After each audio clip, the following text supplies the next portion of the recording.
Hey everybody, I just want to give a quick shout out to all of our sponsors and helpers this time around. We got NSCLiveTV.com, the Cheers to Comics podcast, Earth Station 1 podcast, the Shop Top podcast, the Creators Outlet podcast, Evolution Comics Facebook page, IndieVolt Radio, IndieVolt.com, the radio station, the YouTube channel, BuyMeToys.com. Love you all. Thanks so much. Peace.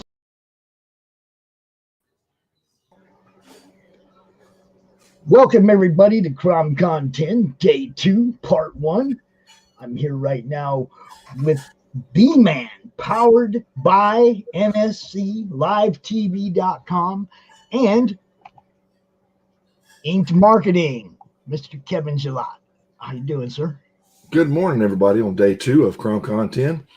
I just want to say thanks for letting us be a part of this, and thank everyone for helping out with all of our sister networks, our Earth Station 1, Cheers to Comics, Shop Talk, Creators Outlet, Hang with Web Show, Reels and Heels, Back Talk with Bauer, Lights Thunder Action, Cheers to Comics. I mean, the list goes on because we are part of a network of people that love to do this. So that's what doing this makes it so much fun for us. And something like this is just great to be able to get all the collective out here as far as the creators and present their work. And we're just happy to be a part of it. I don't even know what to say other than thank you, man. You have given us a huge boost of exposure that, I couldn't have got by myself in any kind of short amount of time. You kind of blew this up for us, and it's pretty amazing. There's Terry in the chat. There's Terry, yep. We've already gotten across the pond. Terry is over there in our who does our stuff with our Ireland office over there. So here we're already fired up on both ends of the pond. So hey, Terry, what's going on? It's Alfred Pennyworth. Here we go. That's how we do it. We're already filling up. We already got people showing up. We got viewers popping in. If you have any questions for Kevin, feel free to ask. We have a surprise because look who's back, people. I am back after fighting in the Matrix. We were worried about Phil all week, y'all. We really were. It was like, is he going to make it? What's happening with Phil? Well, Phil's back, so y'all can go back. Y'all can go back to eating popcorn. Everything's good. Phil's back in full. There was almost a Where's Phil segment. How can we find Phil? Dude, you go look in the group, Phil. There's a manhunt. Phil, paging Dr. Phil. Yep. The BS stat. Oh yeah, I've got a week's worth of messages to catch up on. I almost lost my stuff. My drive finally got it backed up, and new drive in, reinstalled. New Windows install. Now I got to get back to getting everything settled back in again. But we are glad you are back. And I want to say good morning to the guy who backed you up last night. It's Will from the Creators Outlet podcast. Will. Who was my backup. He was, your mic, Will. Hey, he came through. Yeah, unmute yourself, brother. Okay, I am Will here, and I just hello everybody. Will, you have to unmute your mic, my friend. No, we can still see a line right across your microphone. It ain't me. It ain't on my end. Oh, there I go. There you are. Yeah. Those are my techies, y'all. I unmuted myself. It was Mystery Science Theater Thursday. We were all kind of throwing in what you were going to say. Yeah, it was fun. And let's bring in our actual guest for the segment, Mr. Dustin Brunell. How's it going, guys? Good morning, everybody. Well, I'll kind of run through a little bit real quick in case you haven't heard what we do here. NSC was something that was one of those 2 a.m. ideas that was looked at from the end user standpoint. Myself as a collector and a creator, I've been an artist for over 30 years. Was trying to find an outlet or trying to find shows, books, you name it, everything in our whole, world of geek. And it was very scattered, very spidered, very just all in cracks and crevices, and you had to go dig for it. So I was talking to my wife about it. I said, you know what? I just wish there was a better mousetrap for a centralized location for someone to come to find all this stuff. And she said, well, you have the background in it. Why don't you just build it? So again, like I said, it was one of those in the middle of the night, 2 a.m. ideas. Talked with her about it the next morning. She said, well, then just go build it. And so I'd attribute that to her.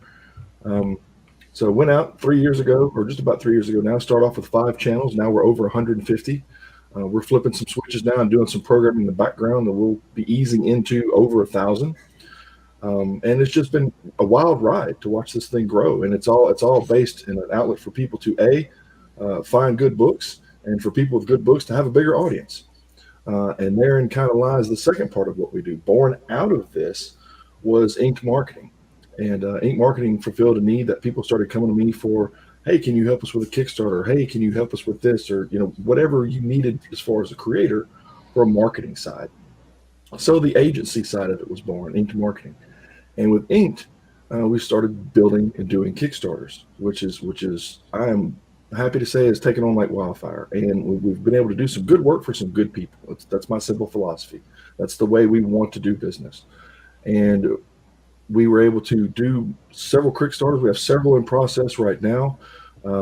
Some here, some international. It's just all over. It's an amazing thing to see everybody bring, because this is the year of indie. I mean, people can say that 2020 was a what year, whatever else, but I guarantee you, for our business, this has been the year for indies to come forward. So it's an amazing thing. So there's the two sides of it. The NSC is more of the virtual TV station. That's more of your platform for you to get out there. What we've done is, for this year, we've opened up the channels to where there's no charge to get a channel. It's just, if you want a channel, you want a place to house your stuff, you want a place to be able to be seen, come this way. We've got room for you. We've got the back office built up now.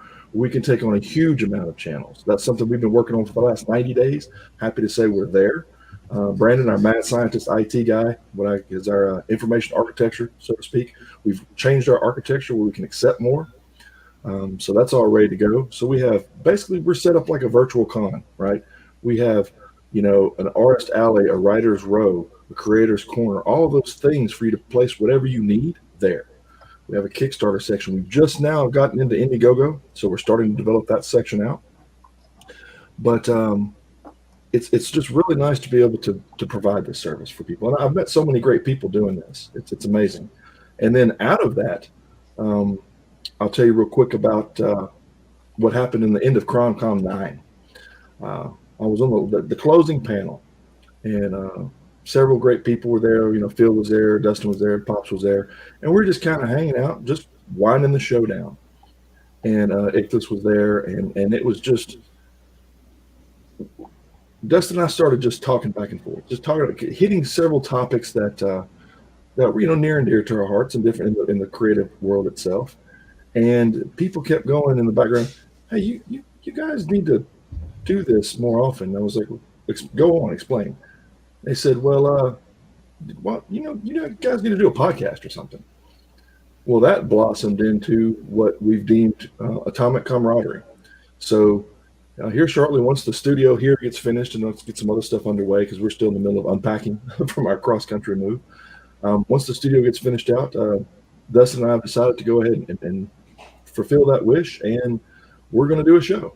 And people want to be guests, and it's just, they're lining up, and it's an amazing thing that people like to hear us hang out and like to hear what we have to say. So that's been kind of fun for us. I'm usually backing podcasts and backing shows. I've been behind the scenes for that for years. I started off in radio and TV and everything with mainstream marketing. So and writing commercials and whatnot. So it's fun to be on the other side of the mic now. So that's going to be fun.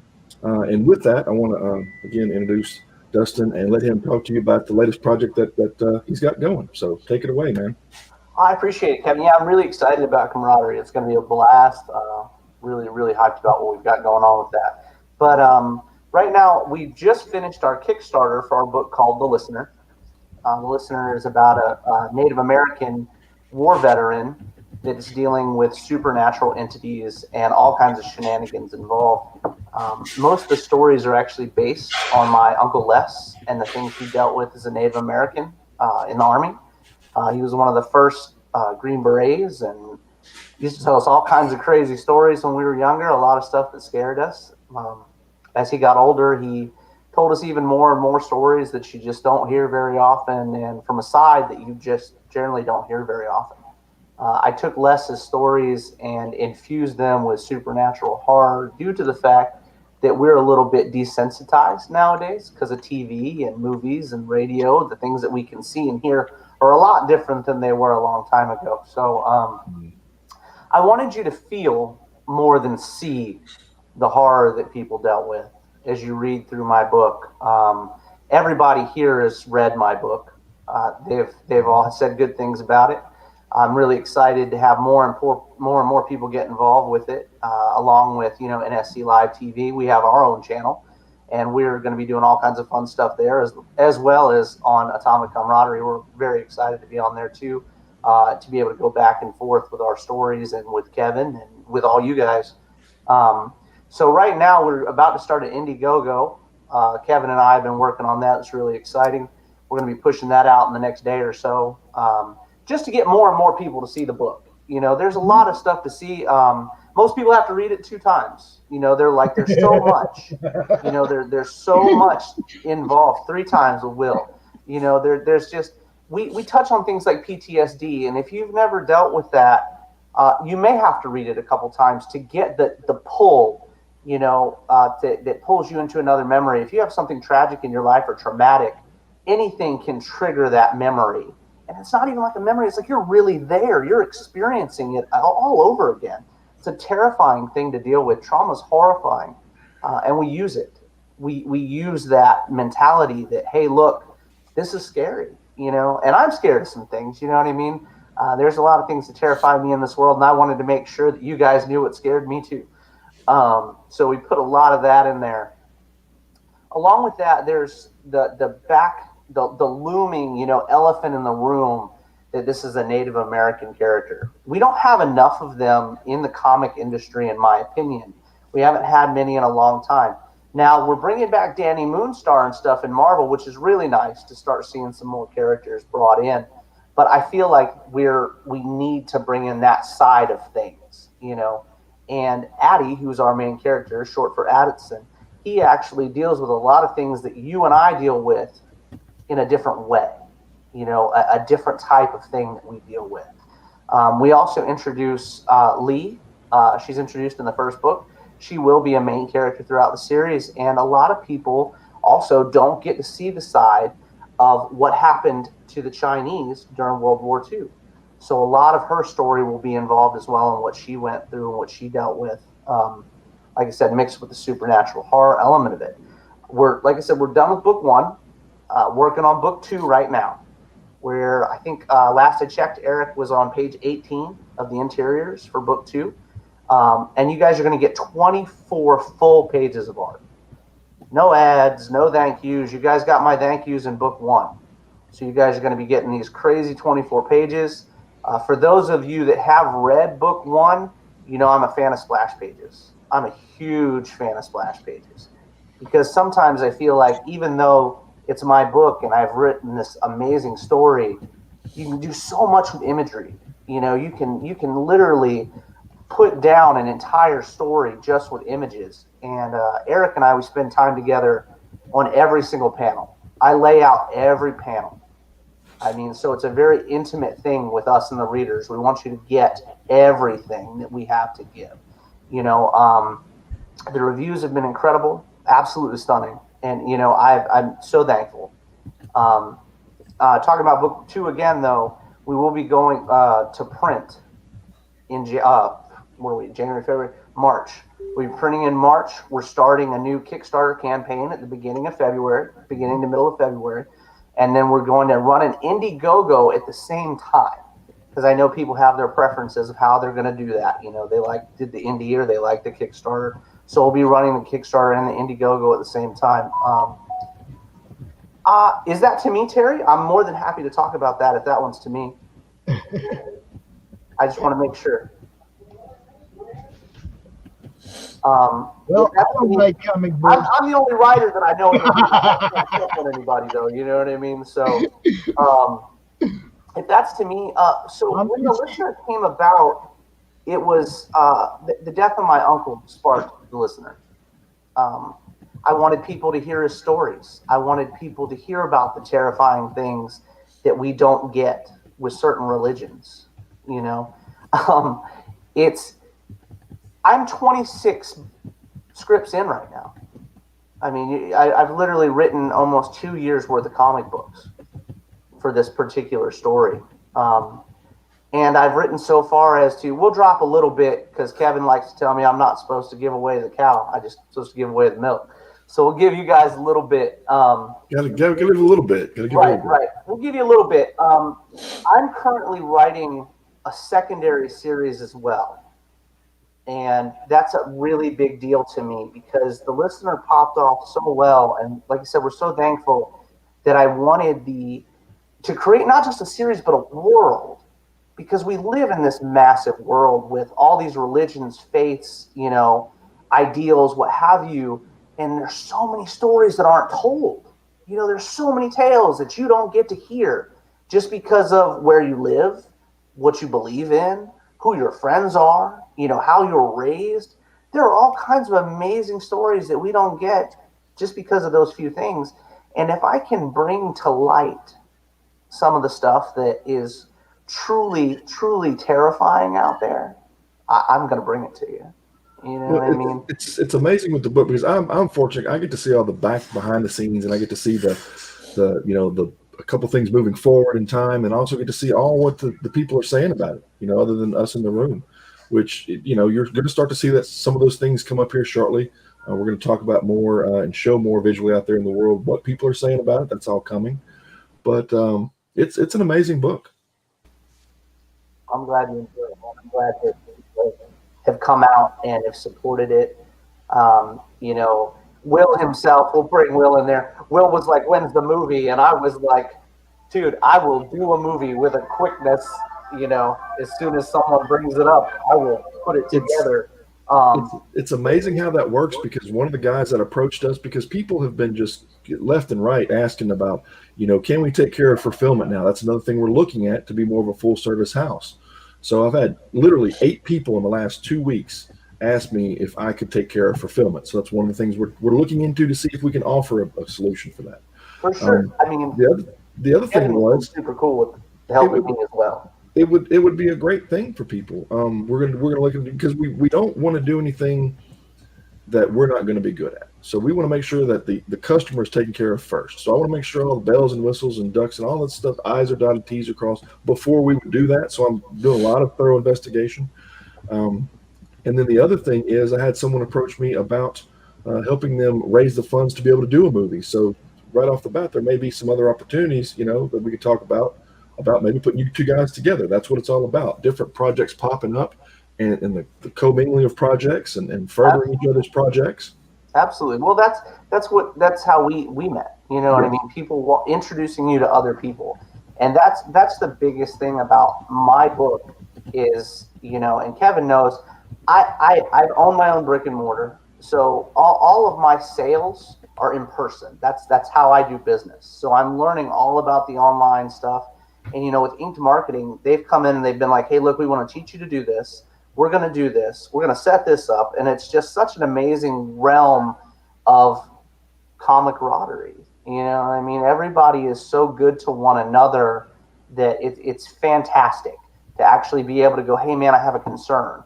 Or, hey, what do you think about this panel we're working on? Or, you know, would you read this for me? You know, because Kevin's not going to bullshit me. Kevin's going to tell me the truth. You know, this is how I feel about it, and this works or this doesn't work, yada, yada. I'm not saying to have Kevin write your book, you know, or you know, build your panels for you. I'm just saying it's nice to be in the middle of a conversation and think of something, and then, man, have somebody that's involved in this business or understands this business that you can go, hey, look, I think this. What are your opinions on it?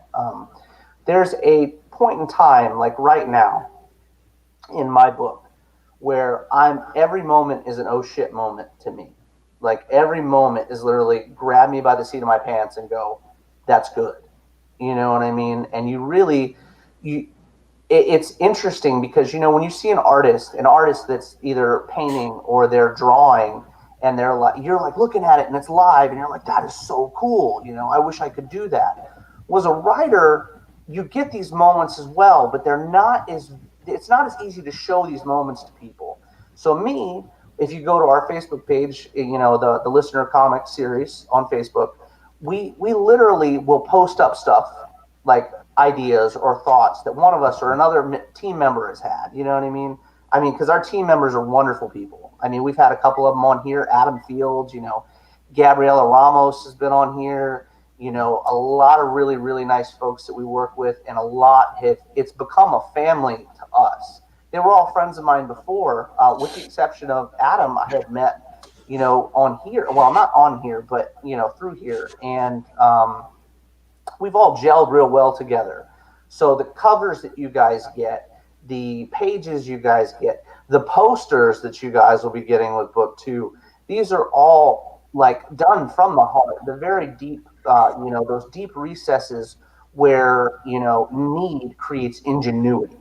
You know, we are pushing so hard to one up myself, you know, and for those of you that have read my book, even those of you guys that are not in the chat that have read my book, you know, that last page of my book is a world changer. You know what I mean?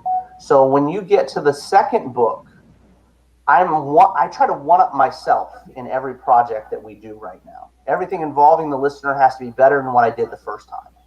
You know, is there, to show everybody, kind of showcase, because the you know, the writing's incredible, the style's incredible. That's what drew me to it. Can you throw up maybe one of the panels that's maybe shown in the Kickstarter or shown somewhere that kind of give people a feel for kind of the atmosphere of the book itself? Let me grab a page real quick. Hold on. I think that'd be important to kind of show them the. Absolutely. More than happy to. Page 17 is a great one. Let me grab page 17 real quick. Okay. Page 17 is a scene between Addie, or Addison and Addison Sr. And I will pull it up right quick. Hold on. Application window. Share page 17. And while he's doing that, there's several different ways to go ahead and see different things about the listener. There's the listener comics. That's on the web. That's a website now. There's the Facebook page. There's all kind of social media outlets to be able to see all these things. So whatever your flavor is, it's out there now. Absolutely, so make sure you follow that. thelistenercomics.com, and then you can see all the different things on Facebook. And a lot of our pages, just so you guys know, when you get there, were built by Ink Marketing. But this is page 17. You see that Addison Sr. is in the bathroom, and he's actually their spirit speaking to him in the bathroom. We're not. You're on dual screens. You probably need to swap them real quick. We're just seeing the index. You got to double click on that. Yeah, he's got probably dual screens running, so it's showing only one. Yeah, hold on. Give me a second. Let me see if I can fix it real fast. I know that pain because I'm normally running like 5 screens at once, so I understand that thing, that issue. Share screen. All right, so I'll just give you guys my entire screen. Hold on. Can you see me now? We see you. There we go. See the whole thing. All right. There we go. Wait, hold on. That's too much. I'm not trying to show you guys all that cool stuff yet. All right. So here we go. This is page 17. There we go. Awesome. Which is a scene between Addie and his father in their home, and his father's in the bathroom, and the spirits talk to him all the time, being as currently at that time he is the listener. And Addie's father ignores the listener abilities and doesn't want to speak to the dead, wants nothing to do with helping anyone in the spiritual realm. But he always has these little nuggets of, wisdom to give to Addie as we go through. And we've had a lot of fun doing that. A lot of our quotes are taken right out of, lore and religion that we use in the book. And I absolutely love Eric's artwork. I mean, I'm a huge, huge fan of his panels. like I said, we build them together. His paint style is just awesome, like so much fun. Let me see about grabbing one more. Here's another decent one. This is page 18. And this is, we introduced Lee in this page, and the guys are in a Chinese village at this point in time. And they're going, well, I'm not going to give you too much more about that. And I can say this not because this is way before we started doing anything for Dustin, but I can even go out there and say that the writing is just as deep and visual and inviting as the artwork is. It's a great pairing between what Dustin has created in Eric's art. It's an amazing thing. Like I said, I'm not saying that just because we're doing it. I'm saying that from a fan standpoint, and what you could get with this book. And then some of these homage covers, man. I mean, just take a look. Yeah, the Death Dealer, Frank Frazetta, a huge fan. This was Eric's gift to me for the book after he finished the first book. This is the Cowabunga Comics exclusive cover. He was like, man, what do you want me to do for you? Everybody's got all these covers. What kind of cover do you want? And I was like, man, I just enjoy the artwork. And he was like, oh, that's garbage. Give me something really good. And I was like, well, can you do a Death Dealer? And he was like, I'll do a Death Dealer. So that came out really good. All of Eric's stuff is, like I said, painted beautifully. This is Gabby's cover. It's become one of the favorites. She is a tattoo artist in Jacksonville, Florida, and an amazing friend of mine. She's been on here once and talked to Pops before. Really, really cool person. She will be with us through the entirety of the listener. She's working on her cover for book 2. She already finished her cover for book 3 already, but she's going on book 2 right now. This is Eric's cover. This really cool image portrays demons and noble spirits, which we get into a lot in the listener and we talk about very heavily. This is the first iteration of our main character. And when he sent me this, I was like, we have to make it a cover. It's beautiful. I mean, I had 115 people apply to work on the listener with me. 115 artists. To settle on an art style, I had. So to preface that question, David Acampo works with us. He's a 10 member of ours. He's of Marvel fame, DC fame, Zenescope fame. He's a brilliant artist, and I'll show you guys one of his covers while I'm talking about this. But he was my first pick for my interior. His team from Zenescope was my first pick because everybody I know in this industry works together, and that's what we were talking about a minute ago. We seem to gather toward people we've worked with or been around, and he is a super talented guy. So anyway, he put me up with this cover here, and he was like I said, he was the guy I was looking. His team was who I was trying to get for my. This is cover B for book 2. But he was, and this is a homage to Turok. But his line guy ended up going to the hospital in like November and couldn't get with us. So I put it up for open, entries to see who wanted to do the book, and I put all the information out there. And like I said, I had 115 artists, varying, different styles and different talents. And Eric and I spoke for hours. The same night I put it out, we spoke for hours. He reached out to me and he was like, man, I really want to get involved. I really want to do this. It's awesome. And I was like, well, everybody needs to send me a piece. You can show me crap all day long, but if you're invested, you'll do the work. If you want to be in the project that bad, you'll do the work. I've had to do the work. I've created these characters and stuff. Show me your opinion, because anybody can be like, I'm going to do the job, and that's fine. And then you go to do the job, and then they haven't done it. So I was like, look, if you're going to invest your time, I'm going to invest my time. I need you to invest your time. And we were together for hours the first night, and I gave everybody a week to send me in pieces. I got like 35 entries because a lot of people didn't want to do it. I find myself saying this about 30 times every con. 30 minutes is just not long enough. I hear you. Well, I appreciate the time. Look, we probably might have a space or two on Bill's Sunday night. If you need me, I'll be here. You know that. Yep. Well, I'm saying if you guys want to come out and continue, because like I said, there's just not enough time. Sure. You'll also see throughout the con, there's several other different people that we're working with. Oscar Ramos is today. Connor's going to be coming out there. Mr. Gilligan's coming out there. Rusty, that's from Heavy Metal fame. So there is a bunch of good people here, and we're just happy to have them all out here. Yes. Absolutely. Well, I appreciate the time, guys. Thank you so very much for having me. Dustin, you know we love you, brother. Kevin, hey, I'll talk to you more. Here for you. You can pop in anytime you want throughout. On with the show. All right, Have a good day, guys.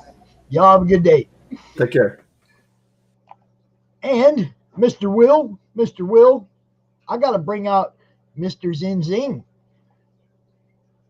And he's muted. Everybody turn your mics on. Woo!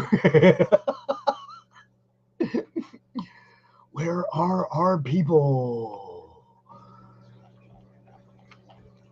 See that? Will, where are you at? Bill, help me out here. What? Oh, now you want to talk to me. Okay, I see. I'm like, Mr. Xing Xin, please turn your mic on. We cannot hear you, sir. Will, Sing, where are you? Come on, man. Neo, help us out here. Oh. It's crazy. So, yeah, how's it been going? How'd yesterday go? You're muted, brother. You're muted. Oh. Turn your mic on. We lost him. Where'd Zing go? Oh. Crazy days at CRoM Con. Oh, yeah. He'll be back. Crazy week. For me. Cheyenne Wheeler is in the chat. What's up, my brother? Iowa. And so's Iowa. Danny. Danny, Dr. Phil. No, not that Danny. Dr. Phil. And he said everybody's muted. Dr. Phil, paging Dr. Phil. Yeah, I'm back in the office, man. Hello, Cheyenne. You know it, yeah. I'm sure Zen's gonna get back with us. I just sent him a message on Facebook. He said it won't unmute, so he went out. He's gonna try to come back in. Now, how's that in the control room there? You got him unmuted there? Oh, it wasn't me. Oh, okay. It ain't me on Will either. They got them, it's like. Because you got all the fancy controls in there now that I can't see right this minute. You like it? Huh? Do you like it? So far, but I can't see what's in the room. You still got to send me the link so I can drop in directly, man. I don't even have the keys to this. You have to go through the people that own it, Oh, okay. I see how that goes. All right. I mean, I was going to. I can't help you with all the extra bells. So I can't help you with all the extra bells and whistles today, then. No, you can still share screens and stuff, though. Oh yeah.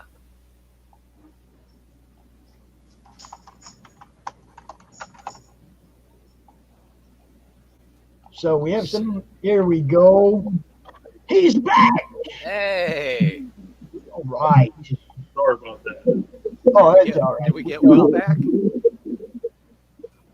Oh, yeah, my PC is this is not giving me a easy time this morning. I hear you, man. I've had a whole week of that. I just got my system hooked up and plugged back in right before we went live. Yeah, see, it's really ultimately it's time for me to build I need a new machine. This one is it's a few years too old. Oh yeah, I did that earlier this year, except for the hard drive, and I should have done that then because I had to get a bunch of my data back, reinstall Windows, a bunch of data back, a fresh hard drive, so I'm good to go again. Yeah. Oh, sorry, 1 second. It's pronounced data. Hey, tomato, man. I got up this morning. I was watching Next Generation. I'm sorry. Yeah, I was gonna say I was just about to bring up Star Trek, man.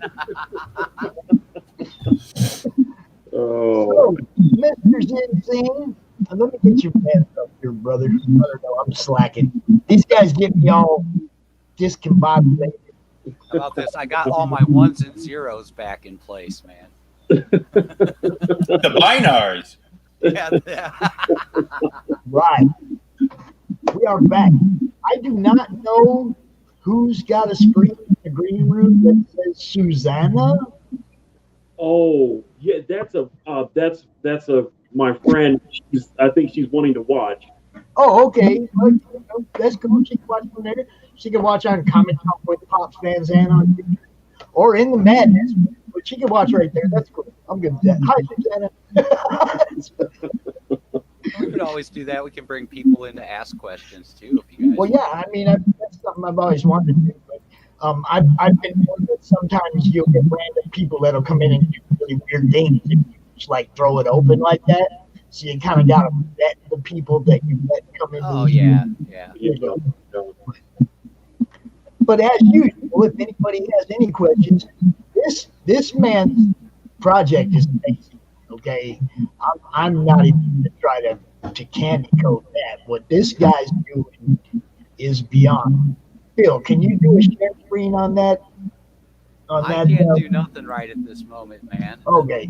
Will, can you do a share screen on that, or is it me? I can't even hear you. Unmute yourself, old man. I can share a screen if I have the info to share the screen from. Right there on the ticker, right there on the ticker. Well, I need to be able to click on it. Send it to me in private chat. Private chat the link, man. Now, I go through all that. I might as well just pull it up myself, guys. Well,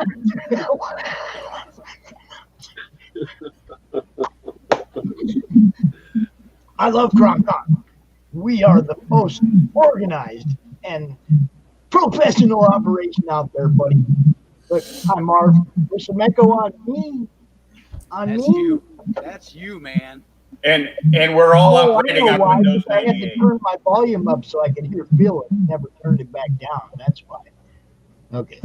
Better? Better? Yeah. Not getting no echo. So, let me go pull this up. And I will show it off to everybody.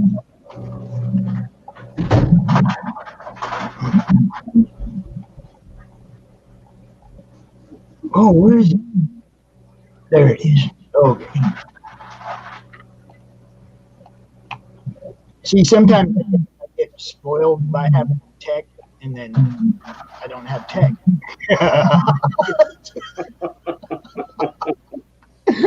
So this, my friends, is this. Oh man, this is some amazing stuff.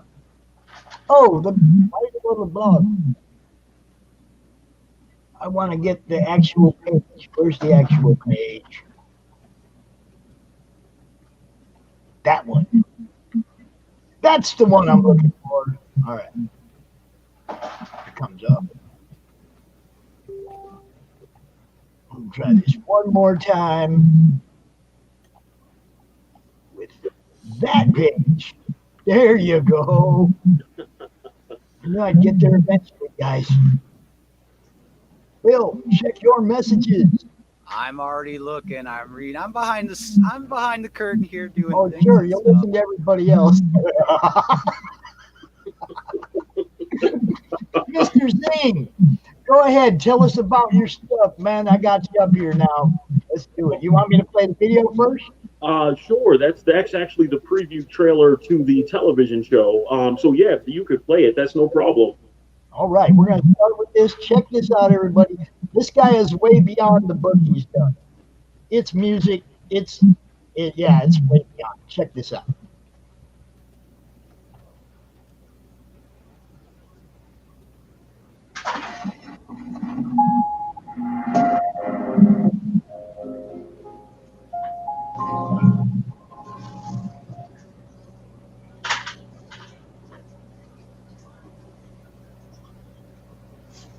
How far will a man go to bring his beloved back from the dead? This is the epic story of symphonic verses.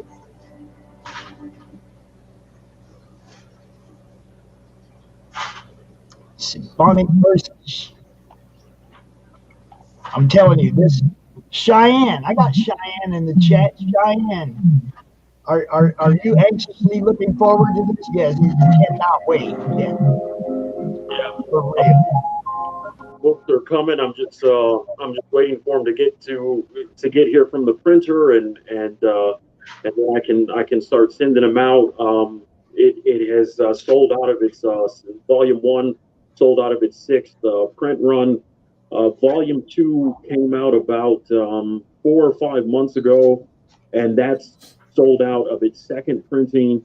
I'm working on volumes 3 and 4.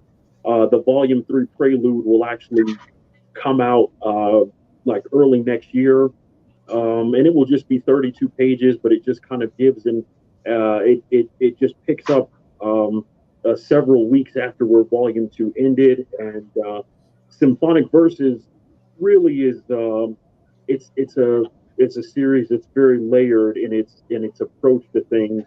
There are many things that are symbolic. There are many things that are references that make an impact at a later point in the story, and ultimately what it's about is the main character. His name is Adonis, and he is a prince from a mafia-like kingdom that is known as the Noctum Imperium, and he is the last of his kind by his generational bloodline.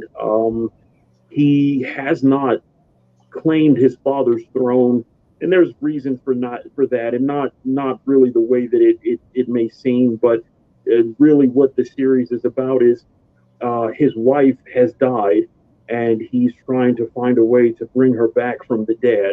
And it's one of those things that even if you could do such a thing, at what cost does it come? If it is possible to do something of that sort, but then the larger picture is that because of who he is, he has to make a choice not between good and bad, but a choice between evil and the greater evil. And so when you look at the dichotomy of that, it really plays on this idea of how can you do the right thing when you can only do the wrong thing? You're only making wrong choices, wrong decisions, and yet that is what you have to do to make things functional, to make them work. And their world is very Baroque. It's Gothic, yet it's technologically advanced, but the technology matches the ornate and the very detailed, and so everything it blends together, the right way in their society. And there's so many. I mean, like in the first volume, readers are introduced to over 60 different characters, and volume 1 is it's 148 pages. Volume 2 is 108 pages. Volume 3 will be 235 pages. So there's a lot that goes on.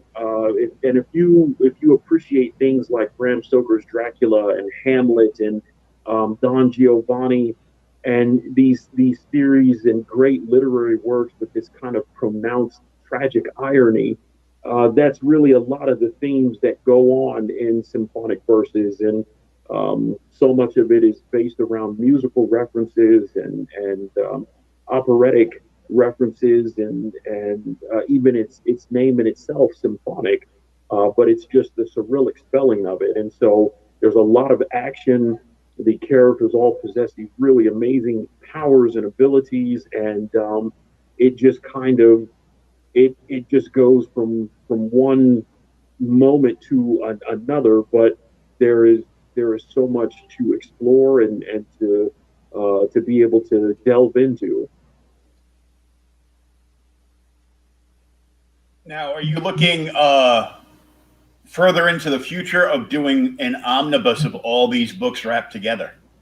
No, because the series is 330 chapters, So volume 1 is only episodes 1 through 7. Volume 2 is just episode 8. Volume 3 will be episodes 9 to 15.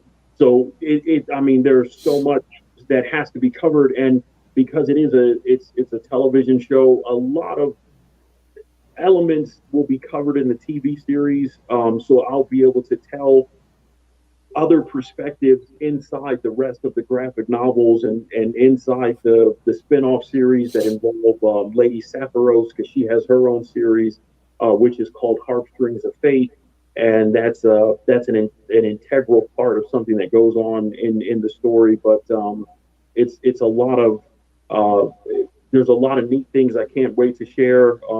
One of the things that is going on is the action figures are being made by Play Arts Kai. And so they're actually, I've seen the prototype for Adonis, and they're scaled at the same size, that like 11 inches and change, and it looks absolutely magnificent. And I can't wait to be able to show that.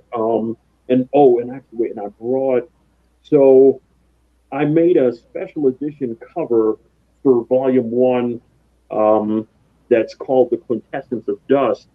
And this is let me see if I can, there we go. There we go.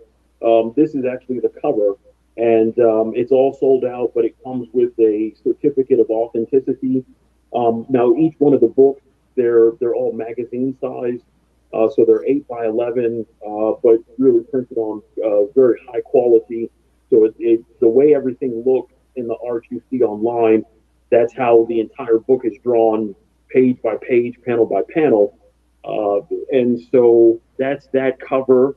This is one of the other mini posters. It kind of talks about a brief rundown of the series. It has a image on the back.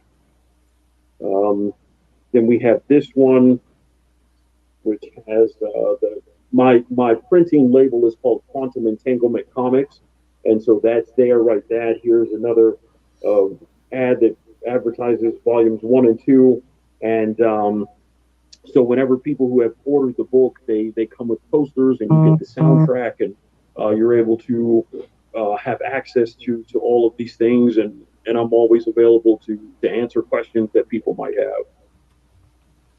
Oh, I'm sorry, excuse me. Wes. Oh, thank you. It's a huge project and undertaking. Yeah. How long have you been at this encompassing project now? I've been doing this for 26 years. That's how long it took to create it and write it and develop the art style. That's what took so long. Before, because I first released it in 2017, and I knew how I wanted the art to look, and I don't do like Western style art, as you can see. I learned from experts from Korea and from China and Europe, and so those are the influences that I know and that I draw from. And it's funny because when I was trying to get the book picked up, it got rejected 157 times by every publisher minus Marvel and DC. I mean, I went to everybody. Wow. Nobody would touch it because it is aesthetically different. They didn't say wrong. It just too different for what they wanted to do. And so I just started self-publishing it. And I've been very fortunate that it has picked up the way that it has. And I actually got my TV deal before it even came out. Some gentleman from Hollywood saw it, inquired about it, and next thing I know, I had a television deal, and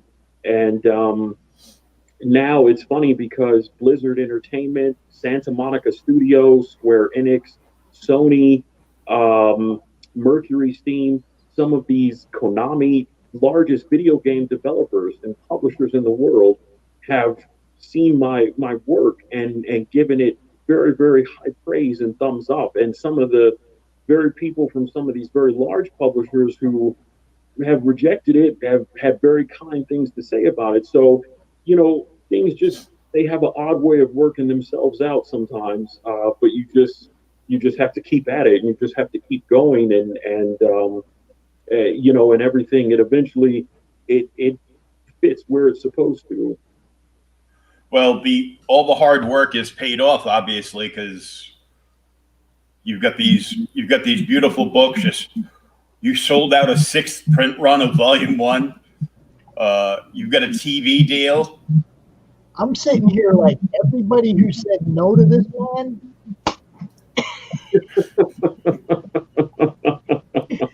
I'm serious. I looked the first time I seen what you had to offer. The first time I looked at it, I was like, wow, that is awesome. And I told the people in my group you were doing that giveaway, and I told people in my group, y'all get on this. Cheyenne jumped right on it, Right, and you did, yeah, which I greatly appreciate that. And Cheyenne was the winner, and he's getting the limited edition copy, and he's getting Volume 2, because I always keep a few books just for myself, for my own personal collection. He's getting one of those, and I can't wait for people to be able to see what goes on in the Volume 3 prelude. And one of the things that I'm excited about for readers is in Volume 1, the main villain, he is talked about in a roundabout way, and you don't see him, but you see his influence. Then in Volume 2, the main character Adonis has a conversation with a character, and more is talked about this great threat that has returned to the mortal world that they live in, which is called Levi Samenos V. But in Volume 3, not only will you actually get a glimpse of what he looks like, but you'll actually learn what his name is. And so it's really significant to be able to move the story that way, because everything, it has to be crafted very carefully. And you have to it's almost like it's like painting a picture. You do a little here, you do a little there, and then as you step back, you start to see all the edges, and then as more is done, it starts to fill itself in until eventually you step all the way back, and you're like, oh, okay, now I realize what all of this stuff is, and what are these things going on. And it's what you said about them. Your thing was, it's not that it wasn't good; it wasn't what they were looking for.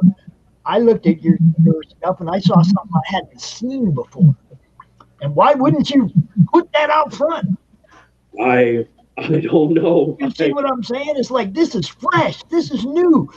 You guys, I mean, they all want to just keep regurgitating the same thing that worked, and they're not, give us new. That I appreciated that. I saw your art and I went, man. And then I realized it was more than just a piece of art. It was a book. It was music. It's going to be a show. It's, it was way beyond that one initial piece of art that I saw that was way beyond what most people are doing. Right. That piece of art behind you right there. That piece of art on the wall behind you. Yeah, I had finally mounted that to my wall. And actually, I think I have I think it's on the back of. Wait, let me see. I saw that. I was just like, this guy ain't messing around. This is real. I didn't even know it was a book at the time. It was just a piece of art to me, and I was like, that's real. That's not messing around. Yeah, that's gorgeous. I think a lot of publishers are just cookie cutters. They want to stay in their lane, and they're not comfortable going outside of their box. And they don't want to take a chance on anything. And by them, even though they said nice things about you not wanting to take a chance, it worked out for the better, because now you're pretty much in charge of the whole shebang. You don't have to answer to a publisher. You answer to yourself. Right. When it comes to publishing, yeah, that's the nice part. And I'm oh my goodness, I'm sorry. Piece of dust. Do not fall out live. Just breathed in like a piece of dust or something. No, and and my the people at the film studio are really great, and they're very supportive. And what I appreciate about them, and I will eternally be indebted to them, is here is people who do things beyond comic books. They make movies, they make TV shows. They saw a piece of art and inquired about what it was, and then based off of that and me talking to them for a very brief time, decided, we see this, we know this is something that we like, so we're going to turn it into not just a small thing but a TV show that will be worldwide. And so that really, I can't express how grateful I am for that. And it's like I always tell people, at the end of the day, these characters, this story, it will always be mine. It will always be what it is. But it's because of people who believe in you. It's because of people who invest in what you're doing that's what turns it into something more. That's what makes it really count. And so from all the readers that I've had the privilege to meet from around the world, I've been fortunate to sell books to every country except Africa, and which I'm trying to meet people from there where I could get books there. But Singapore, Japan, China, Canada, Norway, Ireland, England, all over the United States. I've books everywhere, and so it really is something that I will always be appreciative of, and it's them that makes it what it is. But then we share that experience together, and that's what makes it rewarding. Dude, you've been an inspiration to me. The first time I saw your art, like I said, it had so much more. It was so much more than just the art that got my attention. And every time we talk to you, it's like you get a little bit deeper into it. And 30 minutes ain't enough, brother. You have to come out for a Monday Madness. We got you out here for an hour or so, and we can really talk to you about it. Sure. Because here we are, 30 minutes is already gone. I'd love to come back for more. I always appreciate, being able to come on the show and talk about things. And, it really is, it's such an exciting experience. And I've got these other series that I've worked on that I'm doing, like Lycos Ipetus and Resu, which is the Sword of Tears. And all of these series, they all connect. And so even if time frames, are different by generational gaps, by thousands of years, there are elements from each series that play into what goes on in the other series. And so really in the story with Adonis, it's very dark, but it's beautiful. It's agony, it's tragedy. But in that, you find this impossible hope for these events that are going on, and for these characters who are dealing with these things that we all understand, but they have powers and abilities that we don't have, and their world isn't like ours. But it really is a very human thing, but set in this very fantastical fantasy world where you can definitely relate to the grief and the experiences and the tragedies that these characters live through. Well, I'm looking forward to it. I can't wait to hear what Cheyenne says about it. Cheyenne's one of them people that got basically, his job got shut down. He's kind of been just like stuck in his apartment for months, and anything that we can do to send him, to keep him entertained and keep him, what I'm saying? It's like, I love Cheyenne. No, that's why I'm glad that he won. That makes it even more, rewarding that he won, and he'll be getting posters, and so I will make sure he really gets a very, very good package that he can enjoy, and I just want to share it with as many people as possible, so that they can escape these things that especially in the world we're living in right now with everything going on. People need an escape. They need something to take their mind away. And if symphonic verses can do that, even just for a moment, that's all I want. That's amazing. I want to thank you again for coming out. We will get you on a Monday Madness here in the next week or two. Oh, no, sounds good. We definitely will. Just, get with me, because this weekend,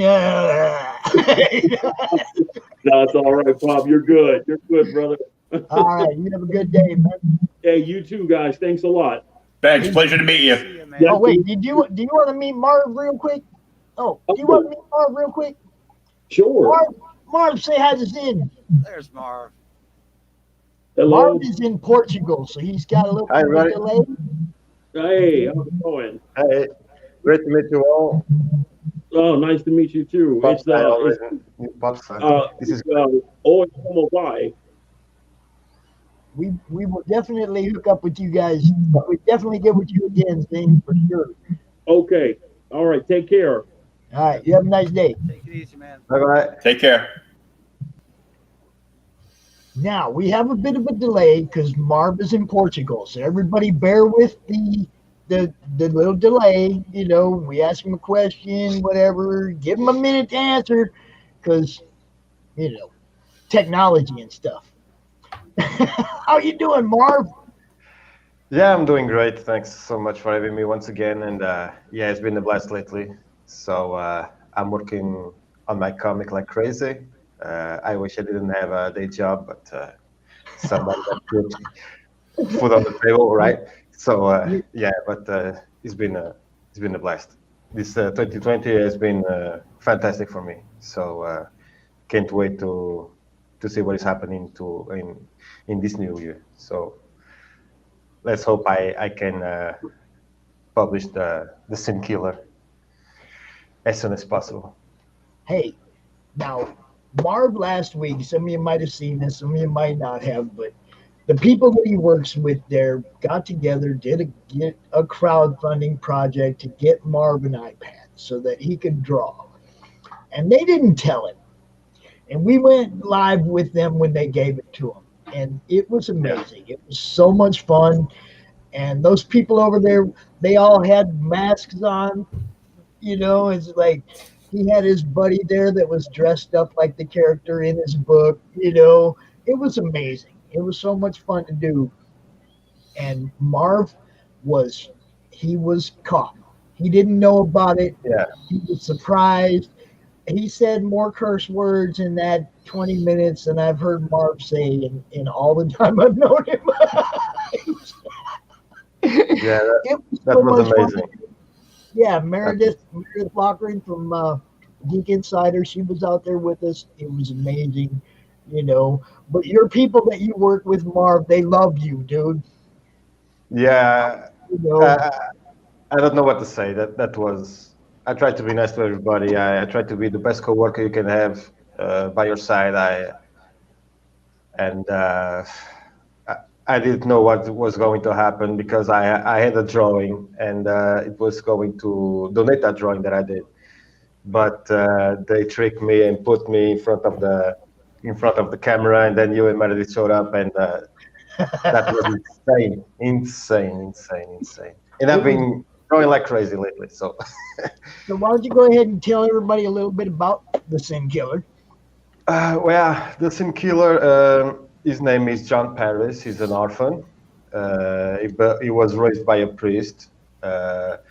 And since he was a kid, he had this power that he wasn't able to control. He can raise people. He can bring back to life dead people. So this is not in the first book. I'm thinking about doing 3 books. So, but I have to say as much as I can about the character because I would like people to care about this character as I care about it. So what is happening in the first book is that he's already came back from the Vietnam War. He's a veteran. And he's already have Michael, it's a Doberman, and Gabriel, a Raven. They are both dead. So they have mystical powers too. So John is in Vietnam. He loses his buddies. Everybody dies in an ambush by the Viet Cong soldiers. And he unleashes his power. He brings back his comrades from the. He brings back. Sorry about my English. He brings back the guys from death. So and then they became these entities, these demon-like beings, and they kill every single Vietnam soldier. So at the end, he just give up of giving people powers, and one day he finds out about Michael, the dog. He brings him back to life after knowing that he suffered a terrible death because he was a fighting dog. And Michael finds Gabriel, the raven. His flock was poisoned and shot. They killed everybody. Those farmers killed his family. So they became friends, the three of them.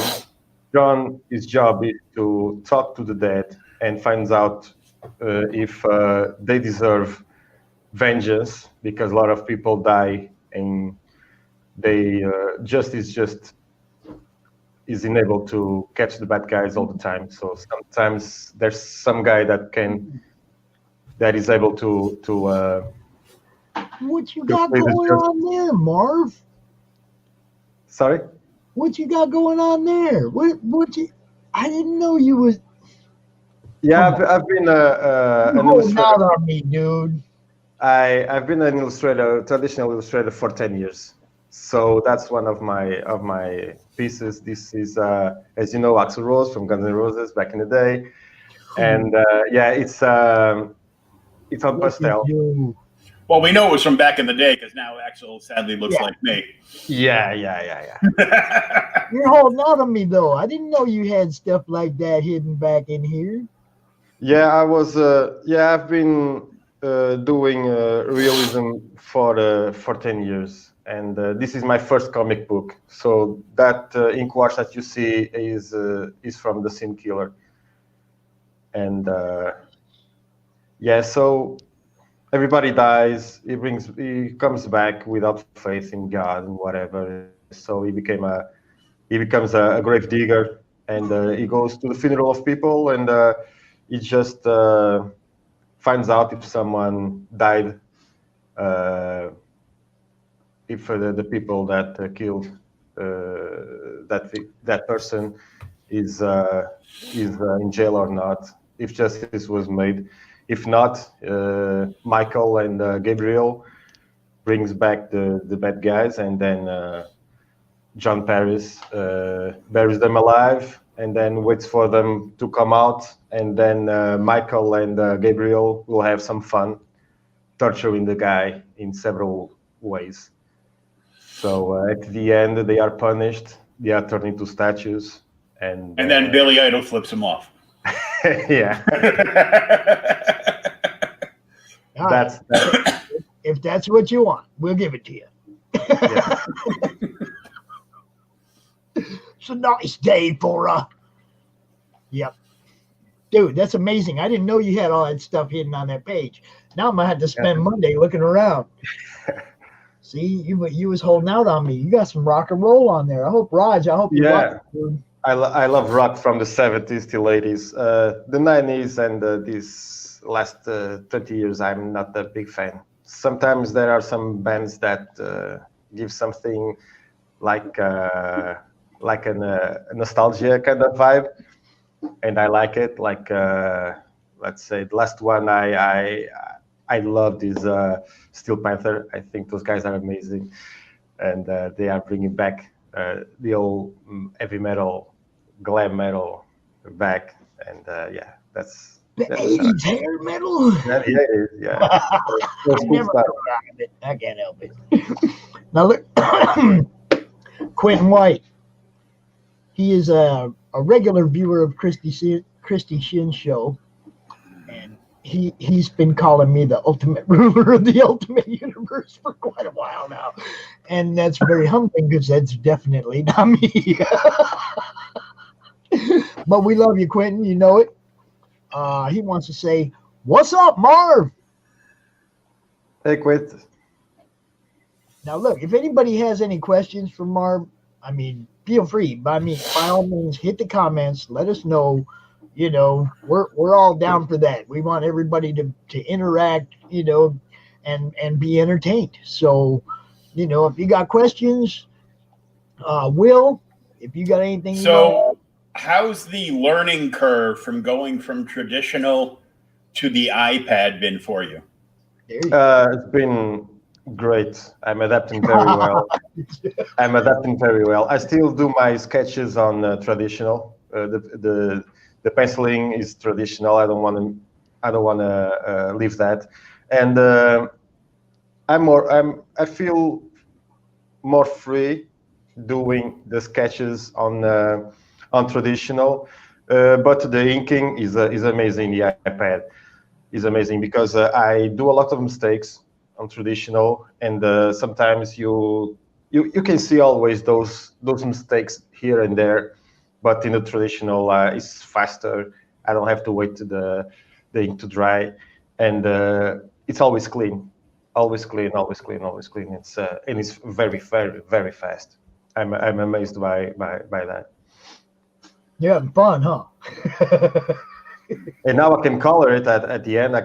I'll do it in black and white, like the old school comics, like EC Comics used to do, and with the coloring, I want to do something like EC Comics used to do.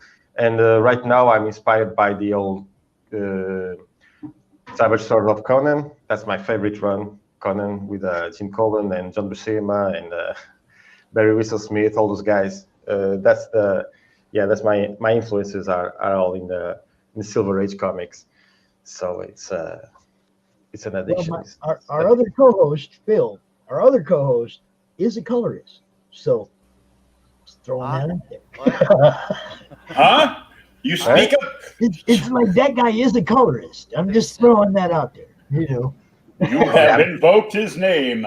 I'm learning inking, and I after I'll ink the book, I'll try to increase my knowledge on coloring, because coloring traditionally also is very different. And I'm a traditional artist, so now I got to learn as much as I can to do the best I can in the digital. So if I have the chance to do it, I'll do it.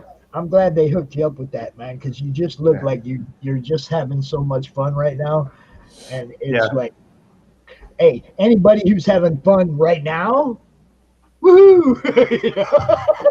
Adapting over from traditional to digital coloring isn't too bad, man. It's not a steep learning curve, dude, really. I'm sure you'll figure it out pretty quick. But yeah, you ever have any questions, man, just hit me up. Yeah, thanks. I've been watching all I can watch on YouTube about coloring with the iPad Pro. So far, there's a lot of tricks.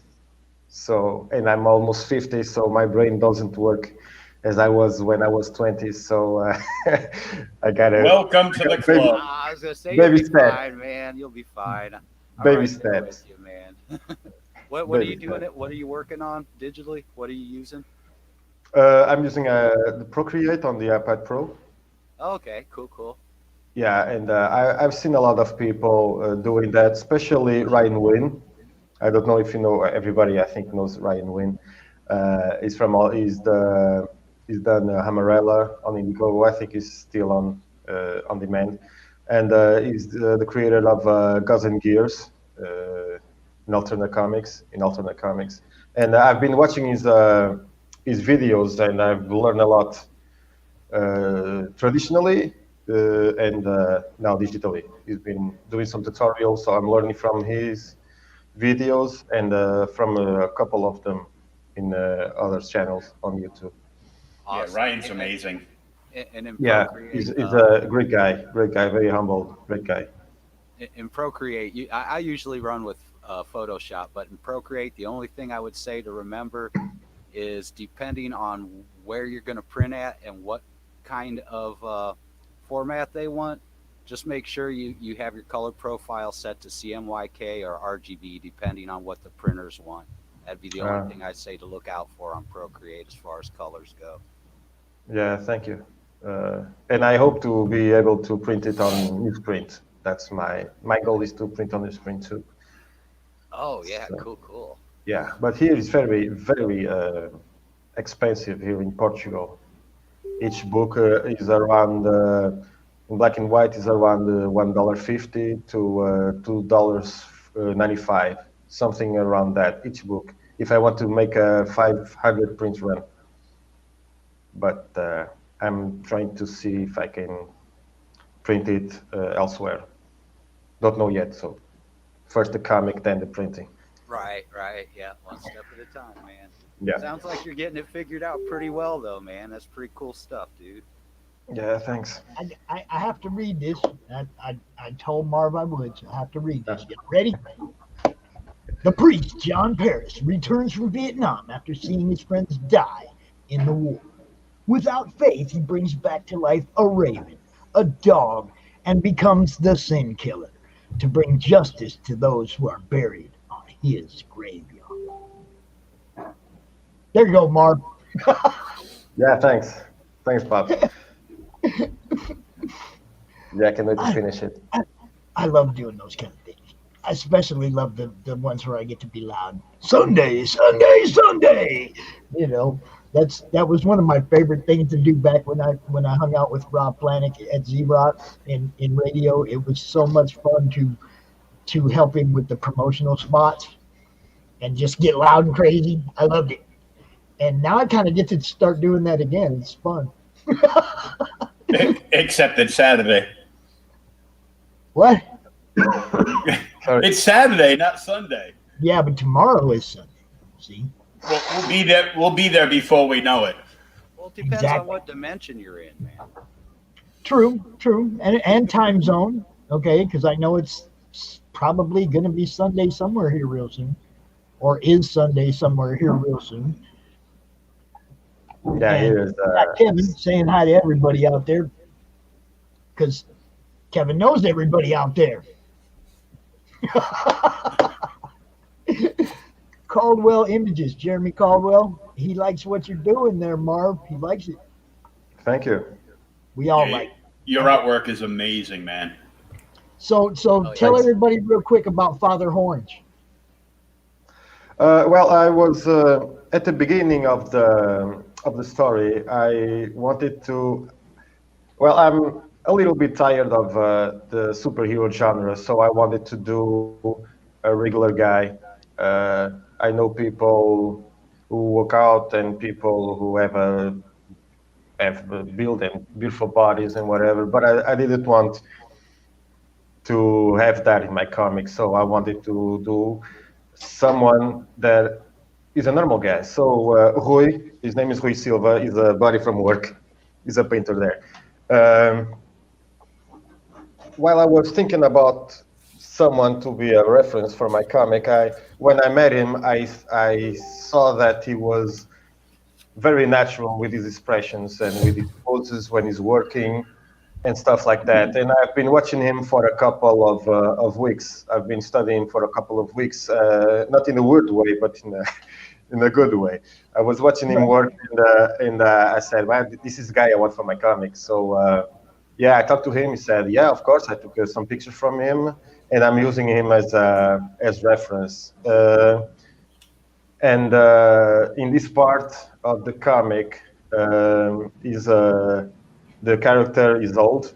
He's a guy from Vietnam, of course. He's been in his early 19 years old or 20 years old when he was in the war. And now, of course, I have to age him a little bit. But in the second book, when he will be younger, he will be younger in some parts of in the chapter of the first book. But later, it will be more time with him as a younger John Paris.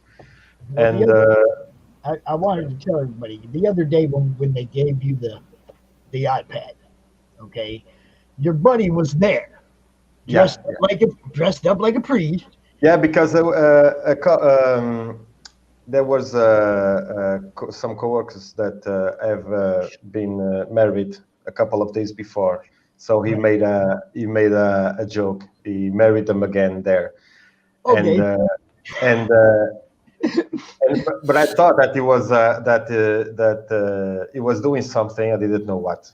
But so I thought this guy was really a priest. Everybody, I thought this guy was really a priest, right? No. I got this guy giving me the horns from across the on. And I'm like, then Marv tells me later, no, that's really just my friend. He's the reference for my character. I was like, oh, you got me, dude. Because I was like, hey, if you can get a priest to give you the horns, you're doing something right, right? Yeah. But the horns that came with Dio, right? Yes. When he was he started the horns because I think his grandmother used to catch the evil, and then yes, Ronnie James Dio. Yes, yeah. Yes. I got his CD here somewhere too. Yeah. Quentin says he remembers one of the episodes of King of the Hill when the guy said Sunday, and Saturday.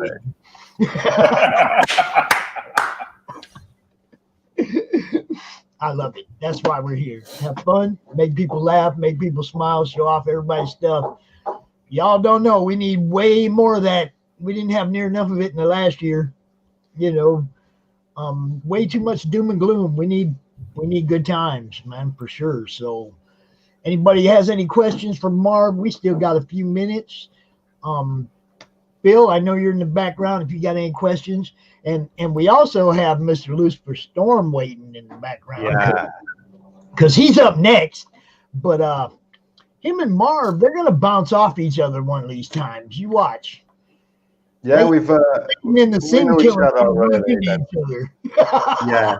One of these days me and Lucifer, we're gonna have a crossover. Yeah. Yes, indeed. Yeah, I'm looking forward to that. That's the kind of stuff we love coming out of the madness and coming out of CRoM Con. Stuff like that, man. Because I see a little Spider-Man stuff behind Marv's banner for his book. Yeah, I have a poster with several artists. Wow. Yeah, Kirby, Wrinkle, Byrne. And that's one of the posters I have. This is the living room, so I'm doing my studio. One of the rooms, we have 3 bedrooms, so one of the bedrooms will be my studio in a couple of months. So I have everything on my living room. So I can't wait to put everything there because I have my comics in the other room and all those posters and the DVDs and. Let's get into your writer brain. When you start the writing process, what is your first steps to developing your story? That came naturally after I did a ripoff of The Crow, because The Sin Killer was a ripoff of The Crow, totally a ripoff. I was having Liefeld syndrome, and yes, I think I was on page number 5 when I came to my mind that day. Wait, this is a ripoff. So, I stopped for a while. And one day I was listening to Dave Matthews Band, and that's one of the bands that I like. And I listened to Gravedigger. I don't know if you know the song. It's an amazing song. And then why not a Gravedigger? And then.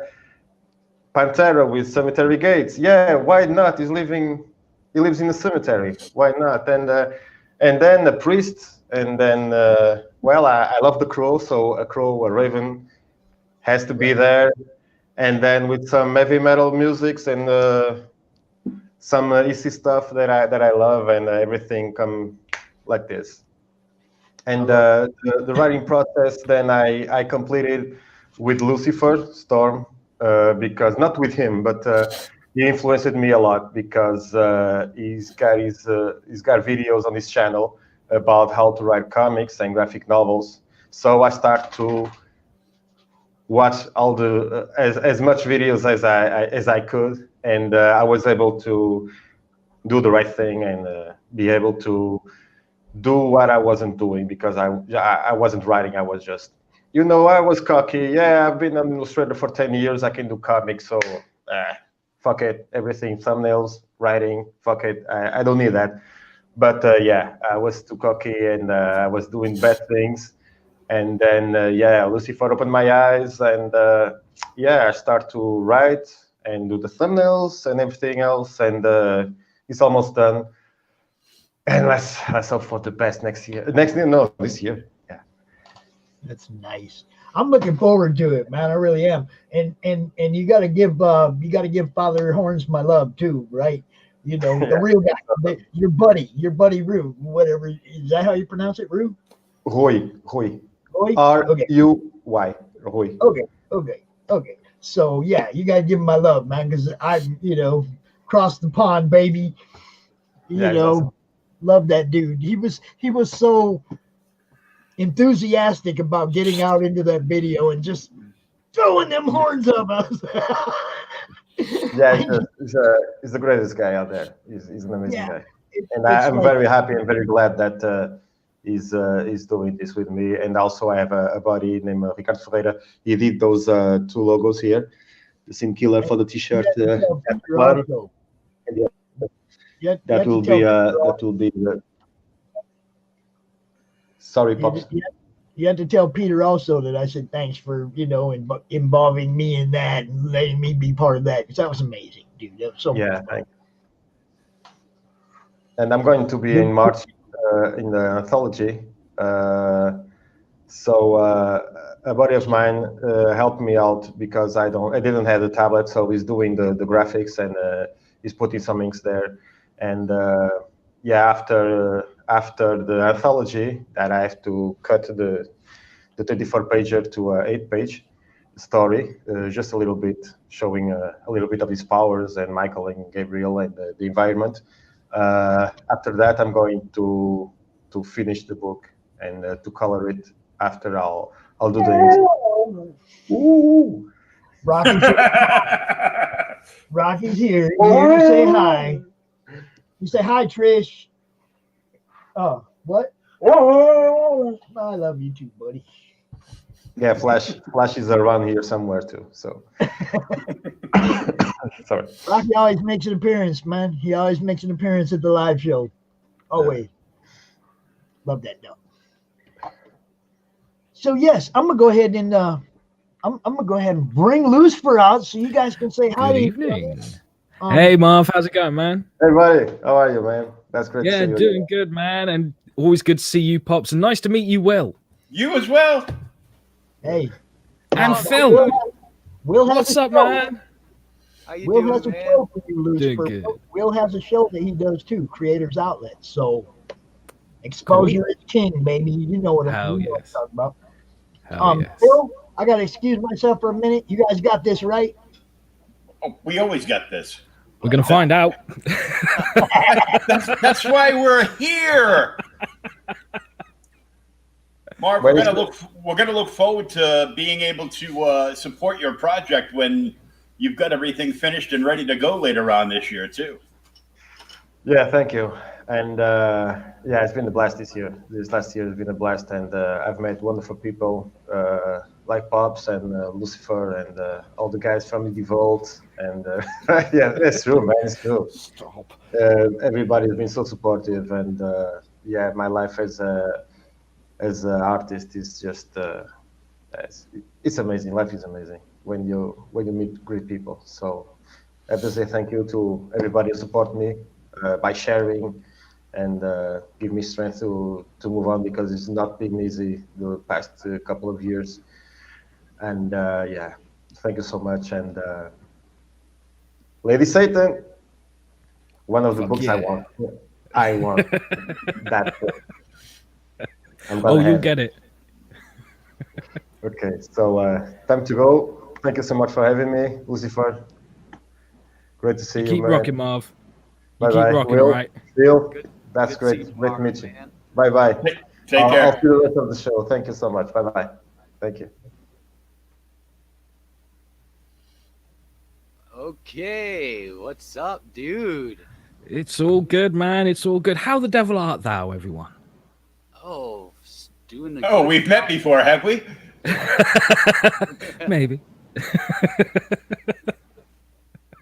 I take it he was over on the Will show, I imagine. No. Not over yet. Here? I met you over here, like I think the last CRoM Yeah. Con. Yeah, the last one where everyone had like 15 minutes to pitch, and it was like, okay, let's go. Yeah, that one. All right. Yeah.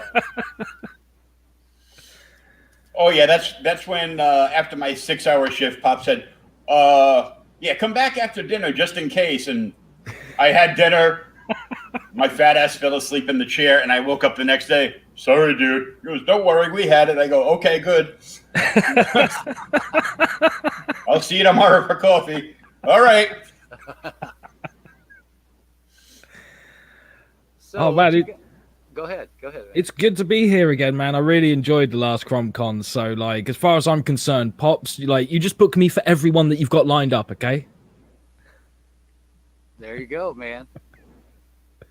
We have a steady CRoM Con fan, and I'm sure you got plenty of fans that are coming about with what you got going on. You got some awesome stuff. So, thank you, man. Thank you. Tell us about the awesome stuff you have, man. I'll go through the pitch again because that seems to be the thing that gets everyone. So I'm doing a book called Lady Satan, an Angel in a Killer's Dress. And this book is a dark revenge thriller that takes elements of the horror and the thriller genre and blends them together with a noir aesthetic to tell a character-driven story. Ding, ding, ding, ding. We have a winner. Winner, chicken dinner.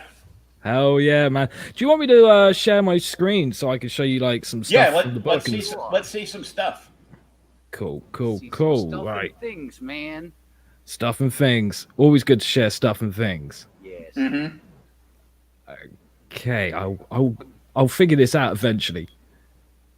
Aha, here we go. So this is the cover for my book. Boom. There you go. As you could probably tell, this book is not for kids. Not for kids whatsoever. This is the story of Lucille, who is the lovely lady on the cover, who is a stripper from France who found herself being the lead in a snuff film. But she ended up doing something that no one else has ever done. She survived. And because of that, she has now become a vigilante called Lady Satan. She's going from town to town, and she's taken down big-time criminals. She's taken down small-time criminals. She's on a mission to find the only copy of the snuff film that she starred in because she wants to destroy it and get it out of her life and go back to normal.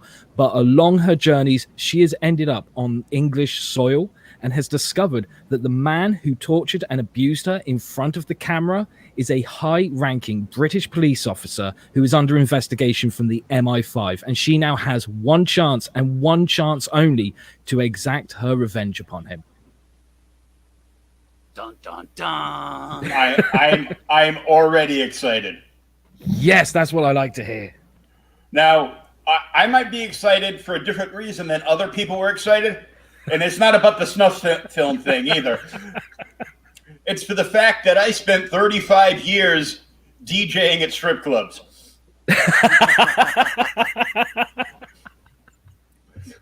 You hung in there that long with it, huh?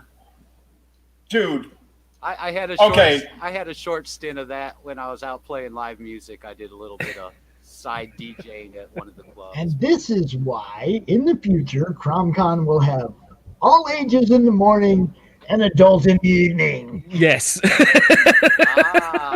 It's something I never really think about it, Phil. It's something we never talked about before. But I think I've touched on it a little bit. Well, I was thinking about the other day, and I was like, man, we need to rearrange this a little bit, so that the more risque stuff is later at night and the more kid-friendly stuff is during the day. And we will take that into consideration in future sign-up sheets for CRoM Con, just so everybody knows. We learn as we go. Right. No, I think that's a good idea. Oh, yeah. Well, I mean, we always have had the after-hours show late, but I never thought about some of the books, some of the projects should probably be late, too. Hey, that's my MO. I turn up and go, hey, look, this ain't for kids. And people go, we didn't think about this. But look at it from where you're at, though. See, I try to get you out early because you're over there. Yes, and all the way in the UK. To get you out at like 8:30. What time is it there? It is about 6:30 here. Okay, so like 5 hours later. So I'd be asking you to come out at 1:30 in the morning. Hey, that's not too bad. I can handle that. All right. Well, I'll keep that in mind. I'll try to get you out later in the day, but not too frequently. Yeah, let our hair down a little bit. Turn Exactly. off a little, you know. Yeah, come on, Pops. You know Lucifer does his best work at night. Yeah, exactly.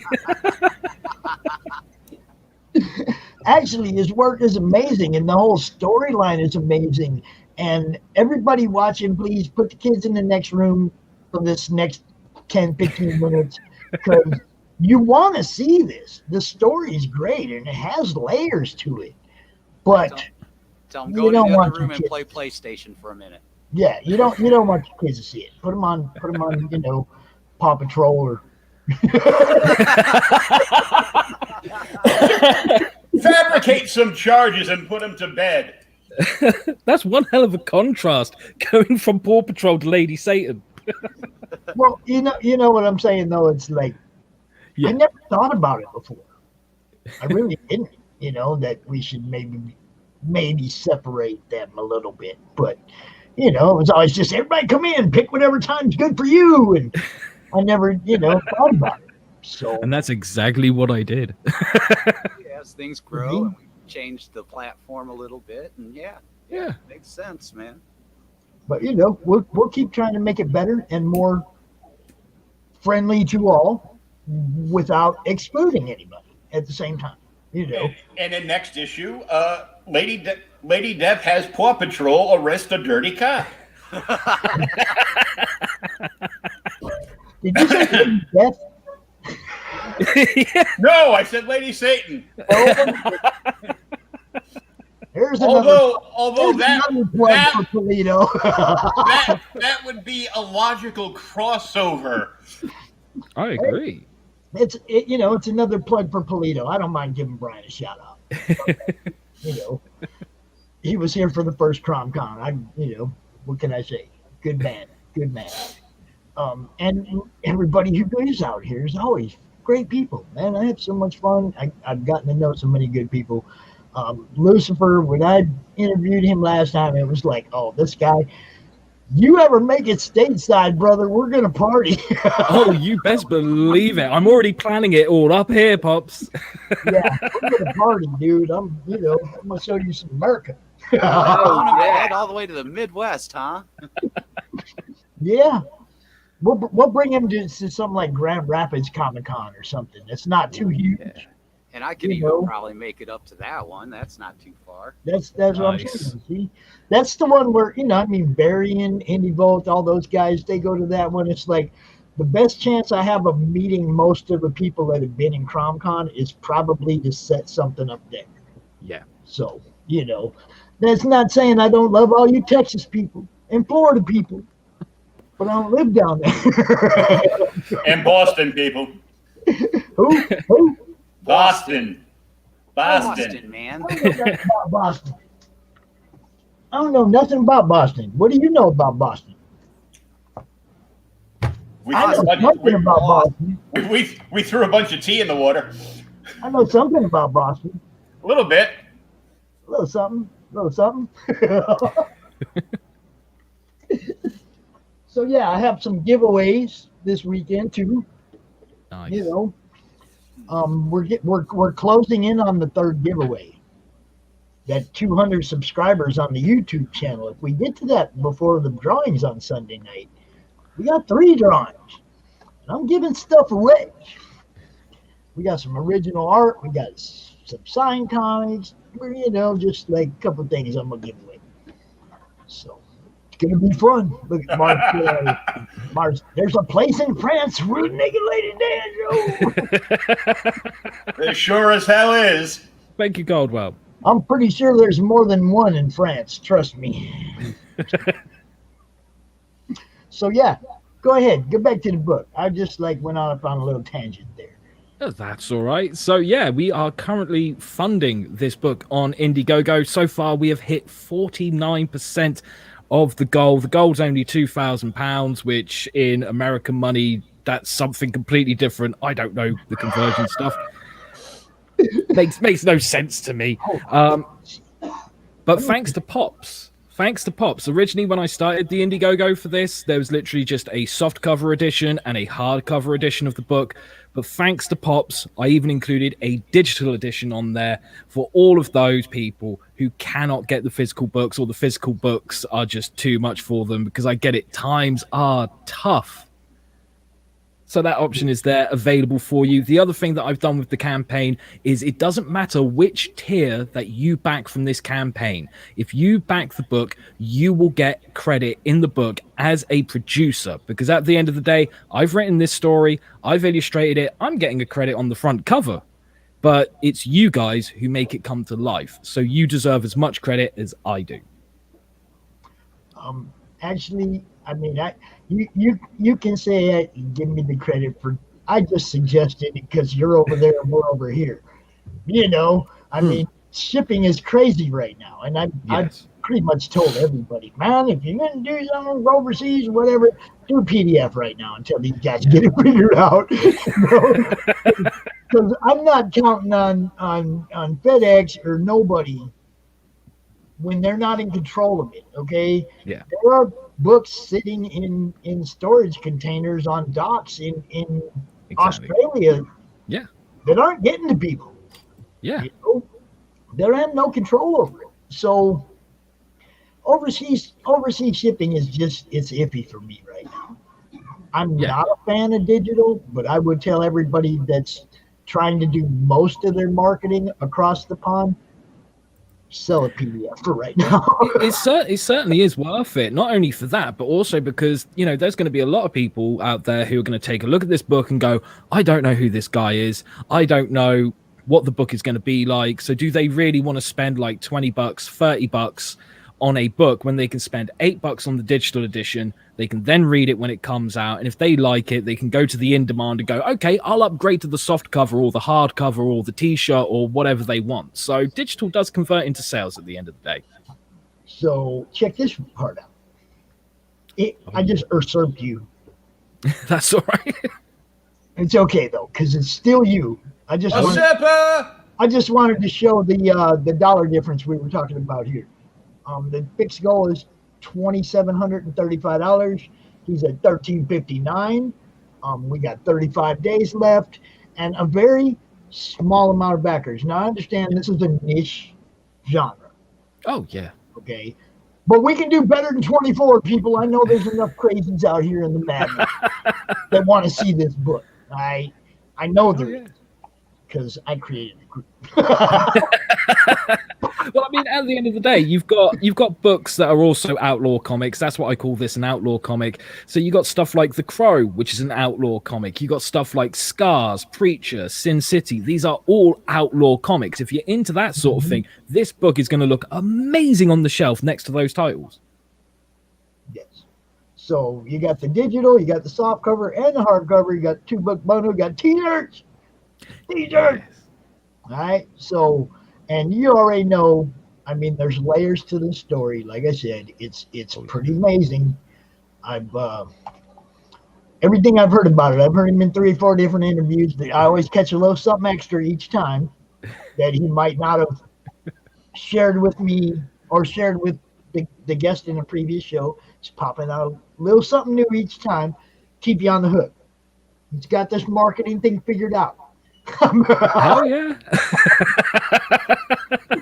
You best believe it. I mean, like we talked about how I want to package the book and ship it out there before, and this is something that tends to get people excited, because imagine this, for anyone who hasn't like seen me on this show before, imagine you pick your perk, you back the project, you forget about it for a little bit because there's still a little bit to be done for the book, and then all of a sudden one day the mailman or the delivery guy rings the doorbell, you open it, and there he is holding a black box that's sealed with crime scene tape, and it's got a pentagram on it.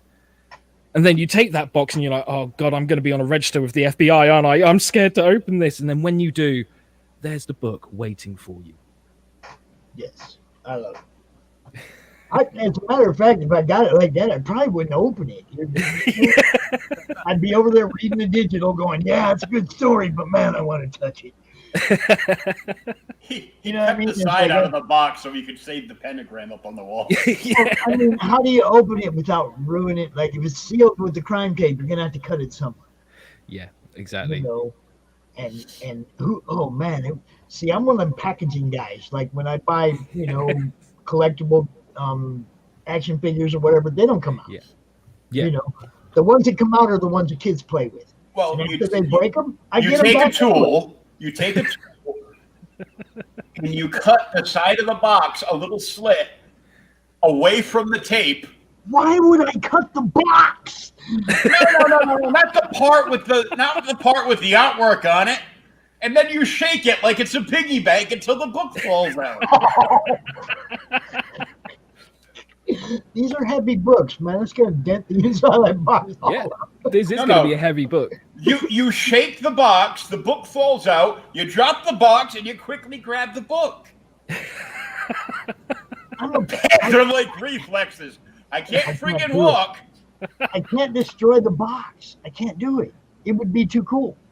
And So, bear in mind, this is Pops will be buying the hardcover in the special art box, as well as the digital, so he can read the bloody thing. That's what I said. Hey, I'm down with I wouldn't want to touch it. I'd have to go read the PDF anyway. You know, it would. And that's the kind of thing that would bug me forever. Like we have some things. We get a different Monopoly game every year, right? It's like kind of a tradition. We have the old Earnhardt one. We have one from this town that's like ancient. Like none of the businesses exist anymore, but it's like. But we get one every year. Well, this year we got the Mandalorian. And everybody's like, oh, it's just another Monopoly game. My God, it is not Monopoly. I mean, it's sort of Monopoly, but it has layers and layers. We started trying to read the directions of like, no, we're not going to be able to do this with 5 people on New Year's Eve. We're going to have to do this just me and my son and figure it all out and then invite other people over to play because there was too much to try and understand and explain for 5 of us who were drinking to try and play on New Year's Eve. It's like we were never going to get through it. It wasn't going to happen. So, yes, if you're a fan of Monopoly, the Mandalorian game is not Monopoly. Be prepared for that. Yes, that one. Yes. Now, it's kind of funny that we're getting to places like your book. Okay, like I said, it has layers. It has layers that go beyond the norm in a book. It's like it's not just what happened to her and what she's going through, but she has a physical and mental condition that's also, something she has to continuously deal with. Yeah. And it's like it's an intense condition. It's not like your normal, it's not your normal thing. It's definitely there's some layers to this book. If you like this kind of stuff, you definitely want to get on board with this. Yeah. Because it's not just a revenge. It's not just a revenge comic. It's way deeper than that. Oh yes. But my goal with this story, I mean, like every writer does it. Whenever they start thinking of the concept, they think, how do I want the reader to feel when they get to the end of the story? And when I was doing that with this story, I decided that I wanted the reader to feel one of 3 things. I either wanted them to get to the end of the book and be crying and be like, oh my God, that's so beautiful. Or I wanted them to get to the end of the book and be rocking in the corner of their room going, oh, because they feel horribly disturbed. And then I decided, actually, what I want is both of those emotions at the same time. So that's what I aimed for. And I do feel that that's the reaction I'm going to get. So this isn't just a book. This is an experience. Yes, that's basically where I'm going. It's not like you're just going to read a story. You're going to get caught up in it. In what she's dealing with, not just can I go get this guy back? It's way deeper than that. Yes. Way deeper than that. So, like I said, if you like revenge books, if you like, a little off the edge, you're going to love this one. You know. Oh, yes. Oh, yes. I've already had so many people who haven't read the book who have been messaging me, telling me, you cannot make this book happen. If you do, we will ruin your life. We will ruin your career. This, that, and the other. And I've got 2 words for them that I probably shouldn't say, just in case some people do still have their kids about. I got you on that. Look, as long as this man is not rude, evil, or mean to people, he will always be able to come out here at CRoM Con and sell what he's doing. Art is subjective. Yeah, absolutely. Okay. As long as it's not just flat out, I mean, as long as people aren't hating, I will promote everybody. Oh yeah. Everybody. You know, yeah. Hate is the great killer. It's the one that will turn me away from you. And it doesn't matter who you're hating on or why or any of the reasons behind it. If you start hating on people, that's the only way I'll ever turn away from you. You know. Yeah. So that's right behind you on that one. To those people telling you if you do this book, we'll ruin you. They're not going to be able to ruin you here. No, definitely not. And like when they send me those messages, it just motivates me more. It just goes, you know what? I'll just keep doing the book. I'll keep making it better. And hey, if it doesn't fund, and I'm sure it will, but if it doesn't fund and people keep sending me that hate, I'll just put it out there for free so that the people who want to support it can. So see that you can't even take it away from the man. The man is going to do his thing. And that's what artists are supposed to do. There are people in prison in this world for doing their art. Yeah. There are people in this world in prison for doing their art. Think about that. You can't you can't, shut the door on people that are doing what we do, being creative. Yeah, absolutely. And I think one thing that's been forgotten over the years is the fact that art is meant to comfort the disturbed and disturb the comforted. Yeah. That's what I'm going for here. So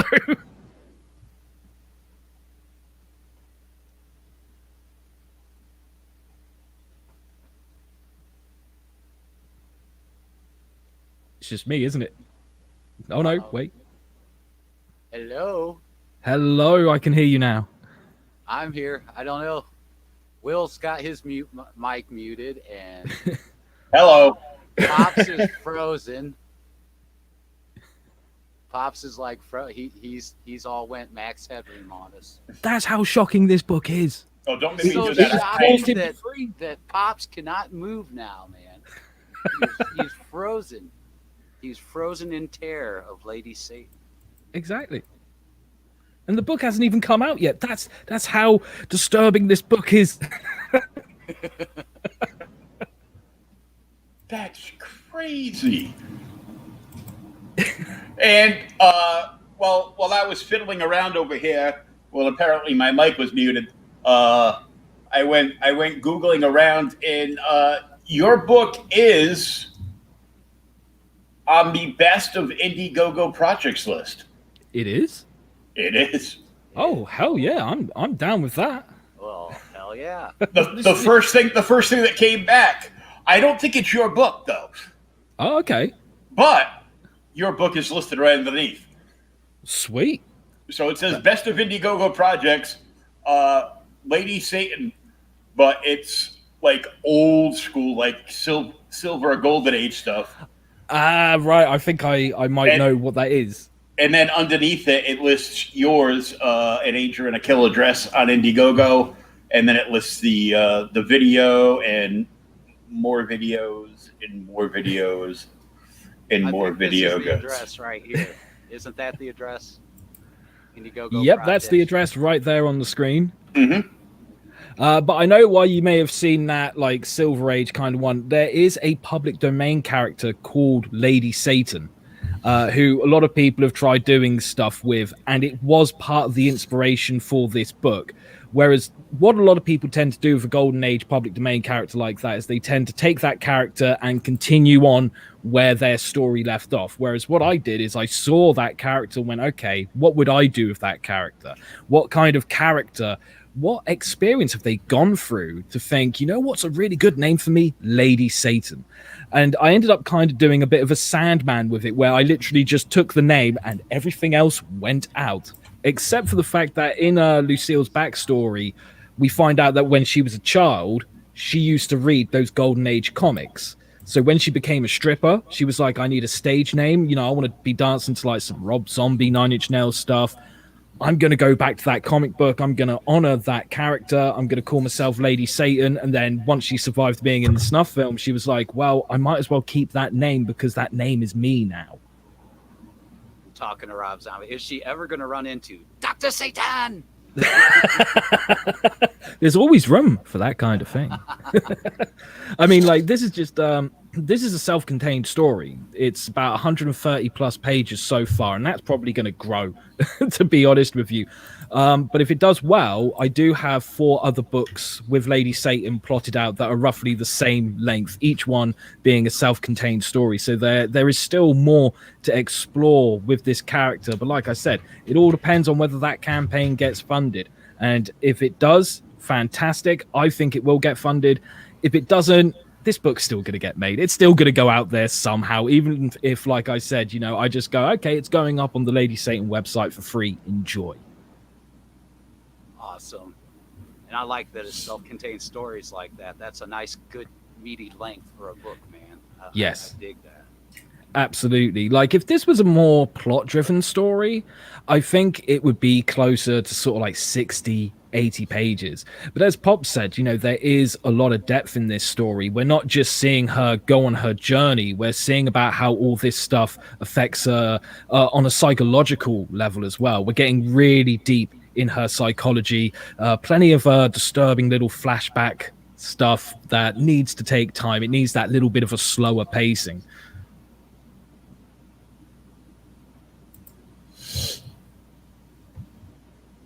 Would at any point in time would Vincent Fortier appear in the audience of where Lady Satan might be dancing?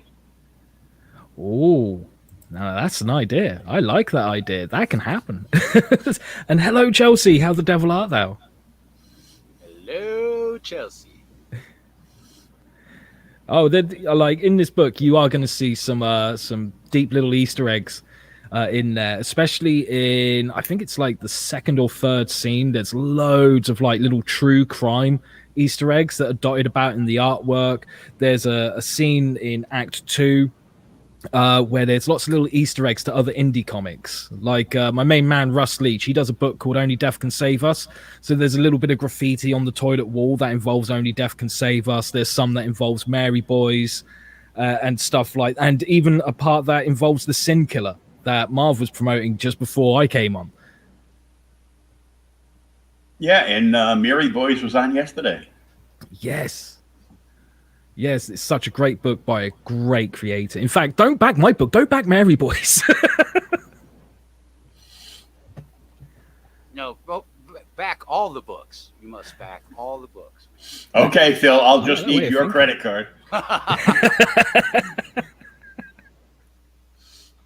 trying to see what happened to Pops here, man.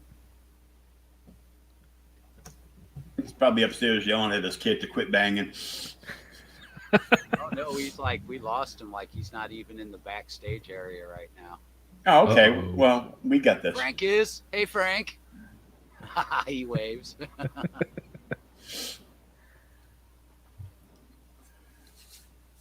So you've had when I was scrolling around the Indiegogo page, you've had lots of people take up various tiers already, and the book's not coming out till like late spring, July. I'm aiming to get it out there sooner than that, hopefully. I would like it to come out in May, but I wanted to be realistic. I started thinking anything can happen between now and then to delay it. So if I make it July, that's probably a safe bet. But if I get it ready before July, then people can expect the book before July. Yeah, I mean, what would you do if you were stuck in the house for like 6 months? Exactly.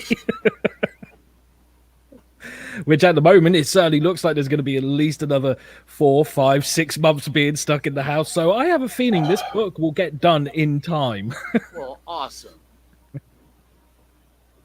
We're gonna stay on project and get it out there. And hell yeah.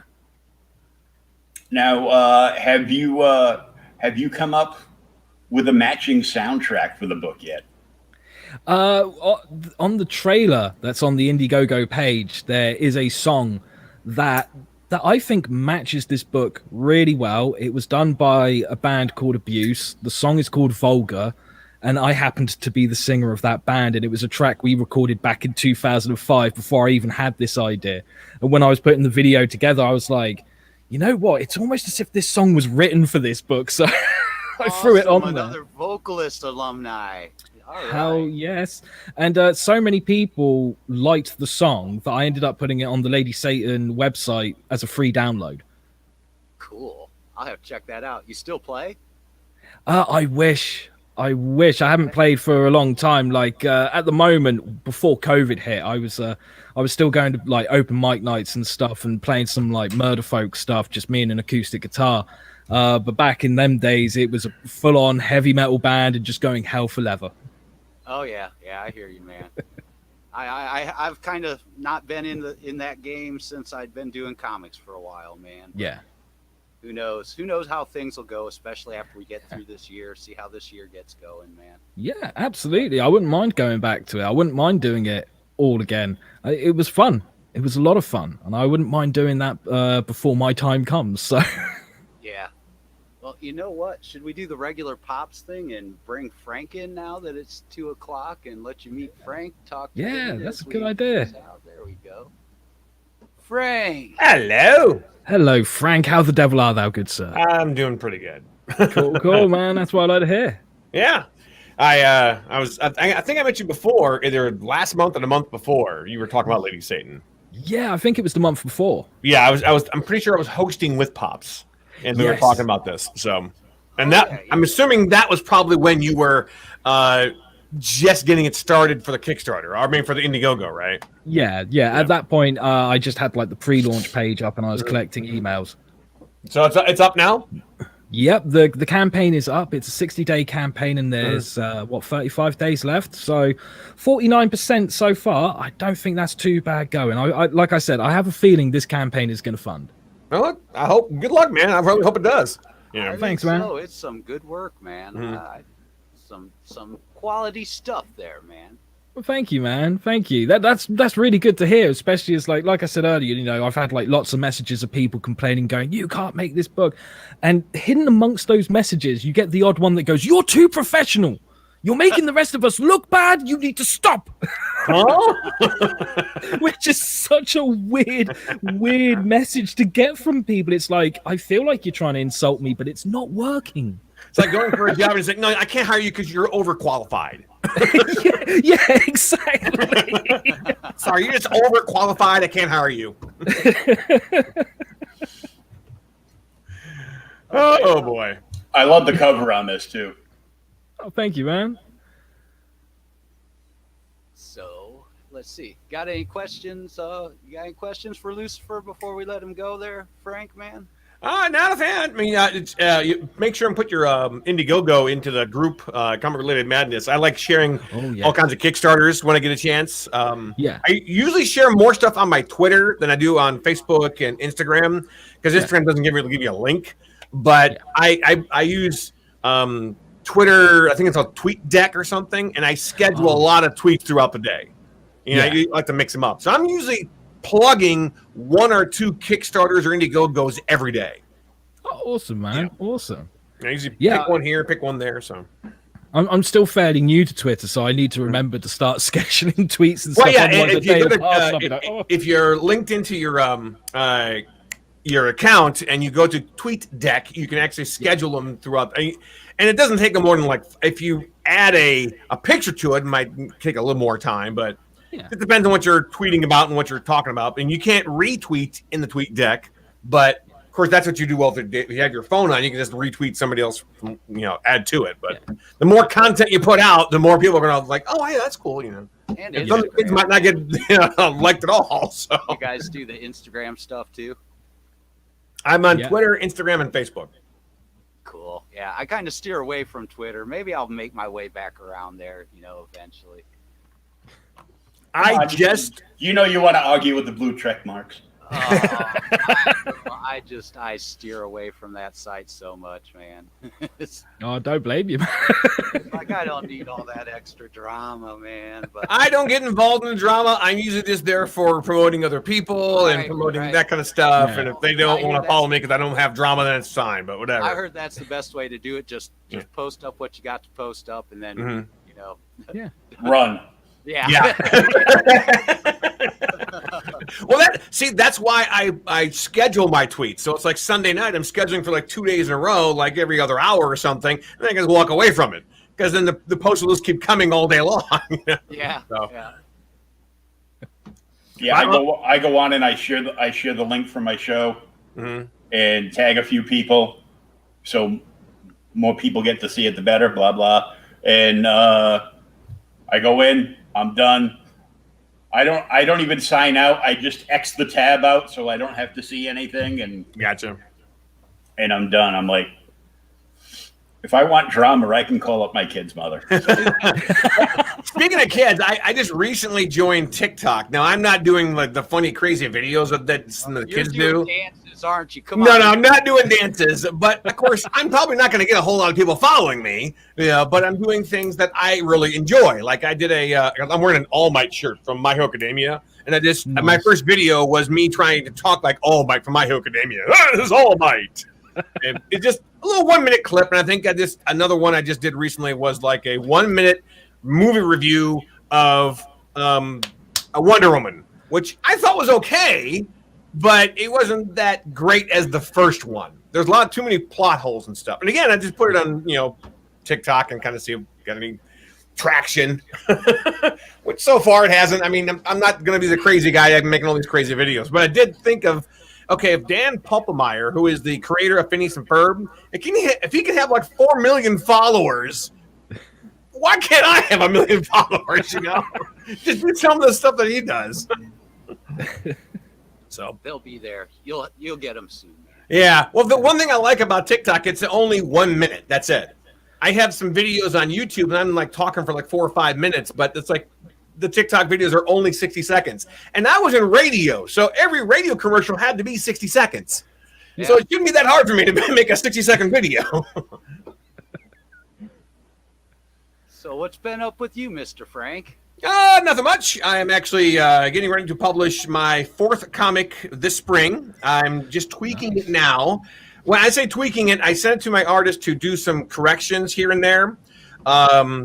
Because there's this one part where this girl, her name is Brittany, she's putting up her foot like this in front of a guy, and it's like, okay, I can't really see what the foot mark said. It says someone who the foot was on that boot, and it's like, I had to have him change that, a couple of little spelling errors, so it's like I had to have him tweak these little things, and I think by the time the end of the weekend, everything will be ready, then I have to go to the printer and have it printed off. That's why I'm thinking, okay, this should be ready by spring. Yeah. So that's what I'm hoping for. And I right now I have it on my website where if somebody wants to read the first 3 comics, they can for free.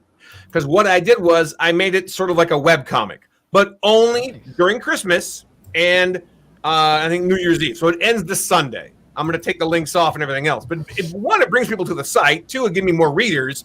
And do I want people to buy Of course I want people to buy the book, But it'll give me more readers. If they really like it, maybe they'll buy the book because they've read all the latest 3 comics and are already on the site anyway. So instead of giving them a digital copy for free, just make it like a web comic. And that's what I'm doing right now. So that free read ends this Sunday, which is tomorrow. So I'm telling people you can go to turkana.com right now and basically look at the blog. The blog is, the first blog is me just talking about, hey, this is my website and stuff. But if you scroll down, it's like, news number 3, I think, or maybe news number 4. But anyway, you click on the cover to that particular comic, and you can go read the comic for free, kind of like a web comic. It, again, just until the end of tomorrow. Well, awesome. Everybody better jump on it then, man. You got one day. To me, it's just a matter of trying to get more readers. It's trying to get more fans. And this way, it's generally family friendly. I mean, you know how Harry Potter started off for really young kids, and it kind of grew into something a little bit more, and it kind of became more of a young adult thing. That's what I'm hoping for this. I mean, yes, it is generally marketed as like 8 to 12, but I think with some of the mature content, and my daughter, when I first started this, she was 7. Now she's gonna be 14 in about a week. So I want to dear Lord. Yeah, I want to let the comic kind of grow with that. But yeah, my daughter she's a little upset. I'm trying to get her to get up. This has had nothing to do with the comics, okay? When you say Will, you said, "Oh dear Lord, you're gonna love this." I told her, "Hey, don't stay up a little late, okay? Because if you don't get up before noon, every hour past noon, you don't get up, I'm gonna take your phone away for that long." No, not my phone. I guess that's the best threat these days. I know. So she woke up, but she didn't have her phone for like an hour because she didn't wake up. Okay, listen, you got to get up before noon. I know we're in a pandemic. You're being homeschooled, but by next fall, she's going back to school. There's two things you do. You don't take the phone away. Mm-hmm. What you do is, when they're oblivious, you just go and take the charger and hide it in the seat. There you go. Because every iPhone has a different charger, so they can sell you more merch. Yeah. Well, yeah. I mean, my daughter's really into My Hero Academia right now. So, and I've liked the show too. And the one thing I really like about that show is that it's basically for 14 and over. There's not a whole lot of like sexual relationship. It's all about superhero stuff, and it's about teens. And if you watch it from the beginning till like the end of season 4, like the main characters are growing a little bit, and that's what I want for Turkana eventually. So this comic number 4 that's going to be out in the spring, it's going to be 36 pages. It's only $5 still. But it's going to be 36 pages. I mean, the biggest comic I've written so far. But I think the next comic after that will only be 24 or 26. Because I've noticed the more pages it is, the longer it takes to make.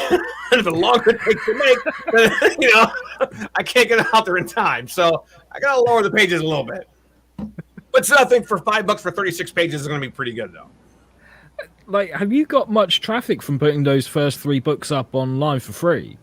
I don't know, because nobody has really said. I haven't been to my website to try to check the stats on that yet, but I'm going to probably check them soon.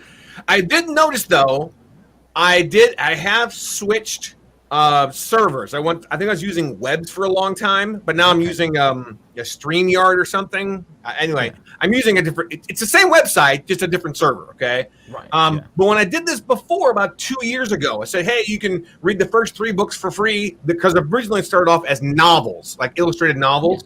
Yeah. And I put the first 3 novels up for free on the website during Christmas. And people were on the website and they were reading them. So that's why I assume this would work just as well. Yeah. So we'll have to find out.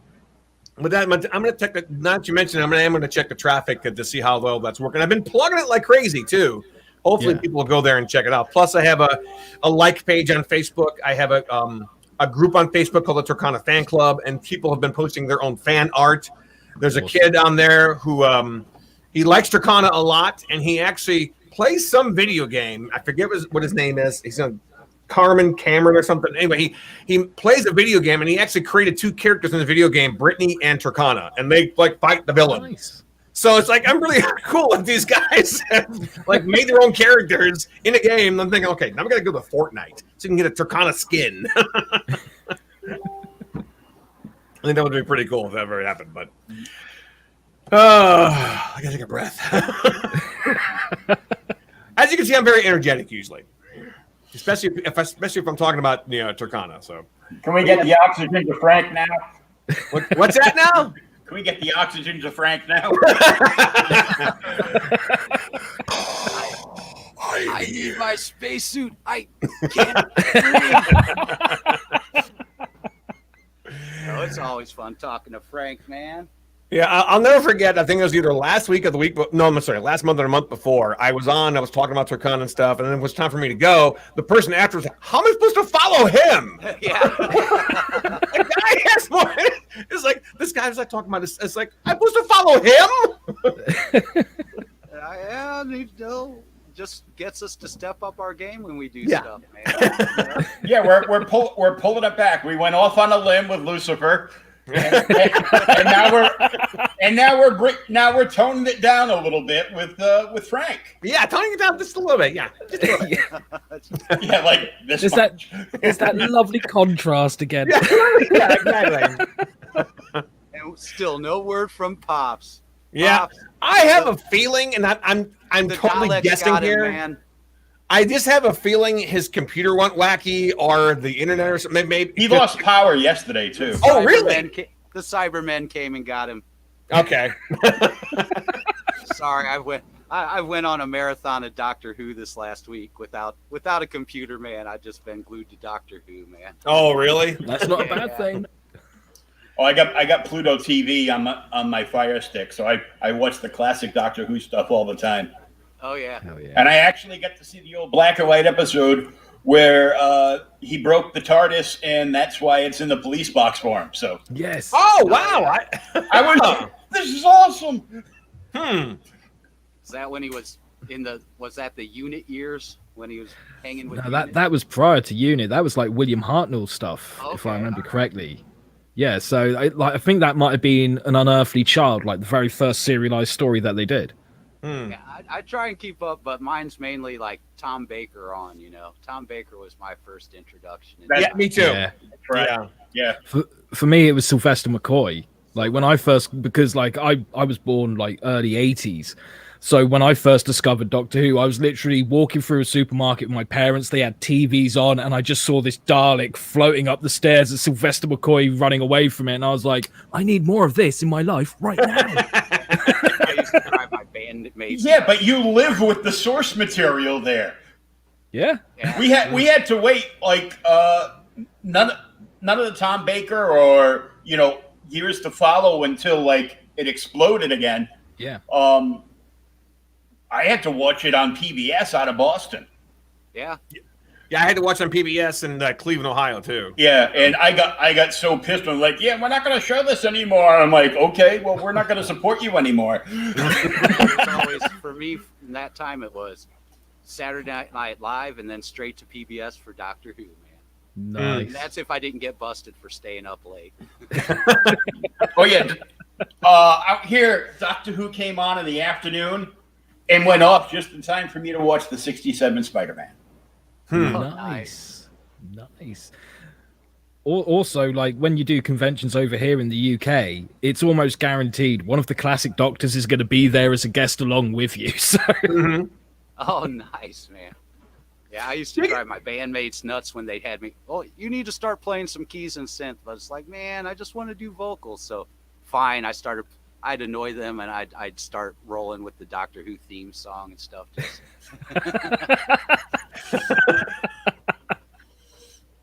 Speaking of conventions, when do you guys think we'll be going back to conventions? I'm thinking possibly by the fall. The fall is what I'm thinking. Yeah. I think so as well. I mean, we started rolling out the vaccine here just before Christmas, and there's like 54 million people to vaccinate. If everyone in England says yes, I want the vaccination, that's going to take some time. I don't even think they've vaccinated 1 million people yet. So I reckon it'll be late summer, early fall at the earliest. And not just that, it's a 2-step vaccination. So you get the first shot, and then you got to go back another 21 days and do it all over again. Yeah, and we've had a shortage of the vaccination over here. So what they were originally going to do was vaccinate a group of people and then give them the booster shot 12 weeks later. And now they're like, we've got such little of the vaccine. We're just going to vaccinate as many people as we can. And when we get the booster shots, we get the booster shots. That's when we'll bring everyone back in. And they reckon, I think it's by September, they would have vaccinated 80% of the country by that point, which is just enough to have herd immunity kick in. Yeah, that's what I heard too. It's like between 75 and 80% has to have vaccination. Yeah. I'm actually hoping that happens by the fall, because I mean I like these Comic-Cons online. I really enjoy this. I like it when somebody interviews me as one video. This way I can share the video, because sometimes when I share this on YouTube and I tell them, hey, I'm at the 2:00 mark, they have to fast forward it, which is totally fine. But it's a lot easier when one person interviews me and then they can say, oh, here's the link to the video, you know? But again, I love these things. I've been doing this for since April, and I'll continue to do them. But it's just a little easier when they're just one video, you know. Yeah, I think that's doing this is probably one of the reasons we've seen indies climb so well this year. Oh yeah, of course. Because if everybody because there's so much more accessibility, and it's not like, well, I got to go travel 3 states over for that con. It's like, no, I can turn on. I can go to the internet and I'm there, I really hope that we can still do this once cons come. Right, yeah. Because there's some people that probably won't be able to go to a con, and then you can watch this and talk, you know what I mean? So. Yeah, absolutely. And a hybrid would definitely be interesting and cool, man. Where, it can even be where it's the live one, like we've talked about before, where you can be doing live from an actual, go virtual. That would be awesome. That would be pretty cool. That would be amazing. And especially if you can get a live one from, let's say, a bigger show and then a live one from a smaller show in the same day to kind of see a difference of it, Oh, yeah. I'm interested to see where it's going to go. I think it'll be pretty cool once we all get it figured out. Yeah, and definitely. I'd say about 99% of us have smartphones, so we can all do a live broadcast. So. Welcome to the land of smartphones and dumb people. Yeah, I'm the exception to that rule. Like, I don't have a smartphone. My phone's so crappy. Like, I walk past a homeless person, they laugh at me because they've got a better phone than I have. I'm like I said, 99%. I don't have a smartphone, but I've built a pretty decent computer rig, so that's what I there you go. stick with. That'd be pretty cool. Until you forget to replace the hard drive. I tried. I couldn't get that thing cloned over, man. I had to do a slow process to get all my stuff back. And it sucked because I had my new hard drive, nice big fat one where I had plenty of room on, but just couldn't get it cloned over. I had to go to my buddy's shop, and we had to do the slow procedure to get it all back. So luckily that all went well. And I just rebuilt the system earlier this year, so that's all good. The hard drive was the only thing left I needed to replace. So. Are you pretty techie with computer stuff? Enough to be dangerous. Yeah. Just wondered. No, I don't do. And by dangerous, he means, well, my computer could blow up at any minute. Oh, okay. Not like a hacker or something, right? No. I got a good bud that's got a shop, man, so he kind of guides me when, outside of that, I'll hit him up. It's like, dude, I ran into this. What do I do? Go look this up and read up on it, man. It's like, all right. Read. There's no pictures read, in this. what's that? There's no pictures in this book. What the hell? Well, the funny thing is when you said pictures in book, when I first made my first 3 illustrated novels, there were pictures in it because, like I said, it's an illustrated novel, but they weren't selling as much as I wanted them to. That's why I switched to comics. Yeah, well, what's the book set here? Here. I like to show this off whenever I can. Here's the first one here. My adopted grandfather gave that to me. Like the pulp days. Oh yeah, nice. This is a golden age Big Little book. Okay, Big Little book. Yep. Awesome. It's got that. And this is one that came out in my younger years. Wow. Hell yeah. I've got that one. I've got a Popeye one. I've got a Lone Ranger one. I've got a Fantastic Four versus Dr. Doom and a Batman one. But my adopted grandparents that lived next door to me when I was a little kid, Grandpa Joe gave this to me, and this is from 1946. Wow. Which I think is great because it's always good to own something actually older than yourself. Yep. That doesn't happen much with me, so. Don't know what that is in Lu 2 or which user, but hey now. Hey there. Song or something? Hey now. Hey now. I'm an all-star. Get your man on. Exactly, yeah. Now that song is stuck in our heads. See what you've done, Frank. What's that? I said, see what you've done, Frank. I see what I did, exactly.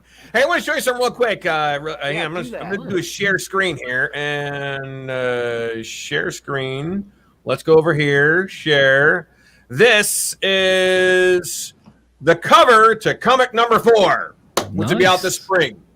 For those of you who have not read comic number 3 yet, comic number 3 was about a villain named Burmese. He had this snake on his neck, and he can sort of mind control you if he looked at you. He had to look in your eyes, and that's how he can mind control you. Well, that's why this comic is called Fighting Blind, because the mind control doesn't affect Turkana, the main superhero, and Brittany is blindfolded. She's trying, and she's a pretty good fighter. She's like a Black Widow type of fighter. She can really punch and kick and stuff. But if she can't see, how's she going to kick somebody or fight somebody? So the girl in the right corner there, which is right there, that's another character that was kind of off to the side for the first couple of books, but she's going to make a prominent figure in this one. Cool. She has this superpower where she can meditate and kind of see people and get in their heads and kind of see. So she's kind of she's Brittany's eyes in this one. Even though she's blindfolded, she's kind of getting, okay, what? To your left. Okay. Because because her name is Maya, and Maya is the kind of one kind of guiding her. So that's the cover to comic number 4. It'll be out sometime in spring. I'm thinking April. I haven't really decided exactly for sure because I want to make sure everything's all set with the comic first. There's no spelling errors and stuff. I want to make double, triple sure. Then once it's printed off, then I'll give it an exact date. But that's the cover to comic number 4. Sweet. Yeah, looks cool. And I'm hoping to have another comic come out in October after that. Nice. Yeah. Nice. You've got it all planned out. Yeah, exactly.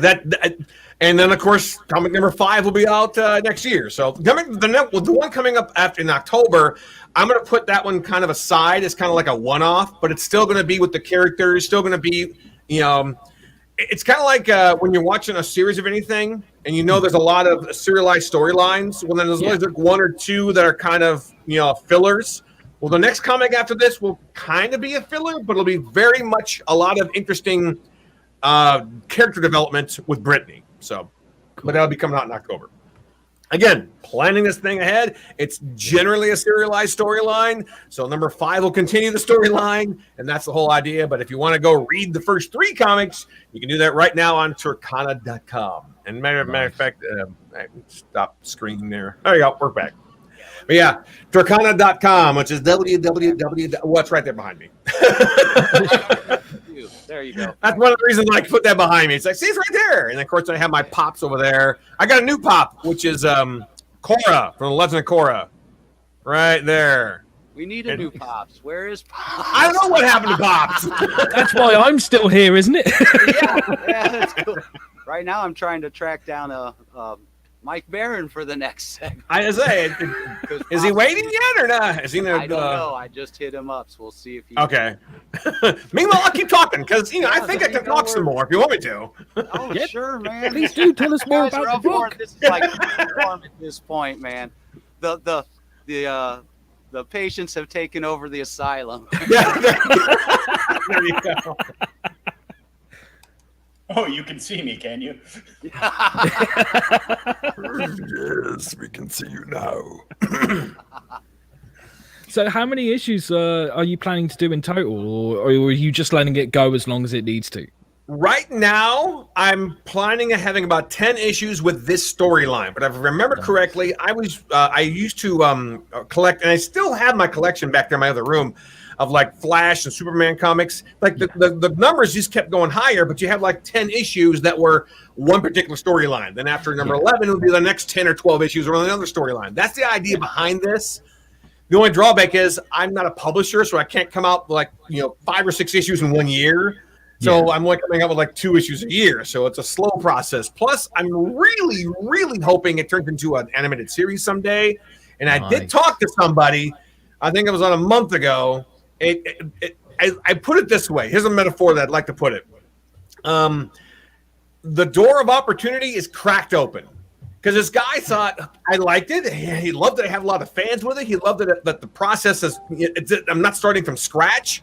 It's like people seem to really like what I put out. I'm already putting out a bunch of comics and books and stuff. He said the fan art is already there. He said the problem is a couple of characters that need to be tweaked a little bit. He said if I wanted to, let's say, try and pitch this to a network, they might not take it.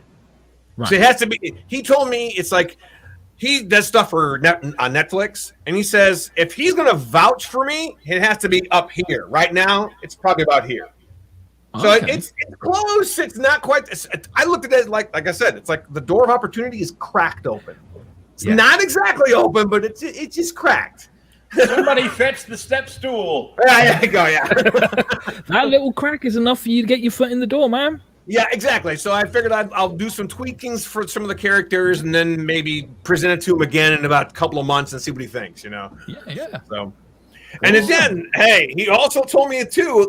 He said I'm not going to say who it is, but he told me that he has a show that's on Nickelodeon and Netflix, and when he tried to present this particular show back when he first started, they rejected him 3 times. So if let's say by some miracle I got the idea of pitching this to somebody and they rejected me, don't get discouraged. yeah, definitely not. So definitely not. The way I've always seen it is, if you get a rejection letter, then that's the beginning of a new collection. Try and be the person who gets as many rejection letters as possible. Mm-hmm. And then eventually somebody will say yes.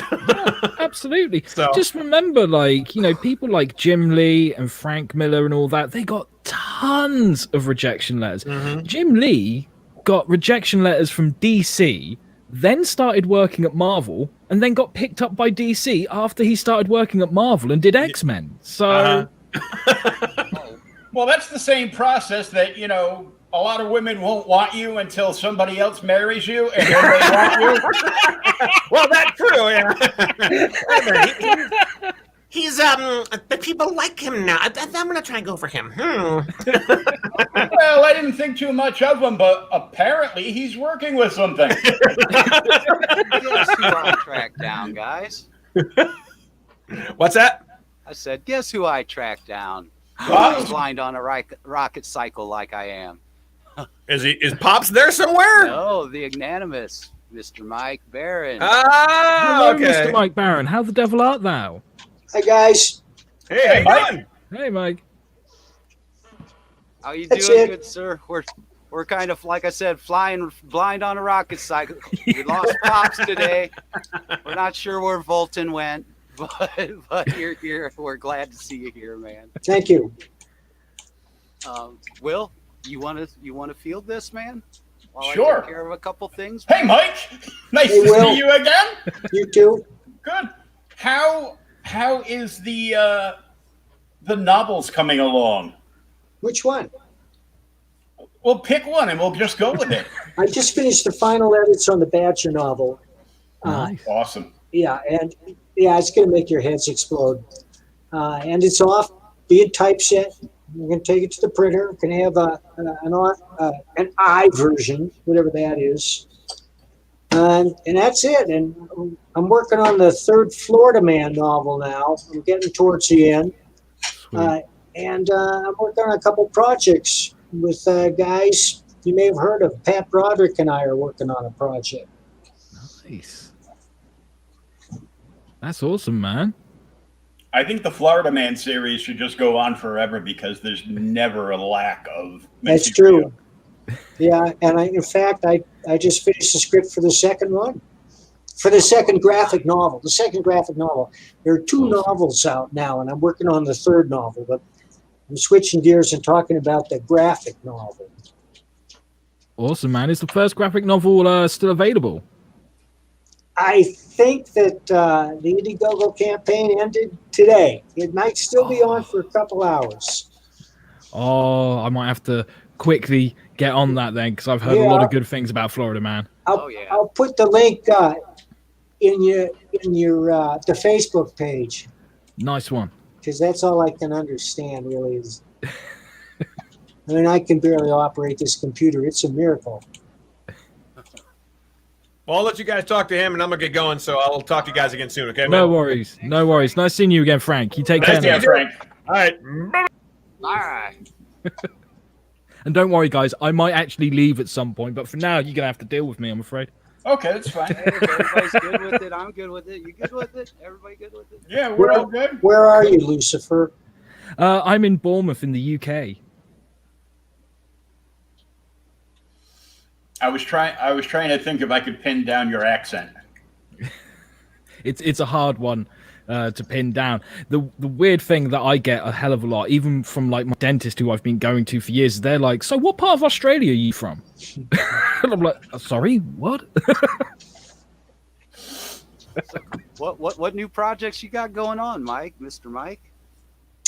You know, we just started kicking it the other day, Pat Broderick and I, because he was posting all these Western designs he did. Kid Colt Outlaw, Two Gun Kid. I don't know if you've seen him on his page. So I said, Pat, what do you want to draw? And he said, I'd like to draw a Western, but I'd like it to have a supernatural element. So that's what we're doing. Nice. Oh, yeah. Cool. So what is the name of that one? Right now it's the Bronze Star.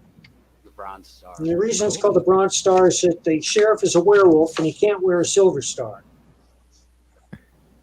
Is that for the ticker that I have here? I'm guessing because I'm just flying by the seat of my pants on that. The Indiegogo. Geez, I got so much stuff in the works here. I'm about to embark on a project. That's the Nexus Long Star Bigfoot Bill. Oh, that's right. That's ongoing. That's ongoing. Let me give you a link to that. Oh, here we are. Sorry, boys. Oh, it's all good. We're going along. Pops is going to be mad. He's like, man, I missed Mike. Unless he pops in. He must be having technical difficulties. Yeah. He kind of froze up and then disappeared, and I haven't even been able to hit him up on the messenger or anything. So. Yeah, he had a power outage last night too. Oh boy. On the ice storms and stuff. Oh, hey Phil, I posted the links to both those campaigns on instant message on Facebook. Okay, I got you. I'll go ahead and get those up. So Mike has a Nexus novel, a new Nexus comic book series, a Badger novel. Yeah. The Florida Man. Mm-hmm. Very proud of it. And, you know, I finally got the copy to the guy in Tasmania. We sent him the first one in 6 months ago. We sent him the book in Tasmania. Do you know where Tasmania is? It's on the exact opposite side of the earth from where I am. The exact opposite side of the earth, you know, and it's just nothing. So finally, I sent it to a friend who lives in Australia, and he forwarded it to him, and he finally got it. But I'm not going to ship anything to Tasmania again. And I'm not going to accept any deliveries from Tasmania.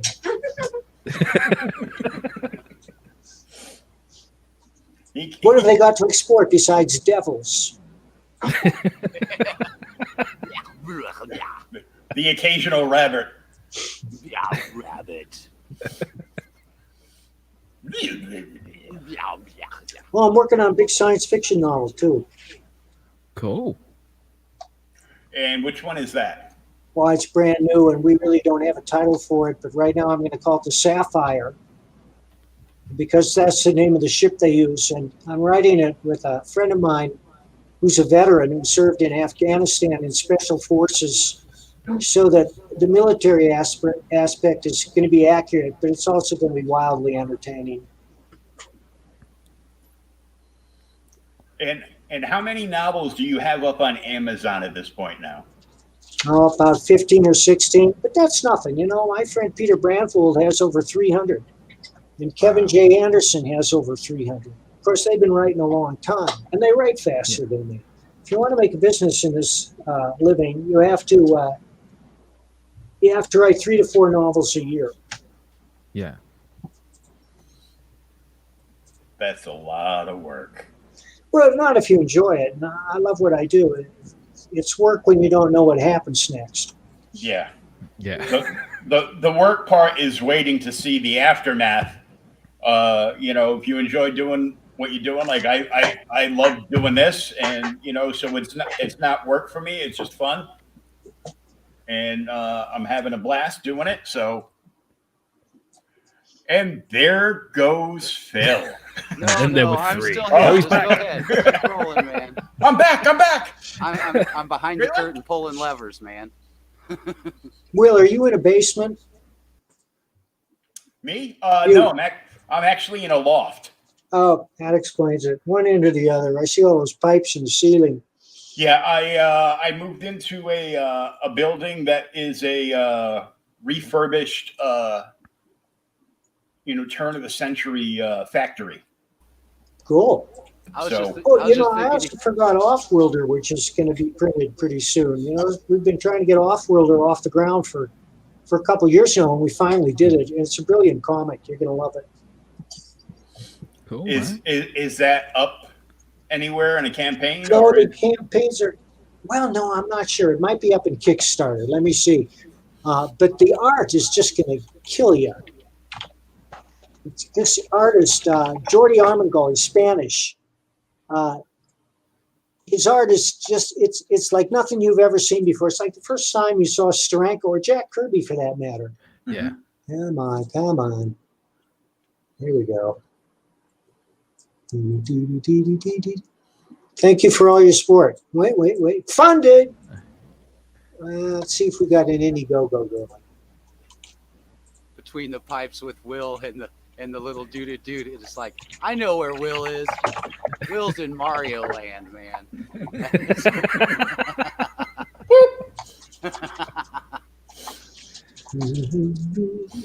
Nope, I already ate the mushrooms. Wow, holy shit. We did better than I thought. Let me give you the link to this, Phil. Sure.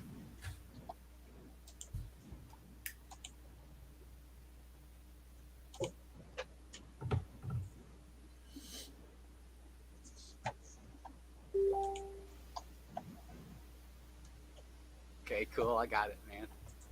Off-Worlder. Oh, you know something? This one may not be one that's active. In fact, I think it failed. It's still up there, though. The Kickstarter succeeded, so there will be a book. Cool. Here, I'll get it up here. 1 second. Juggle.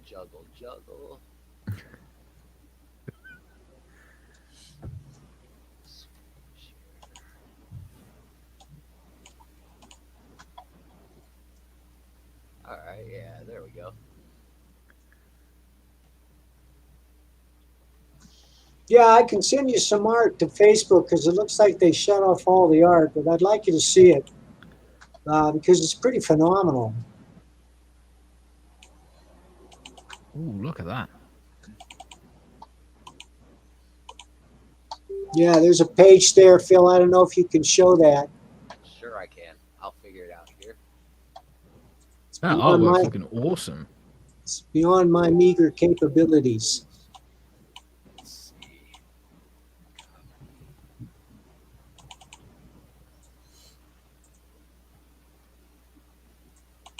I like this one.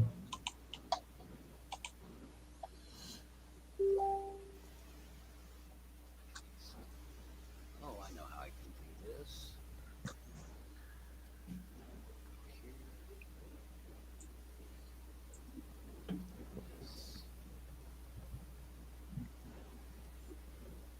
Oh yeah, I'm pulling the levers. Hold on 1 second. About got it here. I could read something. I could read a chapter from Florida Man. There you go. Oh, look at that. That's gorgeous. The coloring on this is insane. Yeah, Jordi did that.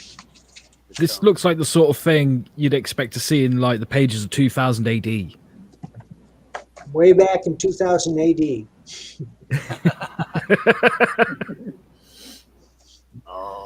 Oh, I love all that stippling in there. Nice. Yeah, I'm happy we finally got this off the ground because it's been ready. I mean, the whole book has been ready to go to print for a year. Unfortunately, Jordi's moved on to, Jordi was sucking air for work there, but now he's got a sweet gig with Dark Horse. I don't know what it is, but Mike Richardson is the writer, so you know it's important. Yeah.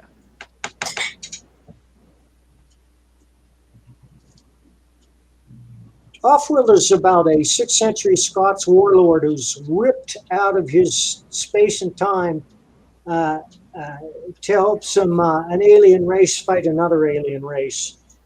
It sounds familiar, but it's unique. because every story has to be unique. But also, I did a lot of research on it. I think you guys will enjoy it. He's joined by an Egyptian princess who flees the siege of Alexandria. And it's got a lot of action. It's like Highlander in space. Cool. Oh, nice. Nice. And is it funding at the moment on Indiegogo, or?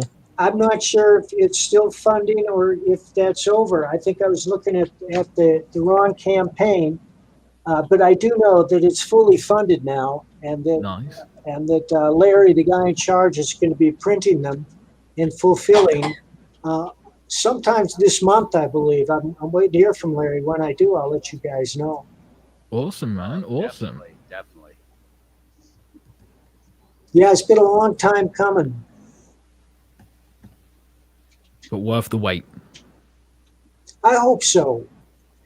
I have, whenever I write something, I try to grab the reader by the throat. Yes. Yeah, because I never lose sight that my number one job is to entertain. Yeah.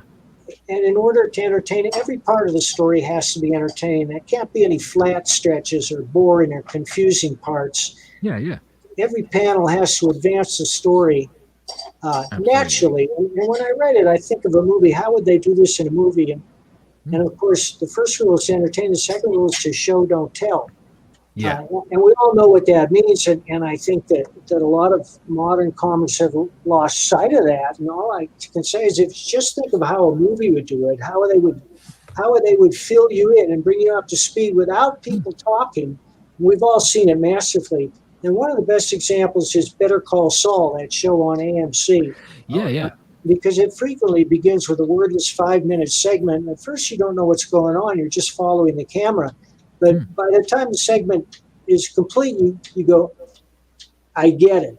Yeah. And you get a little thrill because it was done so cleverly, because it was done so engagingly. Awesome, man. Awesome. Yeah, see, I don't think that campaign succeeded. I don't know where the money went. Didn't go here. Didn't go to Spain. I hate it when that happens. Man, that cover looks great. Yeah, it's terrific. Like, that tells you everything that you need to know about this book. Yeah, we have Pat Broderick did a cover too. I think that's one of the alternate covers. Sweet. I've always loved Pat's work. Yeah.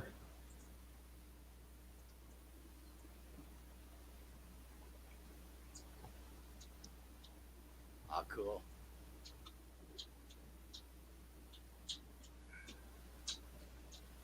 Oh, I love that line work. Oh, yeah. Give me a kilt and a battle axe. I'll give you a story.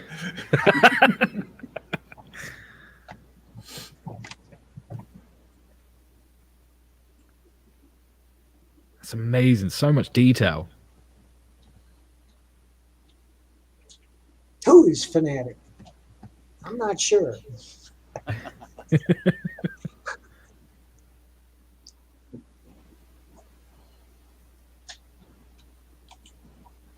Oh, I really like those colors on the boat. Yeah. I was thinking of Florida Man the other day too when I heard the story about the guy sitting in his living room playing video games, and a couple of guys broke into his house, and he just reached down, and that video game became a first-person shooter. I like the one Florida Man seen skating naked down street wearing giant panda head. Sold. That's all I need to hear. I have visuals. It sounds like something out of my senior year at college. I think mine was a koala, though. But, you know, whatever. It all works.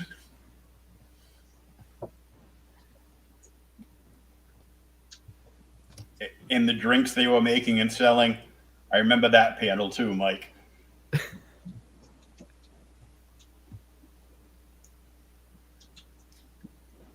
They had a great thing on one of the tiers on Florida Man where they did a homage to the old Coppertone commercial. Oh yeah. You want to take a look at that? Yeah. Let me put that up. And they put it on a postcard, like a collectible card. It's going to be on the postcard and the towel and the lunchbox. Mm-hmm.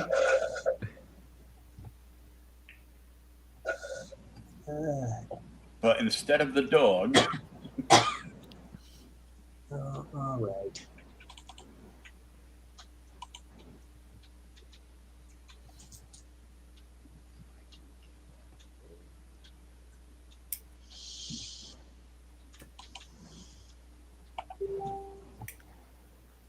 Oh, wait a minute. You see it? Hold on. I'm juggling. I'll share this while I find it. I got another one. I'm going to take that one off because it's been replaced. I got to show you the new one. Oh, come on. What is this? It's so slow. So slow. Okay. Come on. Oh. Okay, there we go. It's over there.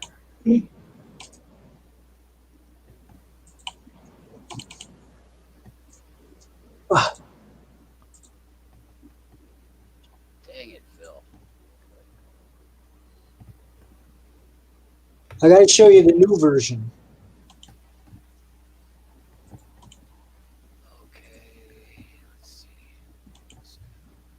Come on. Come on. There it is. It's coming. It's coming. There it is. Did you see it? I don't know where. Hold on. I do not know where they are going. Here we go. You got it. I got it. We'll do this. Bingo.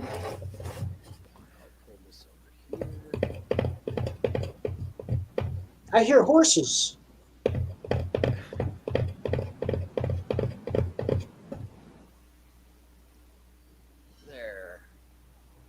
There it is. Nice. Postcard, a lunchbox, and a towel. Yeah. And if only the lunchbox was big enough to fold up the towel into it. Well, we should offer a suitcase, really, with a false bottom.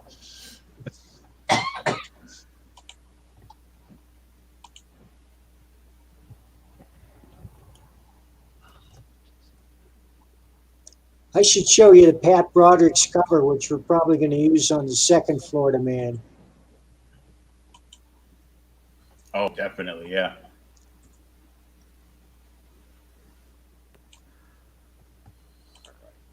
Computer's being laggy on me, man. Some of the stuff reproduces faster than others. There it is.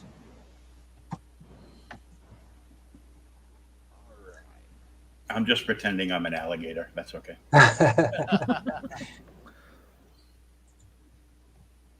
Awesome.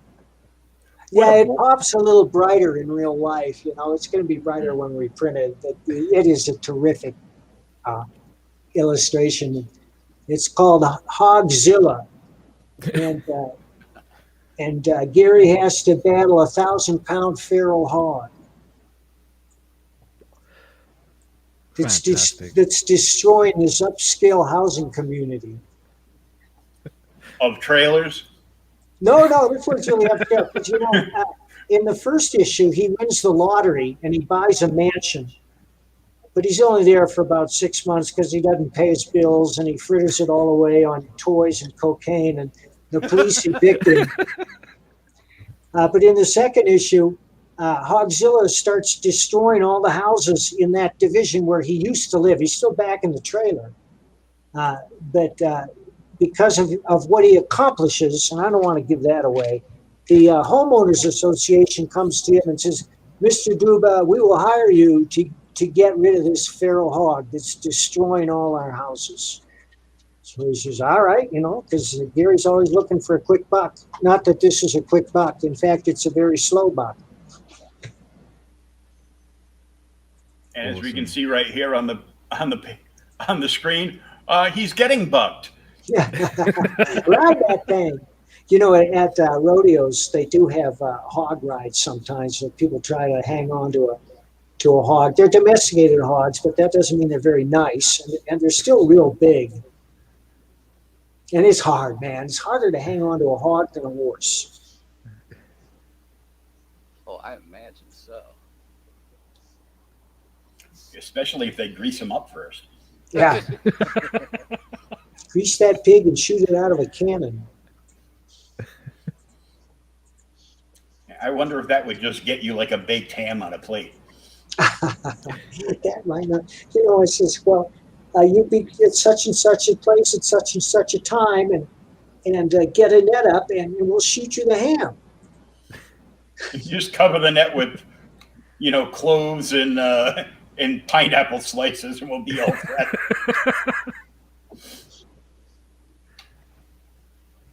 Because I bet you could launch a ham a long ways. Oh, I'm sure.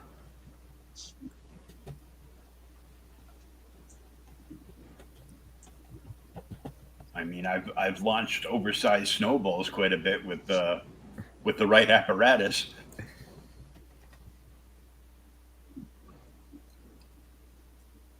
I was watching Marco Polo on Netflix, which starts out great. And they used trebuchets in the second season. You remember those are those huge things with a scoop on one end and a heavy weight on the other. And when you release the weight, the scoop swings about 300 degrees and hurls a heavy object, I think up to a quarter mile.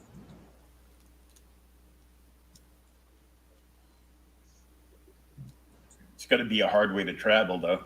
Yeah.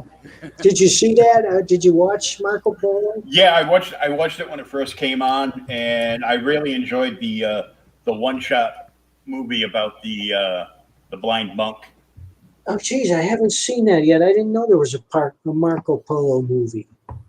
Yeah, it's a backstory history of the monk there that was teaching him, 100 Eyes. Yeah, it's very, very good. Great. Because right now I'm watching Cobra Kai like everybody else. Mm-hmm. I had 2 hours sleep because I couldn't stop watching. I'm like, yeah. Oh, I haven't even started it yet. Next episode. I had to ration myself. I tried. It didn't work out. Just like when I got the I took a 30-day free trial of CBS All Access to watch Picard. And I watched the entire series in one sitting.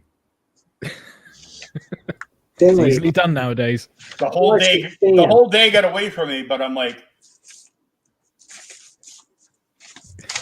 all right, guys, thank you for having me on. Thanks so much for joining us again, man. Mike. It's nice meeting you, Mike. Likewise. Hey, Mike, nice meeting you. Sorry about the technical difficulties, buddy, man. I never do. Take care, man. Well, you have a good one, sir. Thanks for coming on. It was good to meet you. Have a great day. Cool. Well, I better shoot as well because I think I've overstayed my welcome a little bit as well. Well, no, I was gonna say, well, since Pops likes the horn so much, he's been replaced by Lucifer. Yeah, exactly. He summoned me, and then all of a sudden these technical difficulties happened. He hasn't returned yet. I am waiting for word back from Simon. Simon, I sent you the link. I seen you're in the messages there. But I've sent you over the link, man. So come join us. Cool, guys. Well, look, it's been awesome being on here. It's been absolutely fantastic meeting you guys and meeting you again, Phil. Yeah, you too, man. Good hanging with you, man. Hell yeah, man. Hopefully we can do this again real soon at the next CRoM Con. All right, man.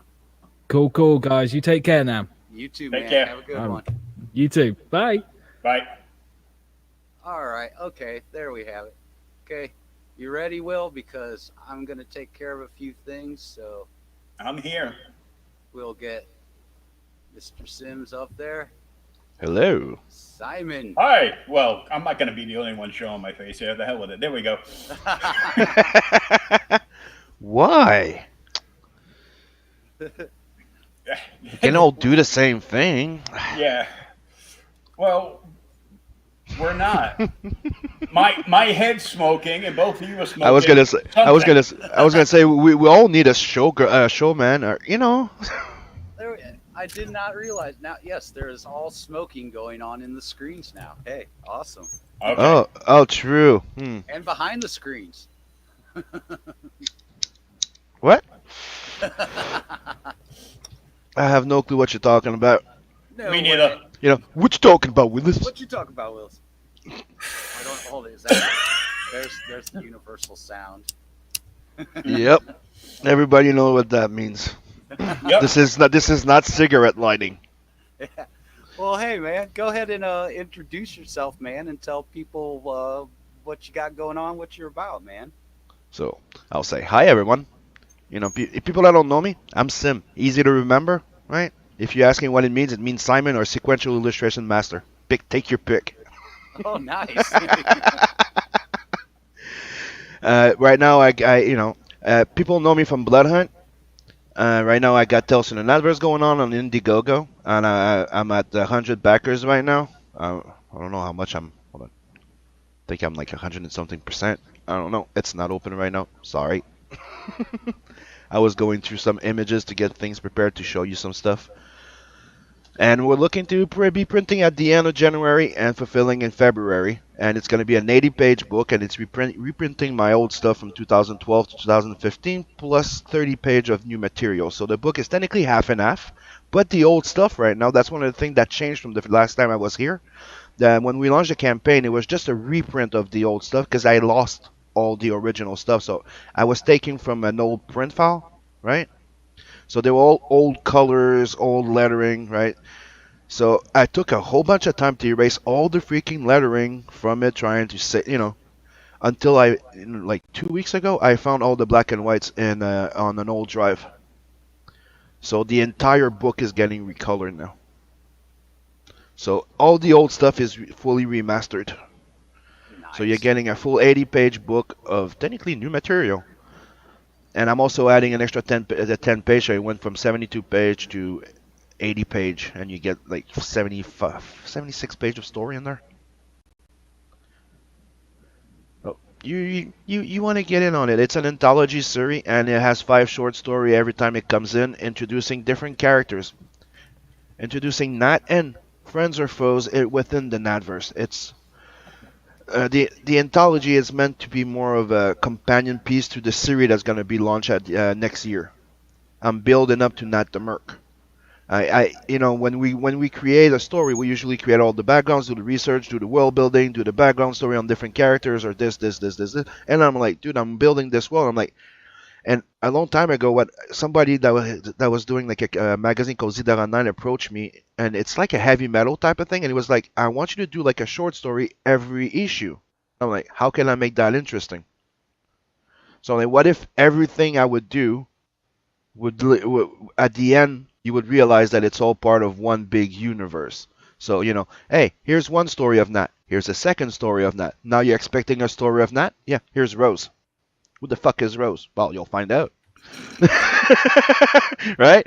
Like, here's a story with, Luani. Here's Elrica. Who's Elrica? She's a queen. And you don't know if they're going to be friends or foe. You don't know what's going to be happening. But at least the point is, after those 3 books of Tales from the Adverse, when I start Nat the Merc, you're going to know the universe. You're going to be caught up to what Nat knows. So when we start his story, you're going to discover the world and everything as he goes. Because the thing is, the guy doesn't know much about his past other than he's born from a freaking experiment. And he has no right to exist. In the galaxy where he is, there's no human from Earth. There's humanoids, but there's no Earth, right, people? And the other part of his DNA, it's an alien DNA strand that nobody knows about anything anymore. just to give you a little, idea of he's a man of mystery, and I call him the intergalactic man of action. The intergalactic man of action. There you go. Hey, Simon, did you say you had a screen share that pull up for things? I was getting ready to. Oh, okay. There you go. There. Okay. Cool. Here's a little sample of something that I'm working on. That's Luwani, one of the characters. She's gonna be mainly introduced in the second volume that I'm already working on. What else? I have some cool stuff here. Here's the cover for the Royal Rumble story. Colored by Michael Beacon from Seven Legions. Nice. Here's some page sample. Fully colored. So it's all in the process of being colored right now. I'm adding a few little pages. Just, we all do that in crowdfunding. Huh. And you've all seen this already. Well, I haven't, but I have now. And here's the cover of Nat and Zed. That's fully colored by Scotsman, which is probably going to send me this little sample right here. Because right now he's working on something, and it's the main cover of the book.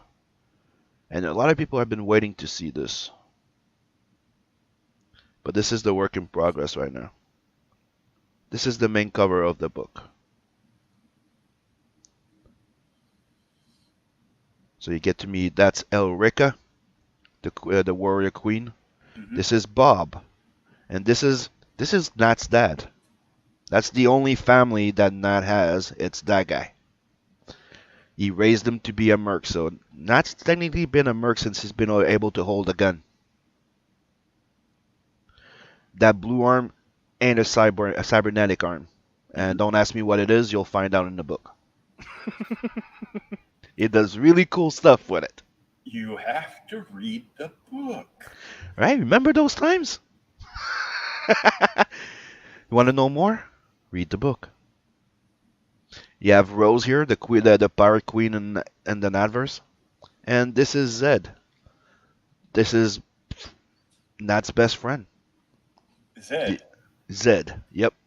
And now all I can think of is Bruce Willis saying, Zed's dead, baby. Not yet. He's still in the book. Yep, he's still in the book. And as he's the smoker of the book. It reminds me of, it made me think when I saw the ship up above and the grouping, made me think a little bit of the old Alien Legion from PC Comics. Dude, that's one of the biggest inspiration behind my entire universe. I'm a huge fucking fan of Alien Legions and Meta Barons. So if you want to get an idea of what I'm trying to do, it's imagine Meta Baron with Alien Legions, right?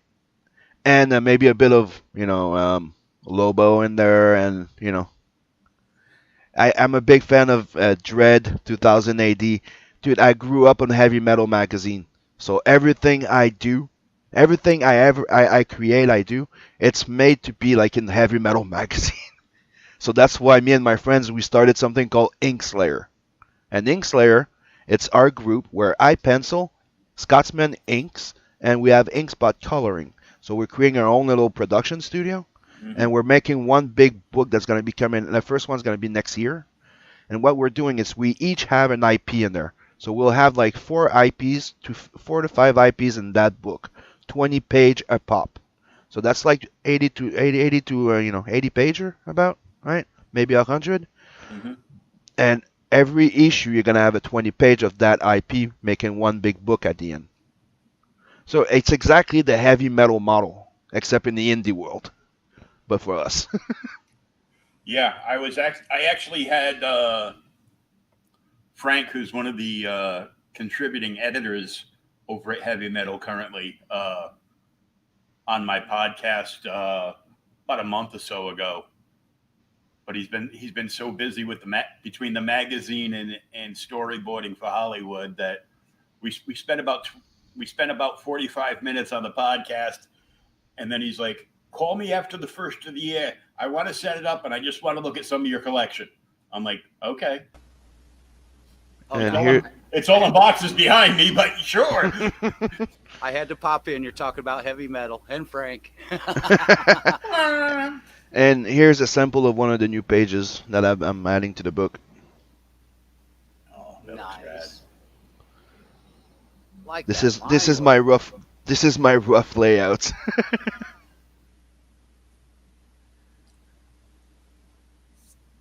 His gun pulling off that side holster reminds me a little bit of Nathan Fillion's character.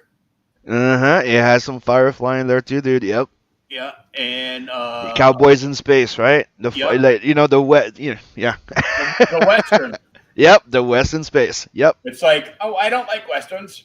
Did you watch Mandalorian? Yes. Yeah, I loved it. It's a freaking Western. In space. Dude, Cowboy Bebop. I love that shit. Yep. Trigun was that. Dude, come on. Trigun. It's a spaghetti Western in diesel punk. It's freaking amazing. That's why I love this stuff. Like another one I like a lot. I did not know this, but it's one of my friends that, when I was talking to them about Not the Merc, and he's like, dude, your world is a mix of sci-fi and fantasy. It has magical and stuff like that. I go, yeah, it has everything. And he goes, did you ever see Outlaw Star? No.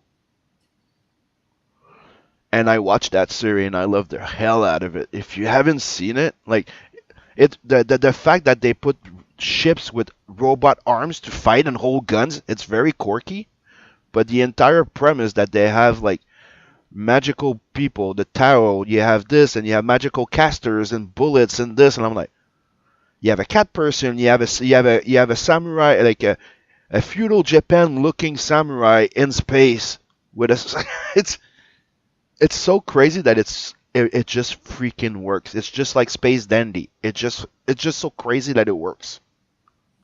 Oh yeah, it's like, well, everything from the lightsabers came from feudal Japan, samurai warrior stuff. So, and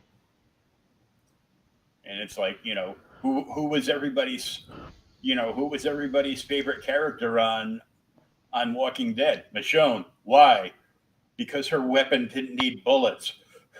It was nice and quiet, and you didn't run out of ammo. And she was just fucking badass. Yeah. And another thing I like, that I like to highlight is one of the things that I get fed up in sci-fi and fantasy is that usually they're always freaking humans, right? No, it's aliens galore. You have all type of aliens, lizard people, you have shark people, you have dinosaur people. You're gonna have all type of freaking aliens in there, even flying whales in space.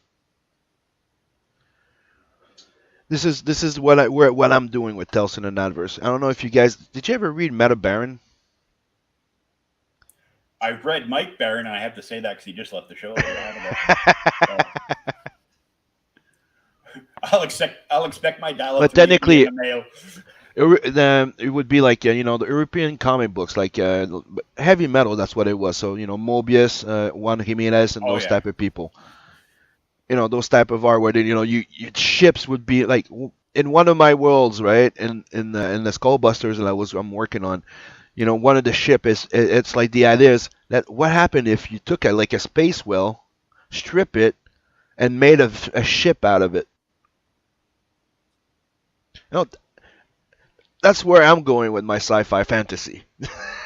So you're gonna be expecting stuff that will take a turn. If you like Warhammer 40K, you're gonna love what I'm doing. Oh yeah, and Scotsman TV is in the chat, says he can't wait to color those new pages. Hell yeah. That's my bro. That's my Inkslayer bro. That's my color. That's a colorist. But you know what? He's a better inker even. He can do both. Yeah. But dude, the idea is you're like, wow man, your colors are fucking awesome. And he goes, yeah, but that's not my trade. I just do that as a hobby. What I do is inks, and then you see his inks, and you're like, holy shit, you're gonna ink me for your life. What's up, Ryan? Yep, that's another one of my friends. Ahoy, Ryan. Cool guy. Ryan Wynn. I know Ryan. Who doesn't know Ryan? He did a great sketch of freaking drawing of Nat doing my show, Doodle and Chill. I'm like, dude, I want it. Tell me how much. He goes, I'll send it to you. Man. He's a great guy, and I backed his book, Hammerella. If you haven't, go check it out. I had something similar happen to me like about 12 years ago at a convention. And I had just finished talking to the late, great Alan Bellman from Timely Comics and getting one hell of a history lesson. And right next to him was Ken Hunt, who had worked at DC and done a whole bunch of, various Batman ones. And I had picked out one of his prints that I wanted signed. And then there was some kind of mix up, and he actually sold it to some dude dressed up as Green Arrow. And then his wife said, that was supposed to be for this guy. So then I finagled, and he was actually sitting there sketching this out. And I ended up getting to buy an original piece of art off him instead. Oh, that looks cool. That's from the Killing Joke, isn't it? No, that's just like a kind of like a. He was just sketching around doing Joker stuff, and yeah, it just reminds me of that cover of that cover. Yeah, it's kind of like the same maniac look on the face. And here, what I'm showing is these are stickers that I got made of the entire crew. Chibi stickers. I go, oh, is this the Scotty Young variant? No, that's a guy that's called 6 a.m. Mark. Oh man, the last name is escaping me right now because we all call him 6 a.m. right? Well, then we'll call him 6 a.m. too. So 6 a.m. Comics, you can find him under 6 a.m. Comics, and he's a great guy. But the thing is, I went in because I love his art style because it reminds me so much of Metal Slug. Remember that old arcade game called Metal Slug? Oh yeah. And I'm like, guy, I love your style. He goes, how the fuck can you like my style? I go, dude, shut up. I love your style. And I'm like, I want you to do the stickers. I want you to do all my characters. He goes, why? Because I want you to make them like they're if I was playing Metal Slug. I want them to look like they were in Metal Slug, the game. And dude, he nailed it. I'm freaking happy with them. And right now, there's 3 of them on lock. I might give them all away anyways. But I got them all printed, all 6 of them separately. So you can have your own fun if you back my book. You're gonna get those stickers, and you can make your own little montage. You can play color forms with them. Yeah, pretty much. Like you see, they're all here and they're all printed individual, and you make your own little montage. That's awesome. And I also have a Bisley piece on the campaign. I don't know if I showed you that before. You know what? Let's just go in the campaign.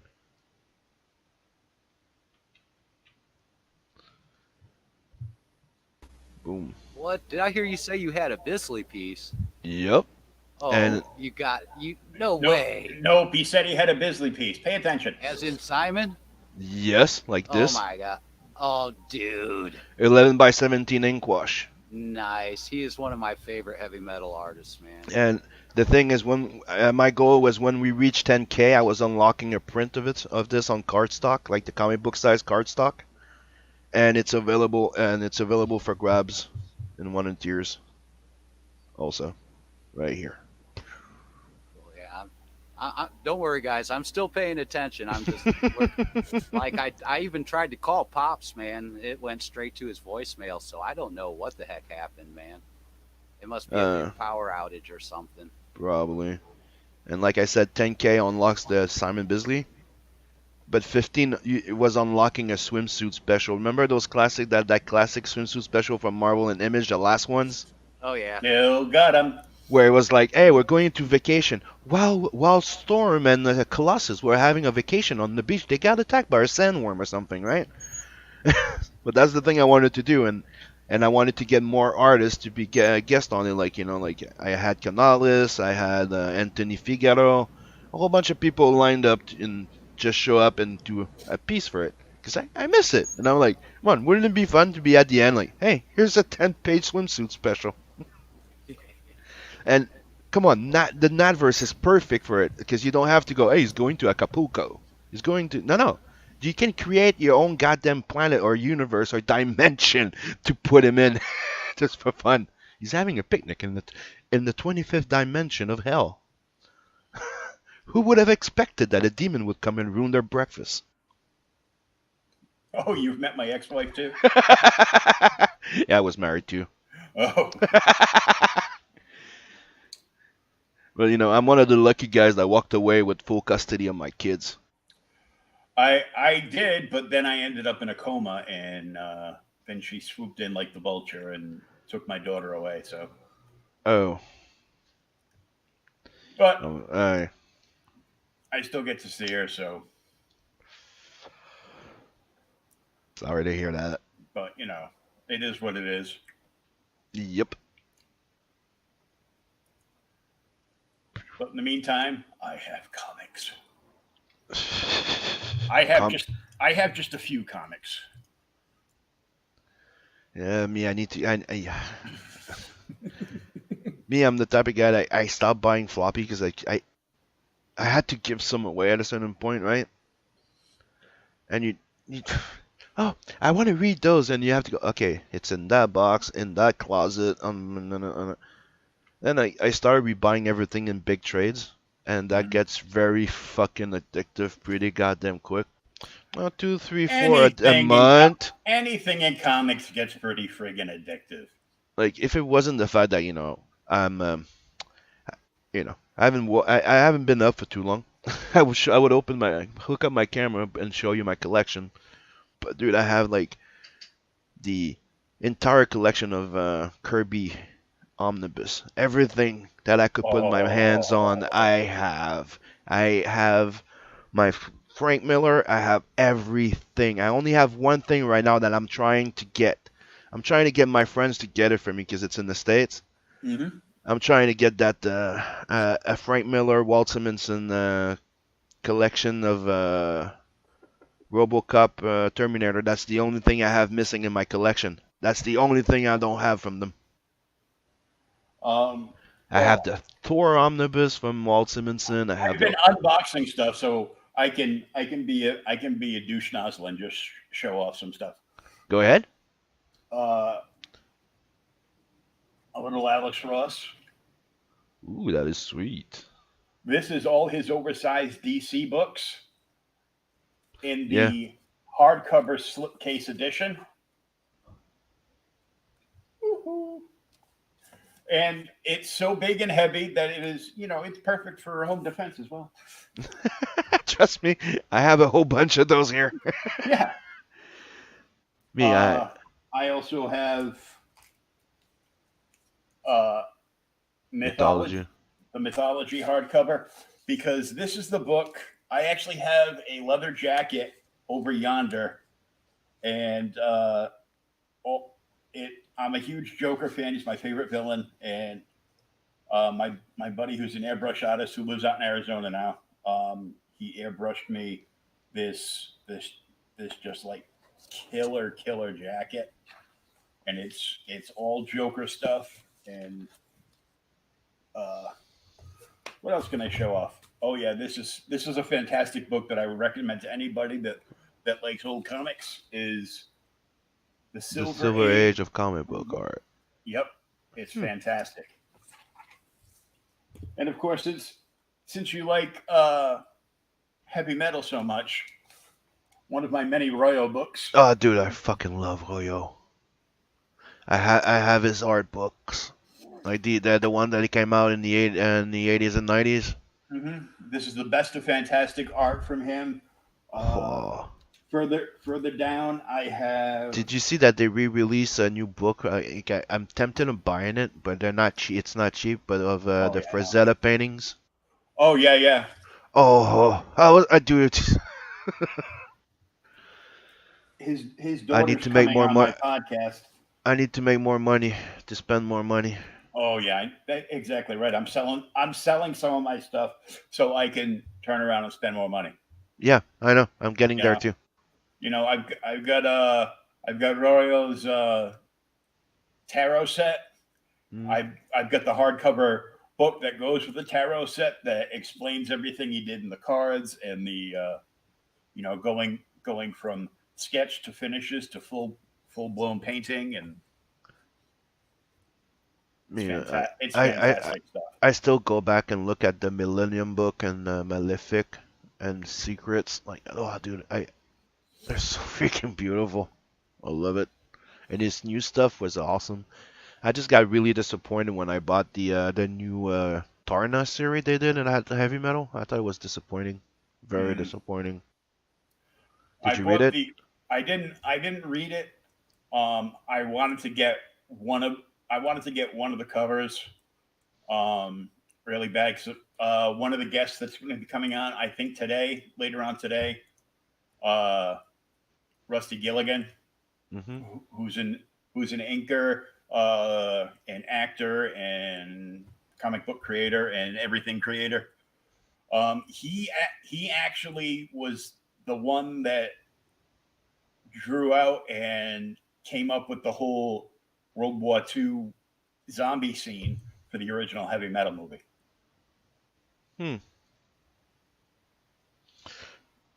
Two of my favorite movies, heavy metal movies. By the way, did you guys see the Metal Hurlant series? Because a lot of people don't know about this. There's a series, a live-action series. You can find it on Amazon. It's called Metal Hurlant Chronicles. And it's all heavy metal, the original heavy metal stories that are made into episodes. Wow. Uh-huh. Oh, wait. What was that? What, heavy metal! Metal Hurlant Chronicles, yes, yep. Yes. Where originally heavy metal came from. Heavy metal was Metal Hurlant before. Yes, it was made in France, and then it got turned into Heavy Metal magazine. Yep. Right. And even some of those stories from there got carried over into the later issues of heavy metal. Yeah, the main founders was Philippe Druyet and Mobius. Yeah. Druyet is technically the creator of fucking Vader and the Stormtroopers. Yeah. Yep. They went to him and bought his painting and took the designs for Darth Vader and the Death Star. Like the actual first painting that he did, you see Darth Vader's helmet, you see the Death Star, and you see you see all the Stormtroopers on the side. Yeah, it's the Darth Vader that has more of that like thinner, narrower face, right? If I remember right. Yeah. Exactly. And Mobius, you know, he worked on most of the movies in the 80s. Yeah. Most of them. Aliens and all those. So yeah, I'm looking for something here too, because when we're talking about alien legions, I have it. I do have a big wing to them. They're called the Chaos Chasers in the Nadverse, and there's a snake person in charge. Wink, wink. I'm just looking for the design where I put it to show you guys, like a little. They're like my freedom fighters in that verse. You have the Federation and all type of stuff. Try not to give too much spoilers. All the good stuff, man. Oh, dude, in that verse, you'll see giant robots, mechs, and shit, transforming ships, everything. Everything I love from freaking manga, anime, heavy metal, dude, it's in there. Oh hell yeah! Mash it all up, man. Mm-hmm. Just for anybody watching, Phil's trigger word is heavy metal. All one word. Call it heavy metal. Yeah, here's a little exclusive. Here's a rough pencil cover for the Not the Merc series that's going to be coming out after I'm done with Nadverse. This is just a pencil, just to give you an idea of what to be expecting. Big mechs, and he's right there going, reloading. Well, see, that's what's cool with the new indies going on now, man. It used to be able to get that kind of artwork and stories. I always had to go to heavy metal, but now with indies, we got cool stuff like what you're bringing up here. I've seen lots of cool indies that have that good heavy metal flavor in them too, man. Mm-hmm. But that's the thing, is that we don't have to be the fast food version of comics anymore, especially here in indie. We can allow ourselves to just like spend more time on the book and actually do something that would be like European quality, right? Yeah, have interesting, original-looking artwork instead of, that's one reason that I'm not too big about the Capes books anymore, because it all starts looking the same to me a lot of times. But I don't get that with a lot of the European comic art or in the indie world, either one, So I really dig that because the originality and the original look of the pieces.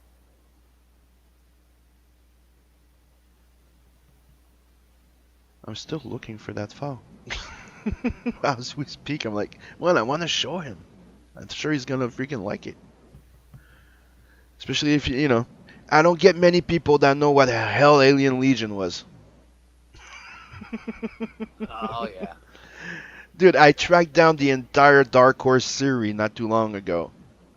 Like in the omnibus that they had, they were discontinued. I tracked them down, and I'm finally getting to read the old ones. Because I knew the Strowman more, the Chuck Dixon and Strowman years. Yeah, I've got some of the original issues of Alien Legion in the boxes behind me, and I got a couple of the trades before they started doing the omnibus years ago. I didn't know about the Alien one that until just recently, and I actually ran across it because I just for the hell of it, I was doing doing some colors on a McFarlane piece that was an Alien, and somebody says that looks like Alien Legions. It's like, okay, well, I got to look that up. So yeah, since then I've been introduced to Alien. And you have to admit, it's freaking awesome. Oh yeah. You're like, where the hell have you been all my life? I know, right? Like a lot of that stuff from that era was like, head over heels what a lot of the mainstream stuff's doing now. Yeah. Mm-hmm. Hey, here's on the tech end of stuff real quick, Will. Do you have the full access to the StreamYard right now, or are you just in like the usual? I'm just in. I don't have the keys to the kingdom. I'm trying to see if I can get that just in case, because with Pop's gone, if mine drops out, then the broadcast is going to go bonk. So I'm trying to see if I can get that hooked up for you. That way, in case I go down, we can still keep rolling. All right. And yeah, still no word from Pops. Like I said, I tried calling and no answer there. So it looks like we're flying blind on a rocket cycle. Hopefully all is well. Yeah, no, it probably, more than likely, it's a power outage of some kind. Because I think they got a lot of ice up there. We just missed it. We're farther south than where he's at, but there's been icy rain. It's dangerous out there. It's nothing by me for a few days. So yeah, yesterday we had a little bit. Last night, we're farther south. I'm down in Indiana, and he's up in Michigan somewhere. And I know Michigan got hit a lot harder than we did, and we were just on the edge of having a nasty from that. Well, I'll be back in a minute. I'm just gonna grab me a cold drink, and I'll be right back. Okay, I'm gonna be bringing Oscar in here in a minute. Oscar, you back there? I see you, Oscar. There he is. All right, we'll bring him in, and yeah, go ahead and do your thing, and we'll keep rolling, man. Can't stop the show, man. Don't stop believing. Can't and won't and it don't stop. And here we let's see. And here we have Oscar. Hi everyone. Hi Phil, team. Very nice to meet you. Hey. Hi Oscar. Hi. Oscar, Simon, Oscar. Hi. Nice to meet you. Nice to meet you. Those mechas look very, very cool. Oh yeah, so yeah, and you can stick around for a minute if you want to, Simon, man. We're just kind of rolling freeform right now since the head of the asylum has left for a minute. So so yeah, Oscar, go ahead. Tell us about you. What you got going on, dude? Well, hi, nice to meet everyone. And I am writer of Divine Feather, currently on Kickstarter. It's my first comic book, and it's fully funded right now. I'm very happy. We have still 5 days left, and yeah, I'm very happy it's fully funded. Awesome, man. That is good to hear. And if you want, also, whenever you anything you want to show, just do the screen share, and I can bring it up on the screen for you, man. Absolutely. Well, Divine Feather, it's a Mexican mythology story. It's about the importance of family, deals with the cycle of life and death. It's sort of like Thor, Wonder Woman meets Indiana Jones and Tomb Raider. The protagonist, Anam, it's an archaeologist, and yeah, I'm very excited to see where this goes. Yeah. I think I've actually heard of this one. I think maybe Kevin sent me over a link for that. Oh, I hope so. A while ago. Yeah, yeah, that is very cool. Yes. We had a special tire. Well, you could get 3 art prints, trading cards, postcards, and that ran out. That it's completely over, and I'm very happy how it's going. Well, good. I'm glad, man. I always like seeing a good project get launched, man. Yes, thank you, man. Yeah. And so tell us. Finally found it. Sorry. Oh, you found it? Oh, good. We'll pull it up real quick. Don't let me interrupt. Yeah. No, absolutely. Go ahead. Hold on. I mean, you've been searching for so long. We gotta see it now. We're going freeform. We're going rogue, man. We're going rogue. So this is what I was saying when I said there's an alien legion wink in the Nadverse. So I had to make a snake guy, and here he is, and that's gonna be the Chaos Chasers. Looks so cool. Oh, hell yeah. I like that line work, man. Oh, that's sweet. Hi, Will. Nice to meet you. There's Will. Nice to meet you, too. Just to give you a wink on what you can expect in the Nadverse. See in the back? Ooh. Oh, nice. Nice. So I'm done with the teasers and exclusive because I don't show this stuff a lot. So this is special. Well, thanks for sharing with it and tell us about what you have going on, man. So right back to you. I'm sorry to have interrupted. I was looking for that. No, go ahead. I'm sorry. And if Lo siento, hermano. That does look very cool. Can't wait to see it. Muchas gracias. Okay, so yeah, just give us a screen share, Oscar, and we'll show some of that wonderful stuff you got going on, man. Told you you'd like it, Will.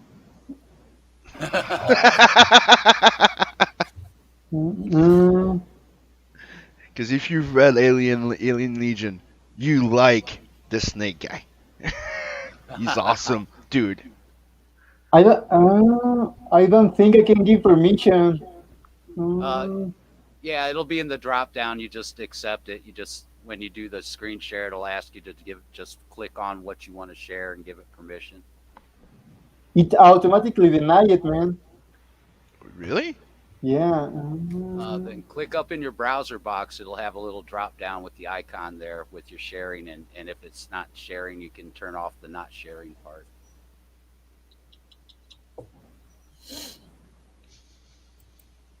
But usually when that happens, it also happens with the camera.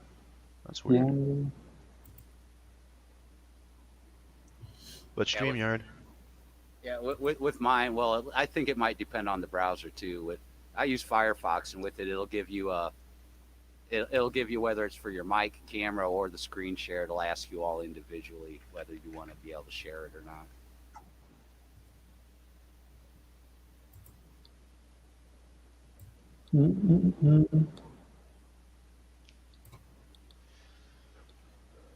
I'll tell you what, I might be able to pull it up if I have that link. Yeah, I hope so. I mean, it's Divine Feather on Kickstarter. Okay, yeah, go ahead and tell them about it while I look for stuff. And yeah, absolutely. Well, one of the main goals to Will real quick. Absolutely. Will, I'm tapping you, man. Whoa, easy. It's not that kind of show. Tap that. Get on the floor. I couldn't help it. No, you don't want to do that. I had a burrito for breakfast. Oh, you guys want another little wink at something that's coming in the Nadverse? I don't know. I'm really like showing you a whole bunch of stuff that I don't show that much. But this is coming. It's called the Skullbusters. It's my really team. Cool. Oh, I like that. that blue and red combination thing. Yeah. And this is my little homage to Jack Kirby. Cool. So it's like Darkseid dressed like the Thing with the attitude of Jack Kirby. That's very cool, man. Okay, I'm done. Oops, I'm muted again. Does he tell Stan where to go to?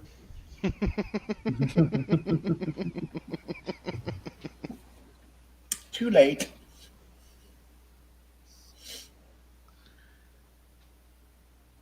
Well, yeah, I'm sorry I couldn't share my screen. I think Phil's looking for it now. I'm looking. Yeah, I hope have so. a link from Kevin. Well, I normally use Safari, and I just recently downloaded CRoM, and I don't know very much how to properly give permission.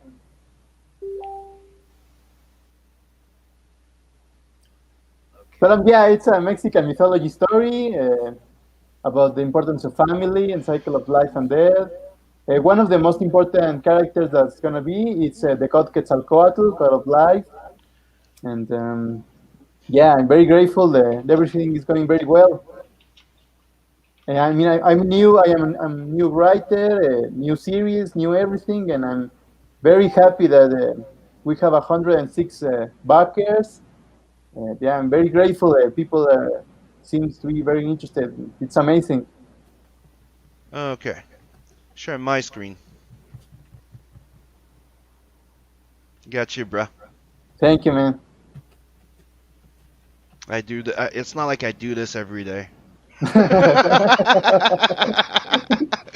Promote. I found your campaign. It's right here. Share my screen. Thank you.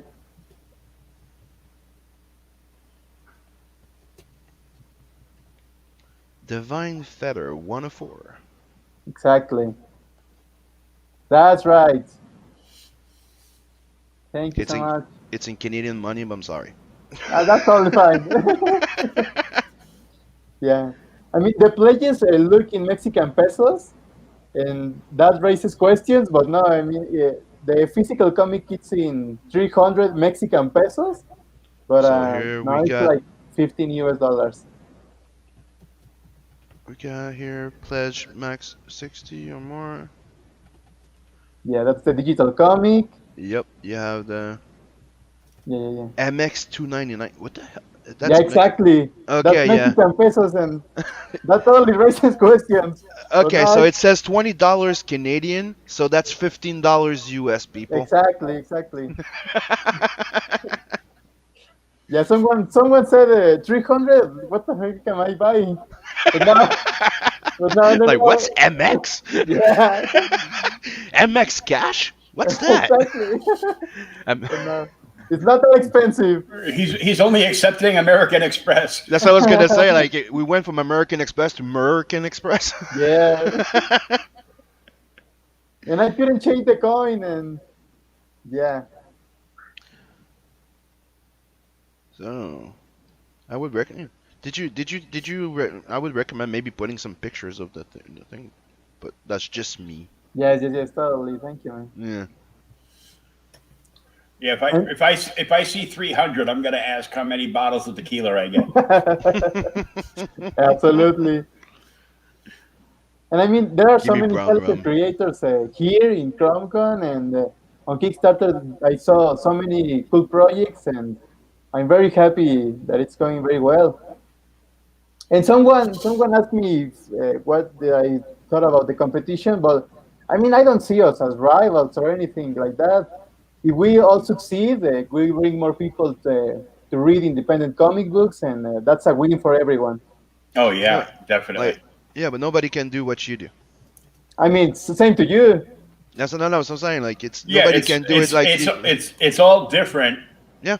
And it just widens the gap for, because not every book is for everybody. Exactly. But there's always somebody for every book. Let's just say I do Superman, you do Superman, Will does Superman. They won't be the same. They'll be Superman. They won't be the same, and people will still want them.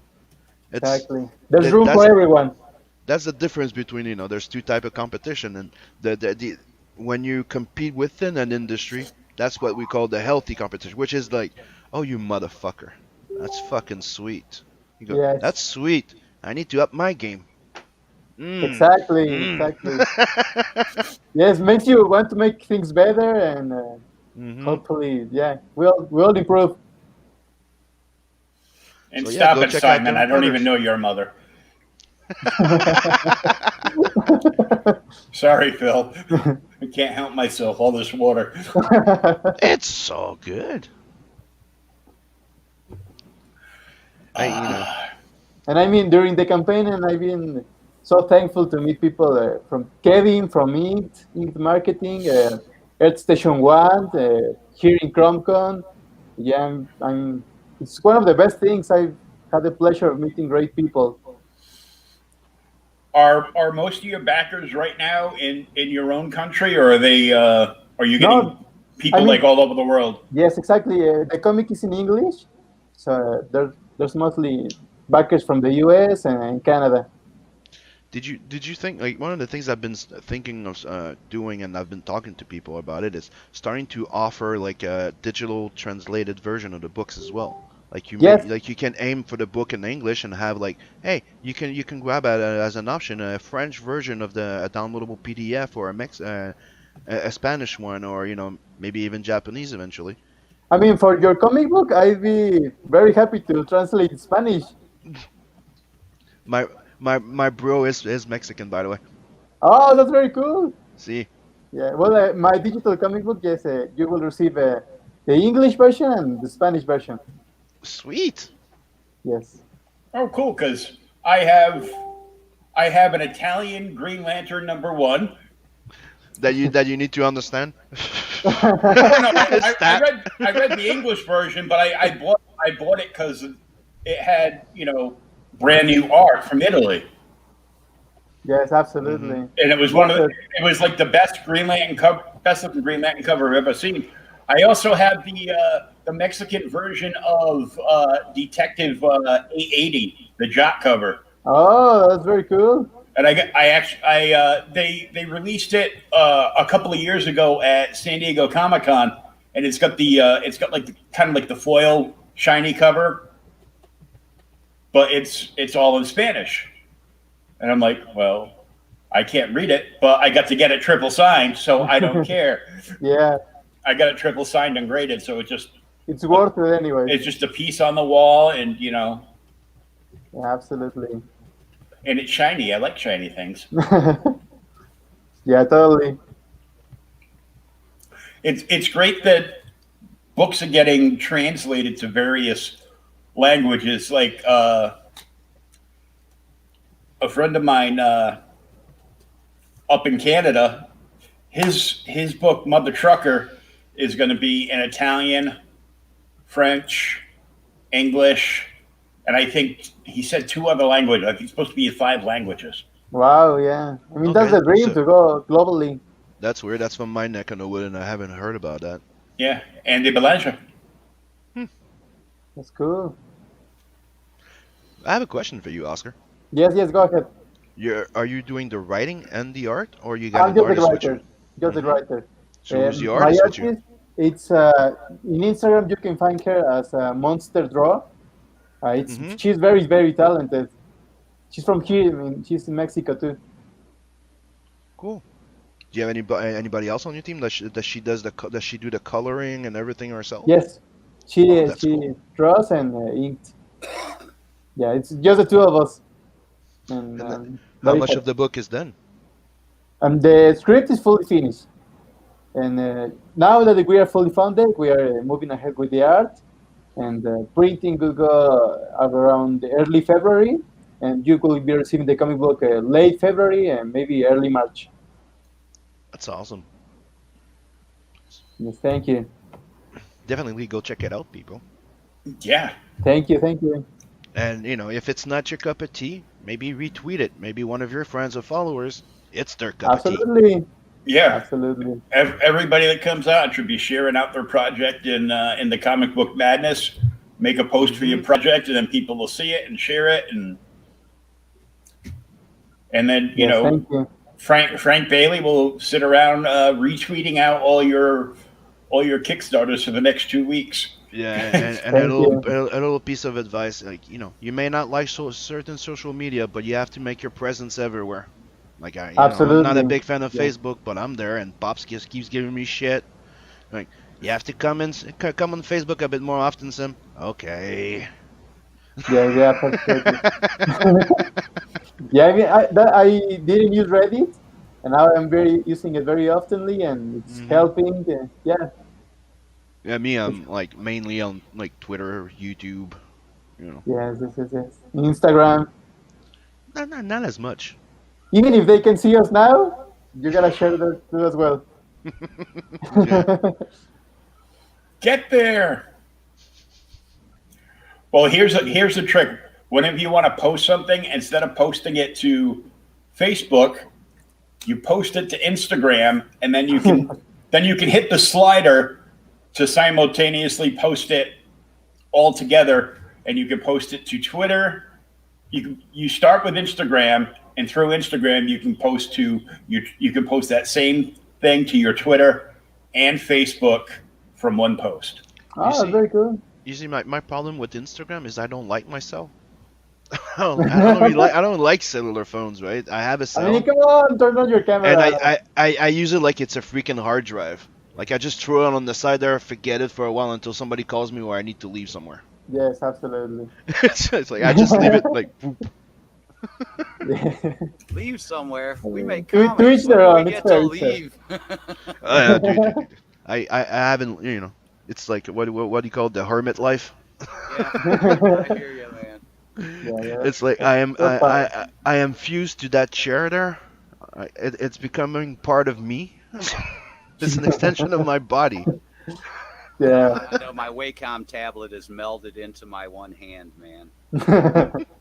Yeah. My stylus has become an extra finger. I'm going on a journey to the center of my mind. Imagination is truly wonderful. Well, that's it, guys. I'm gonna go eat because I haven't eaten yet, and it's time for my breakfast. It was great meeting you, Sim. It was nice meeting you, Oscar. Maybe next time I'll wake up earlier. I'll be prettier, and I'll set up my camera and everything. I hope so. Always good talking to you, Simon, man. Later, guys. Thanks for hanging out. Later. Take care. Take care. All right, cool. We got it set now. If my connection goes down, which I don't have good luck with Comcast, Me neither. Tina's signed in the background. Okay. Keep rolling, so we don't have to worry about any of that. Thank you, Tina, so much. Yeah. And what happened to Pops? We don't know. We're thinking that there was some ice storms.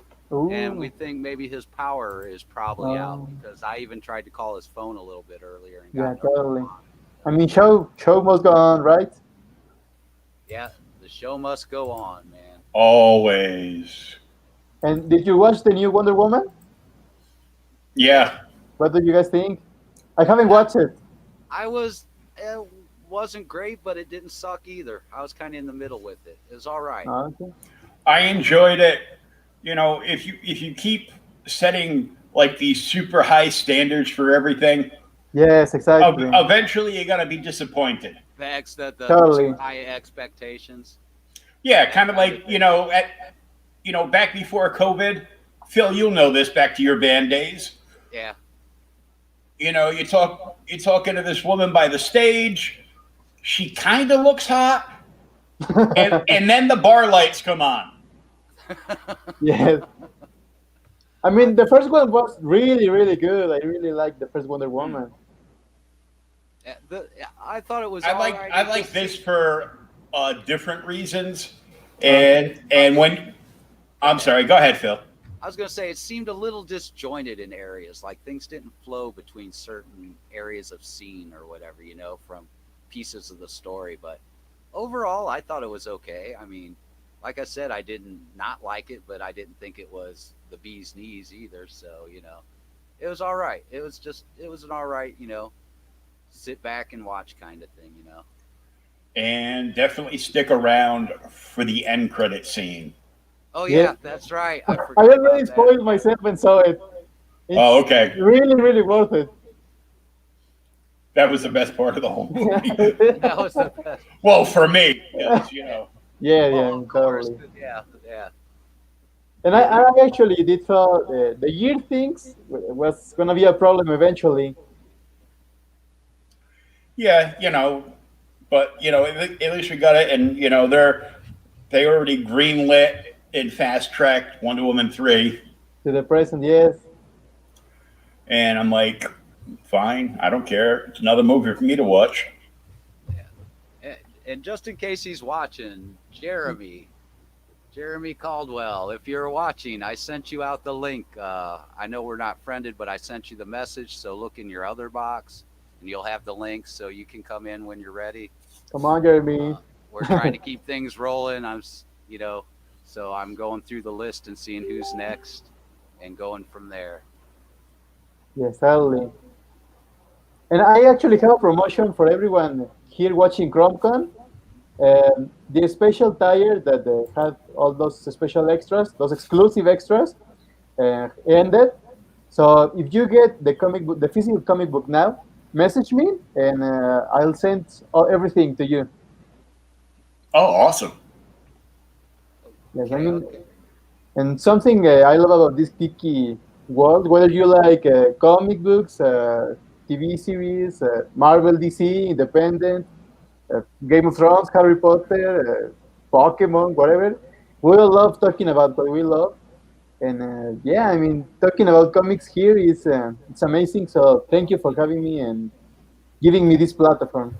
Well, thanks for coming in. We like to see new stuff from everywhere, and indie is the place to be. Absolutely. Oh yeah, so many different kinds of genres and stories out there. Exactly. I'm glad more people are realizing that. I think with everybody being home more and the lack of visual entertainment there for a minute, I think people are finally seeing what all the indie world has to offer out there. Exactly. It's a wonderful world. Oh yeah. Wonderful worlds. Yeah. Worlds. There you go. Yeah, totally. Hey Ryan, thanks for stopping by. Thanks, Ryan. Go CRoM Con. Thanks, Ryan, man. We're hanging in there. We're hanging tough, man. Absolutely. We lost the general for right now, but we're still carrying on. And like you said, we didn't have much content this year, but this year, 2021, looks like it's gonna have a lot of stuff. I mean, so many Disney Plus series from Marvel, Star Wars. That looks very, very cool. Oh yeah, there's a lot of great stuff coming coming down the pipeline, and new shows and ones that have just started, like season 3 of Cobra Kai. Oh yeah. Yes, exactly. Hell, I even got a couple new titles that I'm working on that'll be out this year now too, man. Just the color work. I just did the color work. You just colored it. It's gonna be awesome. I just colored it with my electric crayons, man. Your electric crayons. Yeah.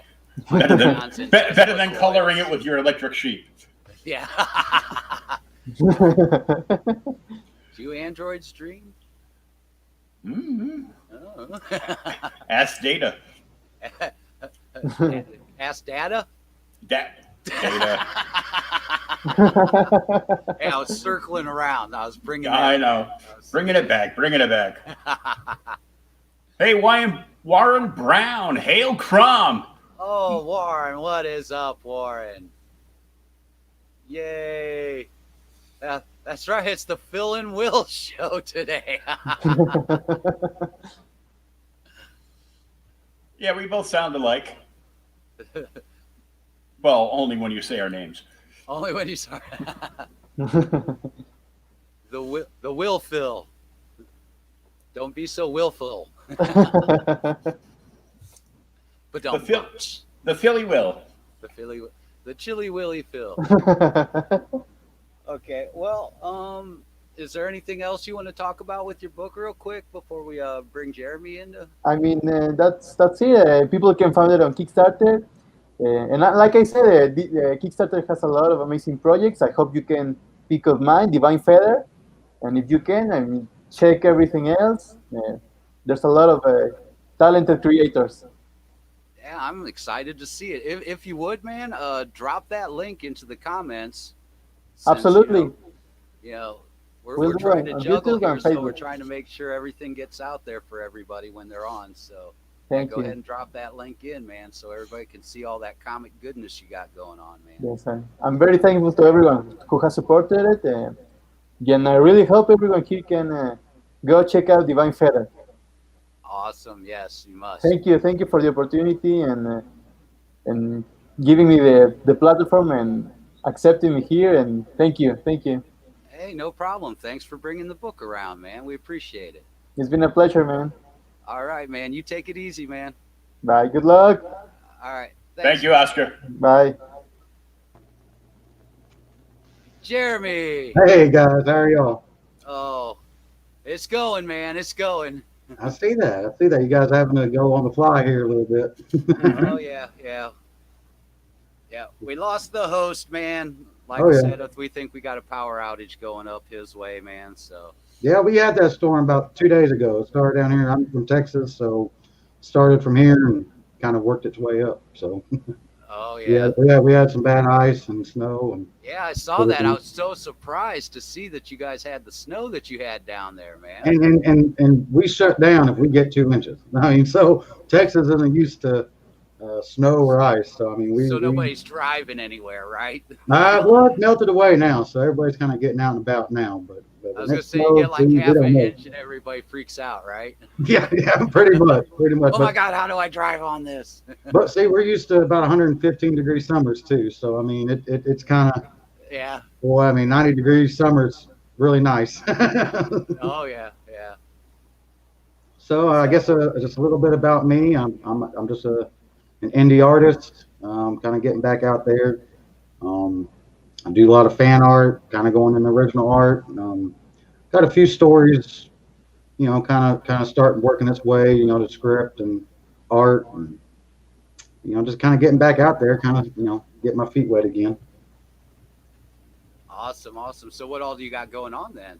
Well, I got right now, a buddy of mine, we're going to try to do some shirts, so you got comic art on some shirts, and then we're going to try to do, did a few stories, we got the HoloLens, which is kind of like a wasteland story and kind of a story of redemption. Then we got the Condemned, which is more or less a heroine, fallen angel type, woman that's fighting demons here on Earth. It's hell on Earth. And then we've got another story trying to write that too. The Lenny the Squid is more almost like Calvin and Hobbes kind of setup, but so you got real quick stories, but it's more adult. But I want it to look almost like a kid's book. So we got those and just drawing, man. I mean, I'm an artist first, so I love to draw. I've been drawing for a long time. Todd McFarlane, Greg Capullo, they were my art teachers, and they didn't even know it. Awesome. So I got a lot of inspiration for them, and it's kind of getting back out there. Awesome, man. See if I can't let you share the screen, and then that way you can kind of see what I got. I don't know if you see that or not. Yeah, and Jeremy was in my chat box all night the other night when I was talking to Joey Pineda. Yes, me and Joey, we're pretty close, and I did a cover for him, for a variant cover for him for his issue 2 of Trouble's Back. So I mean, and he's helped me out. He's a good inspiration too. I mean, trying to, kind of get me back out there a little bit, but. Yeah, if you got a screen share, just go ahead and pop that up, and I'll pop it up on the screen, and you can tell more about what's going on with it. Oh, there we go. Cool. All right, so kind of give you guys a little bit of some of the art, I guess. Kind of give you a bigger. I don't know if y'all can kind of see that or not, but just some past work. Grogu, some Batman, some horns. Horns with the horns. Horns and throwing horns at the same time, man. Yep. I don't know if it's coming to you or not, but oh yeah, it's up there. Yeah, I can see it. Yeah. So that's kind of the logo that we're going with now. You know, kind of a different look. I did some digital work, not a lot, but a little bit. I'm more of a traditional artist, so I mean, another work in progress. I'm a traditional artist first, and I adapted over to digital later, man. Yeah. And that basically all I did is find a way to adapt over my traditional style into a digital realm. Yes, sir. Finding some brushes that worked, brushes that would simulate what I would do on a traditional scale. Yes, sir. It's really not too bad adapting over, man. It's basically just kind of learning the layout of the program, where the tools are, and once you do, man, it's not a problem really. Oh yeah, and I did some work digital, but I'm kind of going back to basics right now, and if you're used to painting, man, if you just do it in layers, just like you would painting, man, makes different layers and just keep layering the layers on top of each other, man, you'll get kind of the same effects that you're used to getting. Yeah. But there's nothing that beats the feel of traditional, though, man. It's one of those things, kind of old habits die hard, I suppose. But yeah. But I mean, it was fun. I mean, I did. I don't know if this will show up or not.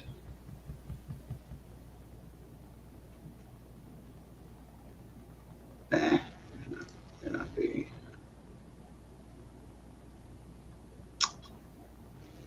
One of the easiest ways to probably do that would be like to click on one to open it up, and then share that, and then you can just keep clicking the next into your next picture kind of thing. That may work for you. But I mean, I've dabbled a little bit. I mean, not enough to make me feel like a pro at digital work, but I understand. It's going that direction. So I'm guessing from the symbol you're using what? Clip Art Studio, is that? Yeah, Clip Art. Yeah. So what do you think? How do you like that program? It's easier to me, than instead of Photoshop. I mean, I had Photoshop for a little bit. Didn't really, I mean, it was cheaper on finances wise just to go ahead and buy the program one time and learn that. And so, I mean, I enjoy it. I mean, I really do. Right. Yeah, I like it for like its inking, the way it does inking. I like. Yeah. I still go with Photoshop, but with Photoshop, I just use an older version of Photoshop. I don't feel the need to upgrade into that subscription-based stuff, man.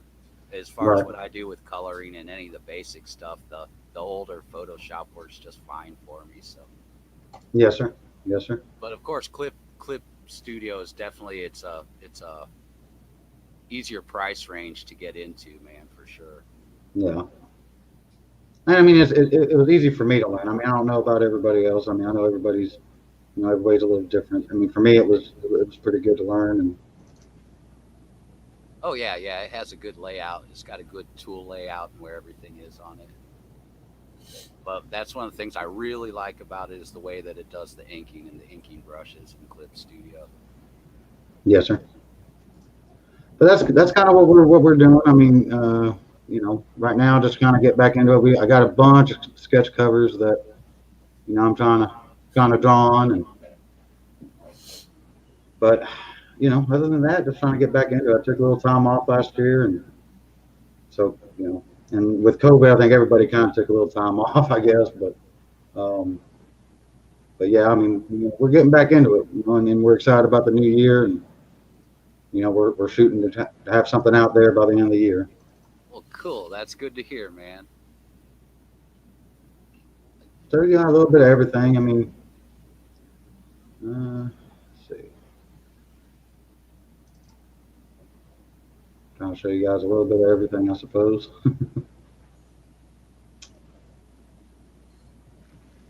Oh, that's cool. I like the Mutant Ninja Turtles one's pretty cool. Oh yeah, yeah. Well, with that one, I had I bought these boards off of Michael's here in town, and these boards are pretty cheap. And I was like, well, I'll go ahead and make some bigger pieces, and then try to, frame them and have them up and so forth. And well, making prints off one of those big boards I've got, I think it's like 2.5 foot by 3 foot. Well, it's like $40-$50, to make one print. So I was like, well, I'll just do one shot. That's it. And so a buddy of mine, he runs a bar arcade here in town, and so he got the Ninja Turtle piece, and he's a big fan of them. And so I mean, he was a happy guy with it. And that Spider-Man piece with Venom and Mysterio and Carnage, that's another one of those big boards. And so, but yeah, I mean that's about all all I've got so far. But we're getting out there, I mean, I'm excited about how things are going in the future. Well, definitely good, man. Positive always, and moving forward. And Oh, definitely. And like I said, I'm an artist first, so I mean, and I can see I can see the progression coming in from years ago to now, and so I mean, I'm excited about it. Hello, Facebook user. Facebook user. Yo, Facebook user. But yeah, we like I said, I learned from Todd McFarlane and his art style, and Greg Capullo and his art style, and just kind of migrated to Jim Lee, and we got a lot of Matina right now is one of my favorites. I really like McFarlane's. I really like McFarlane's work. I especially like the ink detail he puts into things. Definitely. That extra little grit and extra detail, man, that I really love is seeing in inks. I see a little bit less of it now, where people aren't going as detailed into their inks anymore.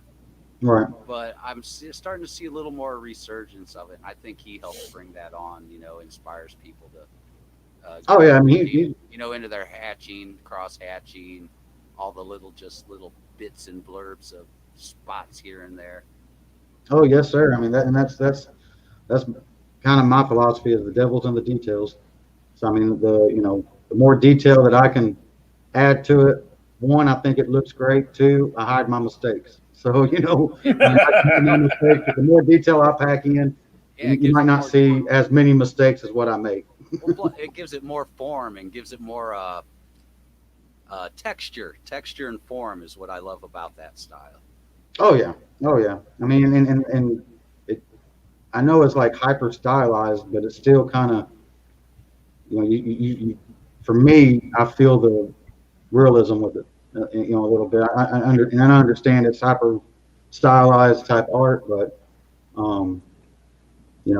that's what drew me, and that's what made me want to draw. And when I was a kid, well, that and other than I originally started learning to draw so people wouldn't make fun of me, and so.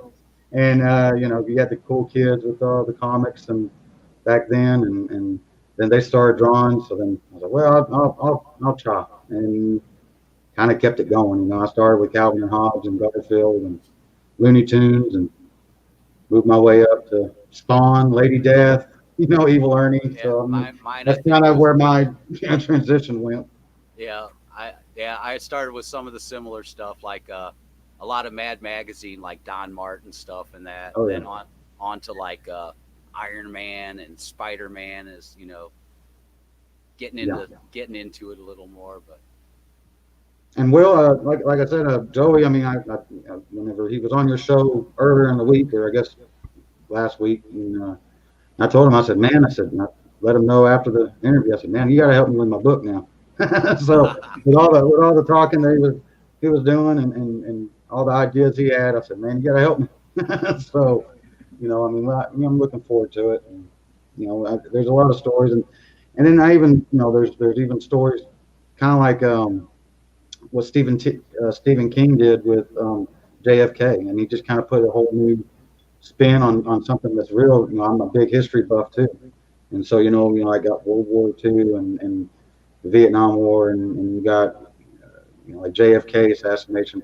All those, I mean, those piqued my interest too, and so trying to figure out kind of a story to tell within real events, you know, has always been an idea too. Kind of what they did with Son of Hitler, you know, that book, that graphic novel that came out, I guess a couple years ago. So I mean, I love all that kind of stuff. So awesome. And Joey can't wait to work with you on a book. So yeah. Man, like I said, I mean, every time we get together and every time we go to a con or shows, I mean, I always leave inspired more than when I came into it. You know, it's awesome to see your friends do well and people you don't really know, see their amazing quality of books and art. And like all day today, I've been watching, and it's like, man, these guys, you know, these guys, all of them are really awesome. Got great projects, and man, hopefully by the end of the year, I'll be a little small portion of that, you know, for next time, I guess. But right along with everybody else. Yes, sir. Yes, sir. And everybody's really just understanding and awesome. And, you know, all the people that has bought something from me or got work from me. I mean, can't complain about anybody. Oh my God! There he is. It's about time. What the hell? You missed half the show. Dude, I want to beat the people of Michigan Power to a pulp. We knew that's what it was. The ice storm, wasn't it? Yeah.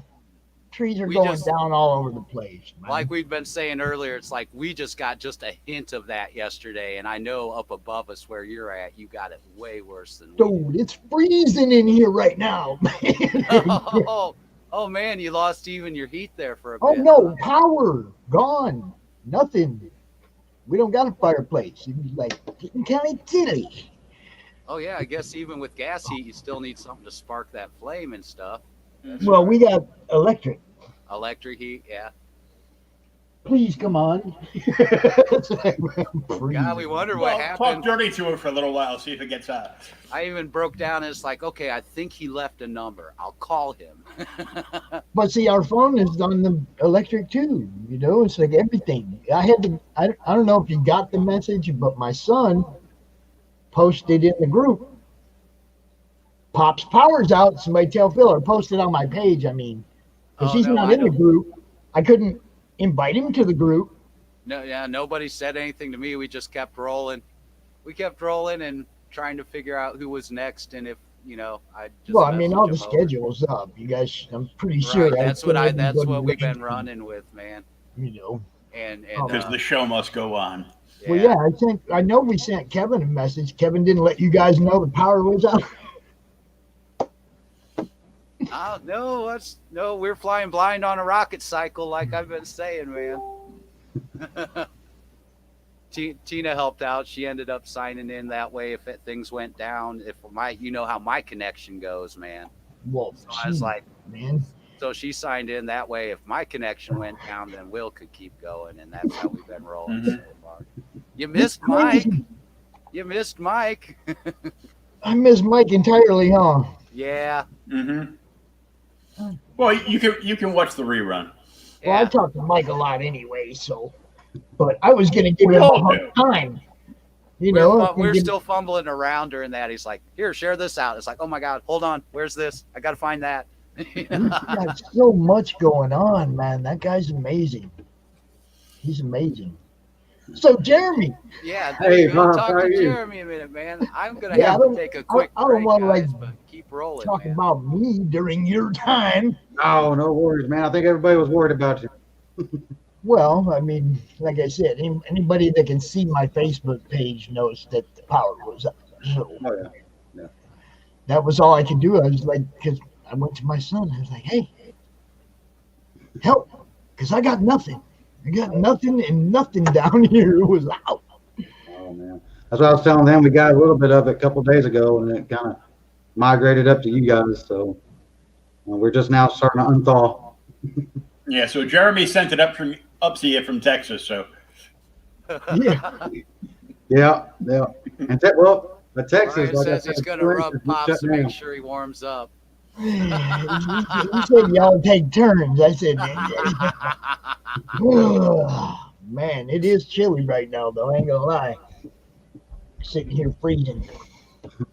What's up, Brian? hopefully it warms up soon. So, what did I miss, guys? Come on. Everything, man. You missed it all. I mean, Jeremy here. What did Jeremy talk about? What did I miss, real quick? Oh man, we just showed a little bit of art and let the guys know, let Phil and Will know that we got some books kind of lined out, kind of getting them scripted.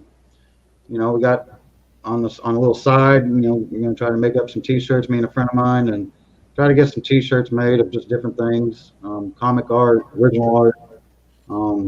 But like I said, I'm an artist first, so I've got plenty of paper and pens and sketch covers. So I mean, that's what we're trying to do now, is just kind of get back into it. Kind of get back into it, and everything's been the last few days has been great. And with people just commenting about my stuff or asking about it or what have you. So I mean, it's been awesome the last few days, and exciting to get 2021 going. So. Yeah, I was about to think, man, I'm feeling 2020 right now. Power went out. My son even pointed it out. It only happens on CRoM Con weekend. We'll go a month. No power problems, no cable problems. The weekend is time for CRoM Con. Something will happen every time. Oh, and Phil knows what I'm talking about. You know about. how my connection does every damn time. I'll be fine until CRoM Con, and then my connection goes funky. Yeah, mine went my connection went yesterday. I jumped on my phone. Then I finagled with everything and got it running again. Came back onto the computer, and then Pop's power went out. Yep. Again. Yeah, this is the third time for us, because it went out twice. Once yesterday, once in the middle of the night, and then today. So this is why we have backup people. This is why I bring co-hosts out. This is why I try to keep as many people engaged as possible, because I live out in the boonies. Yeah. It ain't like they rushed right out here and turned my power back on. Yeah. So that's why we love Phil, and that's why we love Will. And Jeremy is new to the group. I am. And his stuff is new. So for people that haven't seen it, and that's what I was talking about. It's like I see Mike all the time. I talk to Mike all the time. I pretty much know what's going on. And every time I talk to somebody, they're like, "Oh, and I'm working on this with Mike Barrett." So I see everything Mike's doing. Yeah. Jeremy's stuff is new to me. I was kind of looking forward to this segment. You got 8 minutes left. Bring that art back. Let me see something, dude. All right, let's go. Oh yeah, you missed Lucifer. He stuck around for a while. He hung out through a couple segments. Man. Yeah, well, I know him and Frank. See, I seen a little bit of the show because I was watching on my son's phone, but I didn't want to kill his phone's battery because I didn't know how long this was going to be. Oh yeah. So I watched for a few minutes. I saw you guys segue from Lucifer into Frank. I was like, all right, they got this. I'm good. Yeah. And I went and read some comics by candlelight, because that's what you do when the power goes out. And I'm going to say that the book I read was highly atrocious. I'm serious. I mean, editors, people like Chuck, that's why they're there, y'all. They know how to spell. They know how wording goes. Hire an editor. Do not put a book out that I can find 15 mistakes in 3 pages. Just don't do it.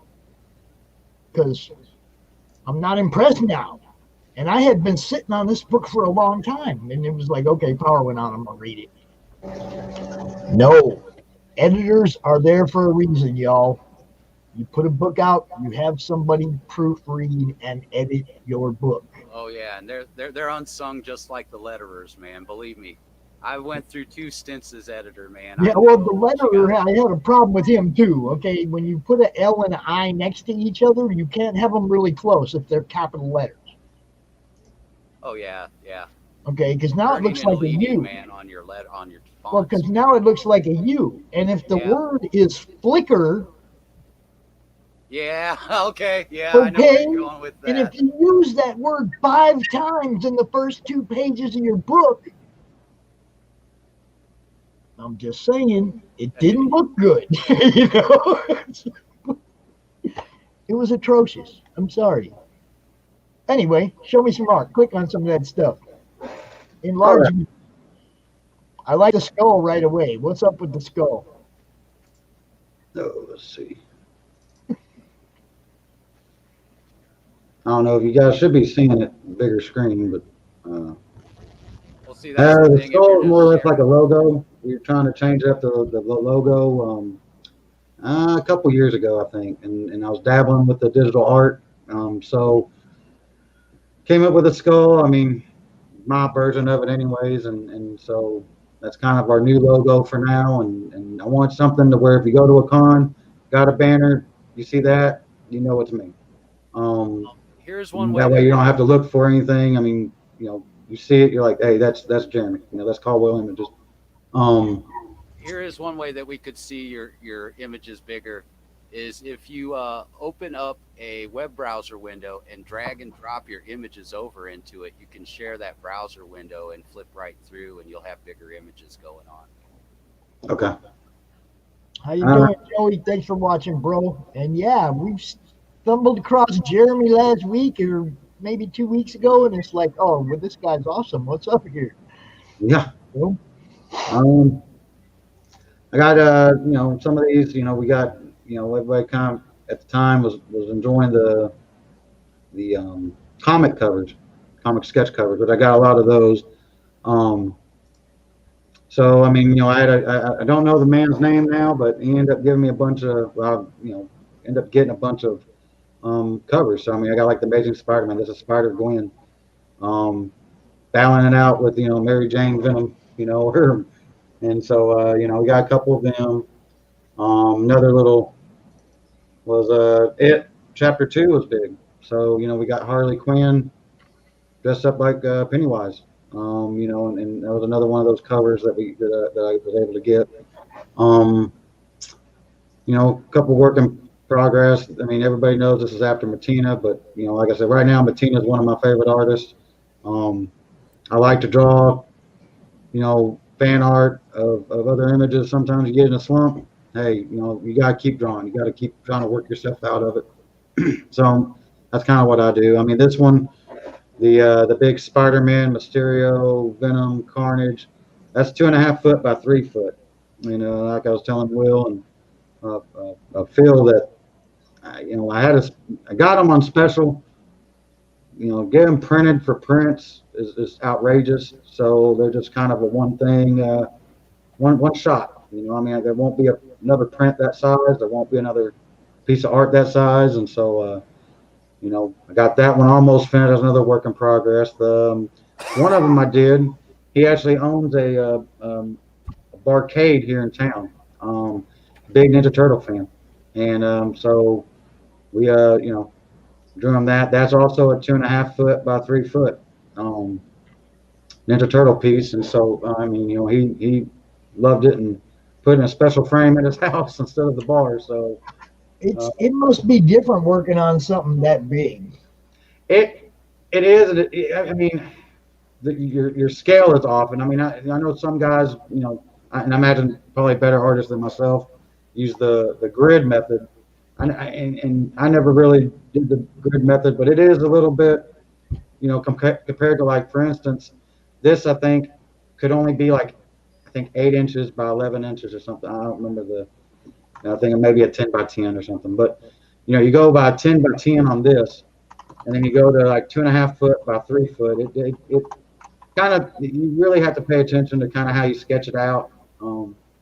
But I mean, it's fun. You know, I mean, I think Halo Master Chief, I think, is going to be the next big one that I want to do. But again, I mean, I'm an artist first. I like working on different things, and you know, I mean, original art probably needs to be up there too. So, but you know, I'm a comic fan. I'm you know, this is what I enjoy doing. So, I try to make it to where somebody just says, "Man, that looks awesome," and wants it on their wall. Or in their man cave or their office. That makes me happy. Cool. Yeah, I have like 1 million messages. People were all over me while I was gone. So, You're like you left the patients in charge of the asylum. Hey, no worries, everybody. We got this. I'm slowly responding to everybody's messages and whatnot. Michael Watson, he missed his spot last night. He just now realized that he missed his spot last night. We'll try to get you out here sometime, Michael, as an alternate. If somebody doesn't make it or we have a little spot, we will get you out here, bro. I promise you. Well, guys, I know my time is running short, so I just want to say, hey, guys, I appreciate the opportunity and I enjoy talking to you guys, and hope everybody has a great 2021. I'm excited about it. So again, thank y'all so much for the opportunity. You bet. And we will get you back out here, bro. Don't worry. We got Monday Madness. We always got Monday Madness. I know who to call. Yes, sir. Hey, I'm here. Looking forward to what you got coming up, man. Hey, thank you so much. Thank you so much. We're excited and it's going to be a great year. Thanks for coming out, man. Great. Thank you. All right. All right. Take care. Oh, I have to, I don't know if you guys been. Hey, everybody. I just want to give a quick shout out to all of our sponsors and helpers this time around. We got NSCLiveTV.com, the Cheers to Comics podcast, Earth Station 1 podcast, the Shop Top podcast, the Creators Outlet podcast, Evolution Comics Facebook page, IndieVolt Radio, IndieVolt.com, the radio station, the YouTube channel, BuyMeToys.com. Love you all. Thanks so much. Peace. And I want to say thank you to Ted Logan, Rachel Crowley, and Haley Hickson, who allowed us to do our third destination for the live feed in their group. I think I posted it earlier, the name of their group somewhere, but it's a big old giant thing. Yes, right there. Special thank you to Ted, Rachel, and Haley at Art Fans Community, Sci-Fi, Fantasy, Dystopian, Horror, Post-Apocalyptic Facebook group. Yeah, all that. And I'll tell you what, they got a great group, and this is something else we're going to do every month. We're going to send that third destination to a different group that we're not real totally connected with. So we expand that audience a little bit more for everybody. And now that I got all that out the way, I want to bring out our next guest. Jeremiah, Donovan. Are we missing somebody? We're missing somebody, aren't we? Joseph, I'll be here in a minute. Okay. These guys have one of those projects that goes above and beyond the community. And I'm really looking forward to getting involved in talking about this one. So, Jeremiah, go ahead, brother. Give us the rundown. Same as last time. We still got Pathway we're doing, and we made a little bit more progress on Center Ice. So, like you see, our newest one here. Oh, our new shirt for Pathway. There you go. Nice. Had to wear it. Go ahead and explain it. We have a whole complete new audience now. Go ahead and tell me a little bit about what you guys do at Heroes for Causes. Basically, we make comics just like a lot of the audience does, but ours are specifically featuring heroes with life-limiting illnesses like cancer, cystic fibrosis, things like that. And we do it to inspire the kids, raise awareness, and we give 100% of all our proceeds directly to our charity partners. Nice. There's Joe. Hey, what's going on? Hey, Joe. Oh, yeah, just directing traffic here in the background. So, Joseph, how you doing, brother? Good. How's it going? Oh, I love the hat, man. Look at the hat. I just got that. Santa spider, y'all. I love it. He's in the spirit of the holidays. That's how we want it. So, go ahead, man. I'll let you run out. Go ahead, Joseph. So Jeremiah introduced all the new projects. Nice shirt, by the way, Jeremiah. I know, I like it. How does it wash? I meant to order a couple to wash them a few times and see how they stand up through a couple washes. I've washed it 3 times so far. It's not faded at all. So awesome. I don't know, Pops, are you familiar with the company? It's Printful. So if you have some, merch or some comics that you want to print on your own T-shirts and mugs and whatever, they will print and drop ship any merch or illustrations that you want on a number of throw blankets and whatnot. And all you have to do is take the payment, and they'll ship them right out to your customers. What's it called? Printful. Printful. Yep. So if you have like a WordPress site or Shopify site or any of those, you can hook it directly up to that site and put all the products in your storefront. And then when the customer checks out, sends all of their shipping information to Printful, they print the product and they ship it directly to them. Nice. Yeah, and the blankets they do are super comfy and they're big. Like, give you an idea. That is my son standing in front of his Christmas tree. Hold on. Let me get that. Hold on. I was doing something else. Let me get that. It's all good. There you go. Yeah, that's my son standing in front of the Christmas tree holding the blanket. Nice. Yeah. It's like 7 feet by 7 feet. Yeah, something like that.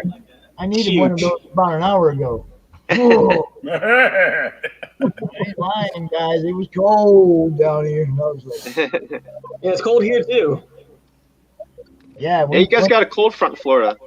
Yeah, it was actually really cold last week. It's starting to come back up. And we had the coldest winter we've had in 20 years this year. Wow.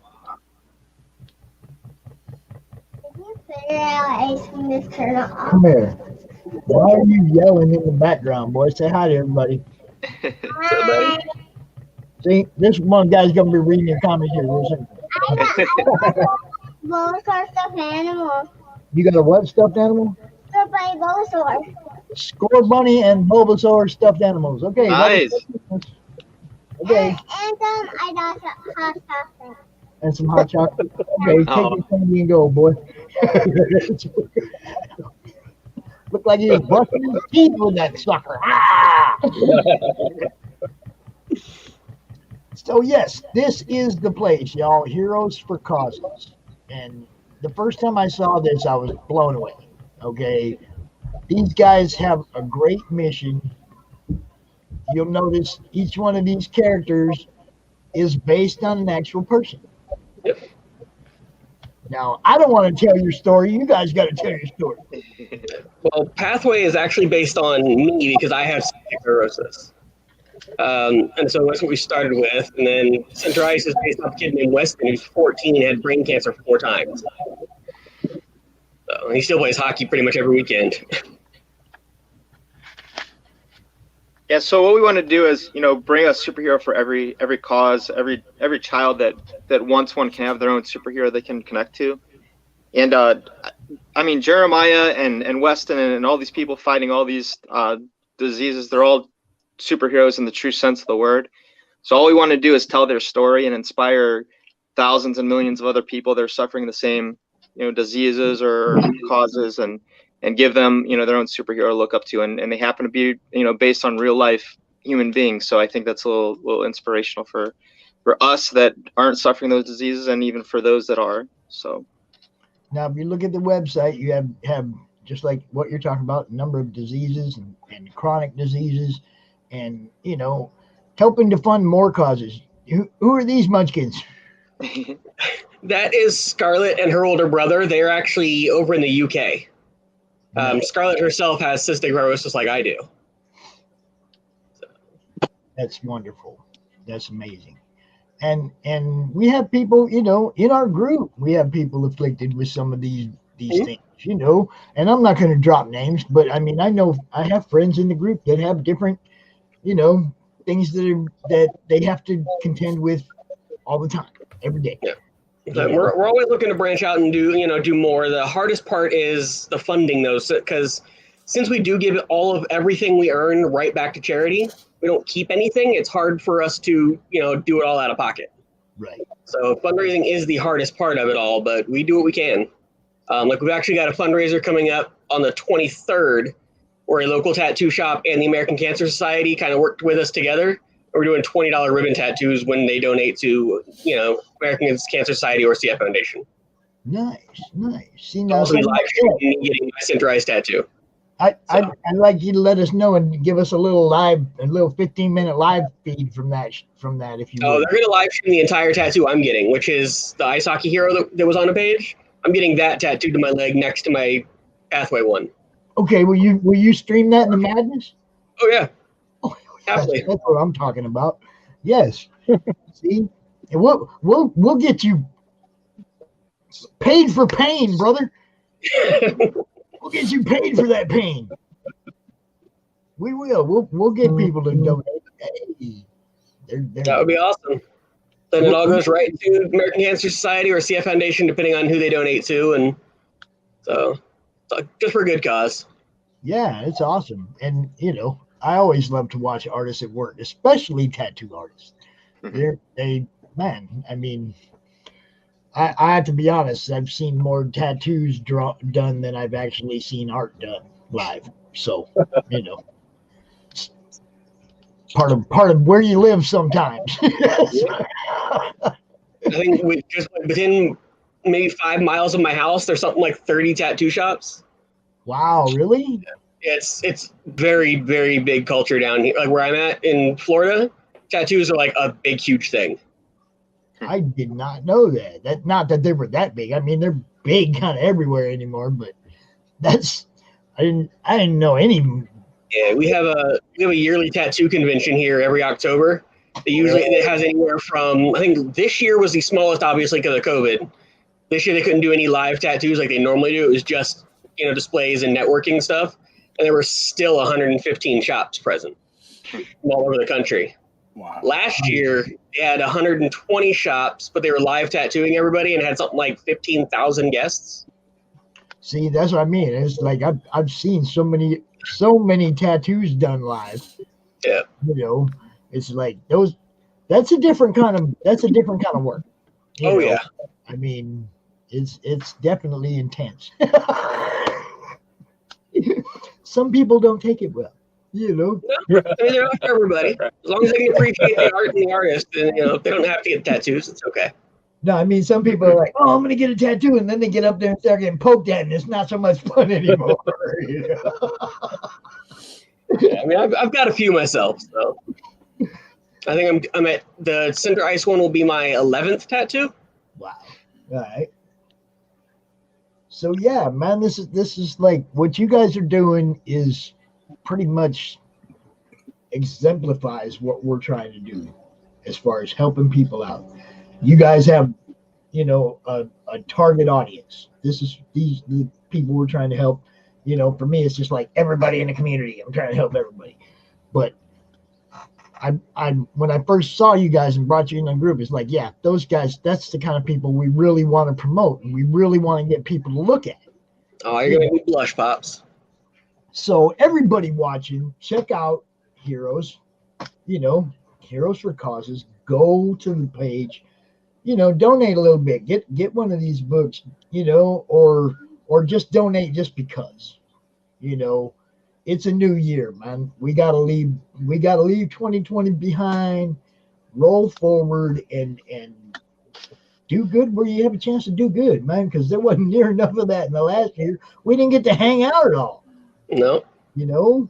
So when you look at it like the things they've taken from us or that have been taken from us don't feel like they've taken everything. You can still help out causes like this. You can still like what happened with MarV last week. People at his work got together and got him an iPad for his art. Good things happen. We just don't see them enough. What you guys are doing is a good thing, and I'm more than happy to have you guys out anytime you want or be part of anything you got going on to promote what you're doing, because that's the right thing. We appreciate that, Pops. Appreciate it. And like we posted in the in the actual group the other day, we are looking for artists who want to do like fan art of, one of our two heroes hanging out with theirs, so that we can show, the kids that we talk to at schools, how much the community comes together and support each other and different art styles and things like that. Yeah. And it would go, right here on our page under our fan art section with all your social media contacts and everything like that. I think I tagged a couple people in that post. You did. Raj, Manny, Edwin, I expect to see some CRoM action up in there. Yes, our only request is, keep it PG, because we do try to make sure everything is very, very family friendly. Oh yeah. CRoM is just a nice little green troll. I know. The worst you'll see is a slingshot. Got me in the eye once. I know that. There is actual art of him shooting me in the eye with a rock. With this. Those guys love clowning. It's fun though. They brought me into their book, and then it's like I help promote it as much as I can. And they're getting ready to drop that fulfillment and start. I get to start pushing book 2. And my grandson created a character that's in book 2. So awesome. It's like cool. I love anything that keeps the kids involved, it keeps them engaged, because without a next generation of readers, we're going to have a bunch of old artists that ain't got nothing to do. That's the truth. So that's one of the reasons I do the things with schools. They call it the Great American Teach-In. So sometimes they have me there in person, sometimes it's virtual, but the whole thing I tell kids is, you don't have to keep going to school being a doctor or whatever. Art is a real profession. Writing is a real profession. If that's what you like, go for it. So then that's what I'm there to tell them is you don't have to, be one of these, just a doctor, a nurse, or other options. As much as those people are awesome, these are real professions too. And if that's what you love, do it. And see, when I was in junior high, I think I was in a creative writing class. Oh, that was fun. It was fun. I got to write stories about whatever I wanted. It wasn't like dude threw topics at us. It was like by Friday we had to have a story about a family member, or a story about ourselves, or a story about something we loved. And on Friday you had to have it ready. That's all. There was no, intense school aspect of the class. The guy who taught it was a long-haired dude named Wolf. It was perfect for me. There's no better class for me, right? Now, I did not turn into a writer, but I could see myself playing editor or, proofreading books, stuff like that, because I catch every mistake. I catch every wording faux pas. It's like, that didn't make sense. Read that again. No, you should have said, but, it's like, I really did spend part of my time reading an atrocious book. I'm sorry. It was like editors and proofreaders, people, they are very, very important to your finished product. Thank you. That was a pleasure.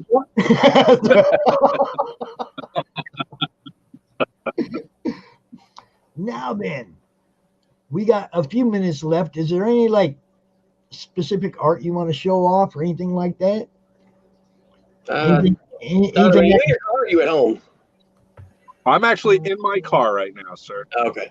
I'm at a day job. You're not driving, are you? No. His window's not moving. I can show you a piece that Donovan did for the son of another creator. This one here. Let me clear this out of here. Sorry, I thought my phone's not great. Oh, then it goes to full screen instead. It gets out the way. Get out the way. Okay. Yeah, we showed the video of the kid opening it, but this is one Donovan did for Russell Allen and his son. Okay, now we like unboxings too. You can post them in the group as well. We love those kind of videos, people unboxing something that they received. You're more than welcome to put those up in there as well. So, especially kids opening stuff. I love that. That's great. We do it with our own kids. Love it. And then we got this one the other day that somebody posted, said it made his Christmas. He's another cystic fibrosis patient. Nice. And he got one of the hollow foil covers, so he likes that. So yeah, you guys check this out, man. This is for real. This is for the kids. This is like, you know, did we lose somebody? Who did we lose? Come back here, Jeremiah. I was here. Yeah. Hi. But you know, most definitely, man, check this out. This is the kind of thing that we're really talking about, and that's helping people. And you know, any comic creator that's out there doing something other than just trying to make money, I'm totally down for it. You know, 100%. I think Donovan's mentioned it before, but you know, this is a way, I guess, for the whole comic community to give back to the, I don't know, the bigger world outside, because we kind of like box ourselves in the nerd and geek space, and we kind of live in our own little bubble. But I think this is the way for us, you know, besides the Hollywood movies and stuff, which people don't always associate with comic books. But you know, if we can get some momentum with, you know, reaching out to people in the real world outside of our space, like you said, Pops, hopefully we can bring in a whole new generation of readers and get them interested in Amazing Spider-Man and get them interested in Spawn and, you know, these other books that have delighted us for years. And then, you know, maybe they'll know that Captain America started as a comic book, or The Walking Dead was also a comic book. So, yeah.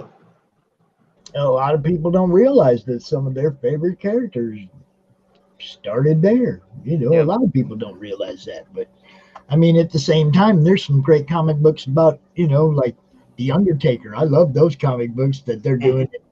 I'm not a huge Dynamite fan, but I love all those wrestling books that they do. The rock and roll books that they do. You know, how come we keep losing people? Donovan, he made a left turn. Back to work. I don't know. Made a left turn. Yeah, he might have had to jump out for work. That's okay. All right. So, you know, we got a few minutes left.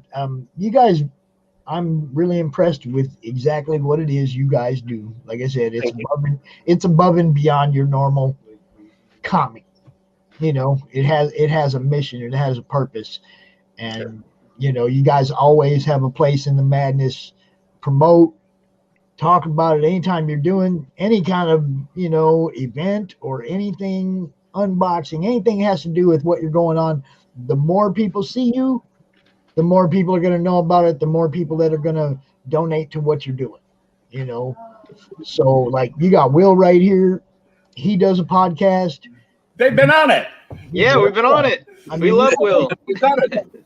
And now we have access to so many more podcasters like Earth Station 1 and, you know, Chuck Shop Talk. And we have everybody now. It's like once everybody sees you guys, you're going to be on a lot of shows and you're going to be talking a lot more. So brush up that presentation, man. Now, one thing I will say is that, you know, in addition to, we always need funds for stuff. Even if people can't donate, you know, money, if they want to donate as an artist or whatever, donate their time to help us, you know, get these things done for cheaper so that we can send more money to charities. Not to sound mean or anything, but we do have a certain quality we've promised our charity partners, and, you know, timelines are still a thing. But if somebody's willing to understand that and donate their time as a colorist or something like that, that's also an amazing thing. You know, even more proof that the community comes together and works together to help people. Yes. And you know Joey Pineda, he likes what you got going on. Everybody that's watching this should be at least moved a little bit by what you're doing. You know, because like I said, it's not just the average guy Kickstarter. I just need to lose so many $1,000. You know what I mean? You guys ain't doing that. And that's why I connect with you. You know, because what I'm doing ain't never been about how much money I can make. Not saying I wouldn't like to someday make some money, but it was never about what I can turn this into. It was about how much exposure I can get for you guys. And it's always been about increasing that reach. Every month, what can I do to make it, you know, get better and better and better? And now it's starting to really take off. So I'm hoping that this turns into some actual revenue for you guys to get these books out. And I hope people are interested, man. It's, I mean, it's for the kids, yo. Yeah, I mean, we hope people like what we're doing too and want to get involved. But like I said, the big thing is just the smiles on the kids' faces. Exactly. Every time we get a post or a message, or like I showed the guys a couple weeks ago, I got a package in the mail from one of the schools I had talked to, and it was something like 30 or 40 just letters from the kids saying thank you. Some of them drew their own little comics on them. I cried for like 2 hours. It was just seeing the reaction in these kids was amazing. I just, like I said, I get blown away. What you guys are doing goes beyond, and that's amazing, and that's top notch where I'm at. I don't even have the words anymore. I don't even know. It's like just like that right there. Brothers, great job, brothers. Thanks, Joey. I don't want to sound like a broken record over and over, but I mean that's exactly what we're trying to do. Yeah. Get everybody exposure, and especially for the right reasons. And Heroes for Causes is definitely one of those reasons. Appreciate that. Will, you got anything? Huh? Will? Yeah, I'm here. I was seeing if you thought I froze again. Ah, nice. Now they're clowning me because I was gone for 2 hours. Yeah. Yeah, I saw you lost power. It was horrible, man. Now it's starting to warm up in here, though, but it was horrible. It was getting cold, reading a creepy book. It was horrible. What these guys do is great. They're, trying to help raise money for various charities. And in the same time, they're putting out comics that'll connect kids to somebody that can inspire them and, something that could probably make their day. Yes. So they don't feel like they're the only ones. And, I know what it's like to live inside that geek bubble because, although you can't see it now, but I'm in it. I just had a 22-foot trailer brought back with my entire collection. So I've been going through it and unboxing it. Wow, I forgot I had this. I forgot I had this. Stuff in there too. He keeps finding my stuff in his boxes. Every time he opens a box, hey man, that's mine. Yeah, I do a what's in the box video, and he pops in the chat. Get out of my boxes! I go, whoa. You got dibs on action number 1 then, huh? Oh, has he got that? Yeah, I got an action 1. It's definitely a reprint, but I got it. One of the many. Yeah, I got lots of reprints because, that's how it goes. Yeah. I've set a collection goal for myself this year. I'm just hoping I can make it happen. So I've been talking to a fairly well-known comic writer lately, and I told her my goal was to get all of her works by the end of the year. So her name's Gail Simone. Oh, I know that. Yeah. Been talking to her a lot lately and told her that was my goal for the year is to get all of her stuff. She got a lot of books out. Your goal should be to get her to promote what you're doing. I'm working on that. I've mentioned it to her, but if I know Jeremiah, that was the first thing he started working on. I will drop it right in her Twitter feed. I don't even care. Oh, I personally invited her and Felicia Day and Kevin Smith to watch this. I don't know if they are or not. Probably not, but I invited them. Yeah, maybe someday I'll get the big boys to pay attention to me. Well, I can tell you, Kevin Smith does have a copy of Pathway number 1. Nice.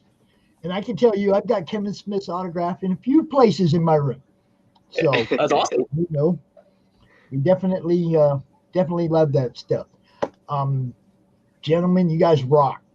I know there may be somebody in the backstage who'd like to also say you guys rock. Oh.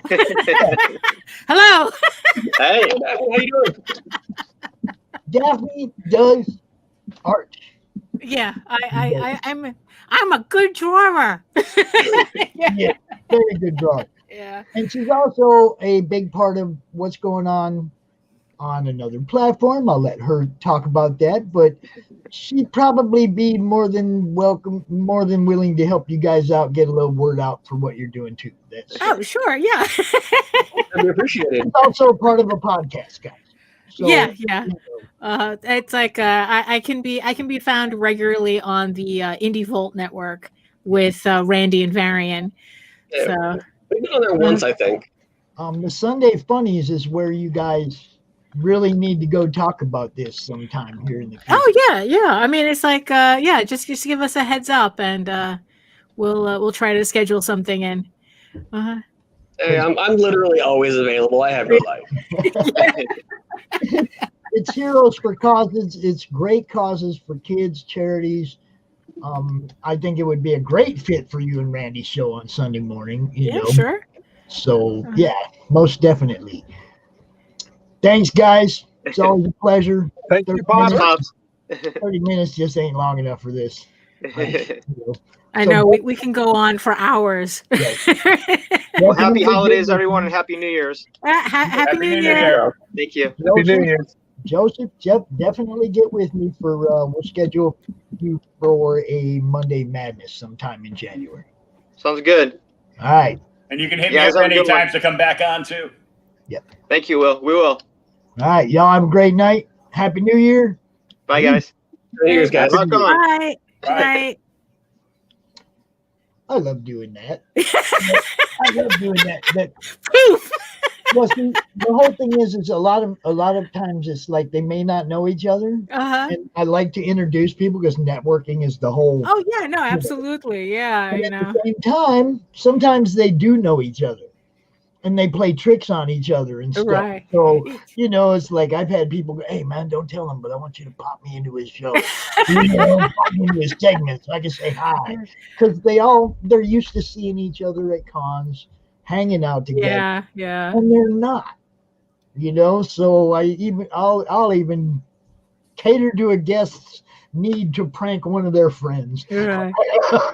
And what's funny is that this is a lot easier than a convention because usually I'm the one stuck behind a table all, the entire time, while it's JD walking around and doing his purchases and things, talking to people and it's gotta be fun though. Exactly. As a team doing because I don't think I've ever had a girlfriend that really understood the collections because it's always tough. Yeah. It was like, yeah, we could go out to dinner or right. But Funko Pops are on sale. What can I say? Raphael's new cover. I gotta have it. Exactly. Yeah, it's tough to find that, that companion that gets it. Yeah. Well, we have reservations tonight. So do I, because I just spent all my money on Kickstarter. Yeah, exactly. Yeah. But also this is a reason why separate bank accounts are good. It's so much easier. Then it's like I don't question what JD does on eBay, and he doesn't question what I do on eBay. There you go. You have an arrangement. Exactly. Hello, random Facebook user. Hello. Find out who. Oh, it's Mr. Sims. How you doing, sir? James Sims. Oh, probably. They're set to private on Facebook, so that's why it's coming a Facebook user. If you haven't signed into StreamYard, if you're not actually a StreamYard, yeah, you got to click that little blue banner and right. Give permissions. Otherwise, I went and looked in Facebook. It's James Sims, and hello, James. How you doing? Hello.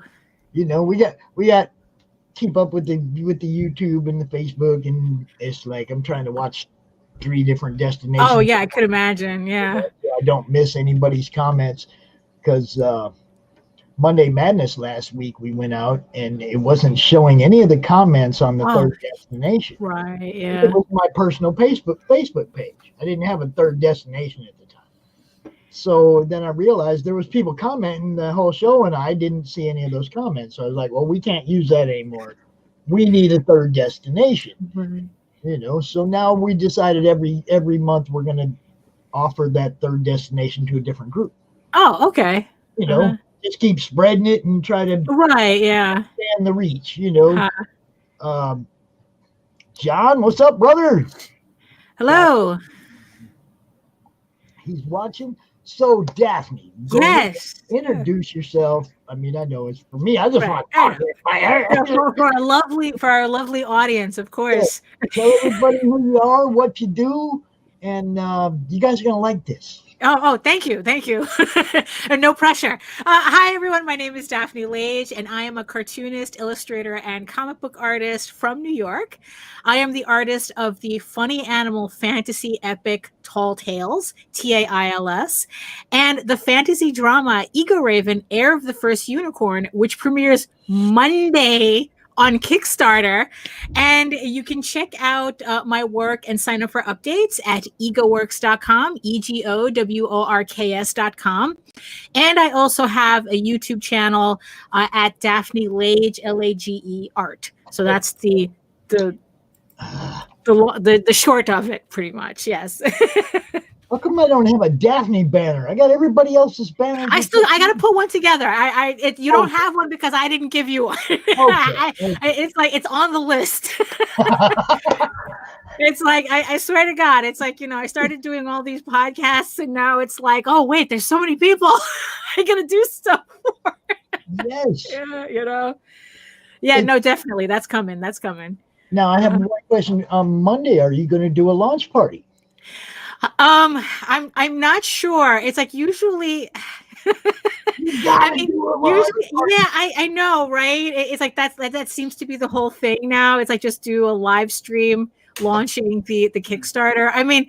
It's like this Kickstarter is making me nervous enough already. So I don't know if I can handle No pressure, but Pops wants to live stream everything now. Oh, okay, right. No, it's like Pops wants a direction when CRoM Con's not needed anymore. Right, yeah, so it's like countdown, stuff like that seems to be like, right, because it's like what I'm planning on Monday is just to launch it at noon and then just like not look at the screen for the rest of the day.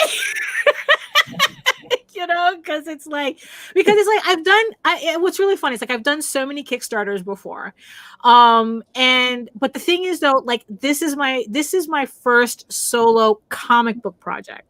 Right. So it's a different realm for me. It's like I did my previous, I did some sketchbook Kickstarters, which was like, oh, no biggie. I've done Kickstarters for my Tall Tales project, which is the artwork behind me. Again, no biggie, but this one has me shook. So I must have been working on it for like the past 2 months, trying to get it just right. I mean, like I even got my proofs already. I got my proofs.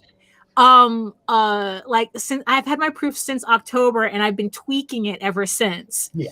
So there is no, there's no reason why anybody should think that this book is not going to deliver, because I am way ahead of everybody now. That's what I'm talking about. Put your time into it. Put your effort into it. Yeah. Spend the money if you have to spend the money. Right, exactly.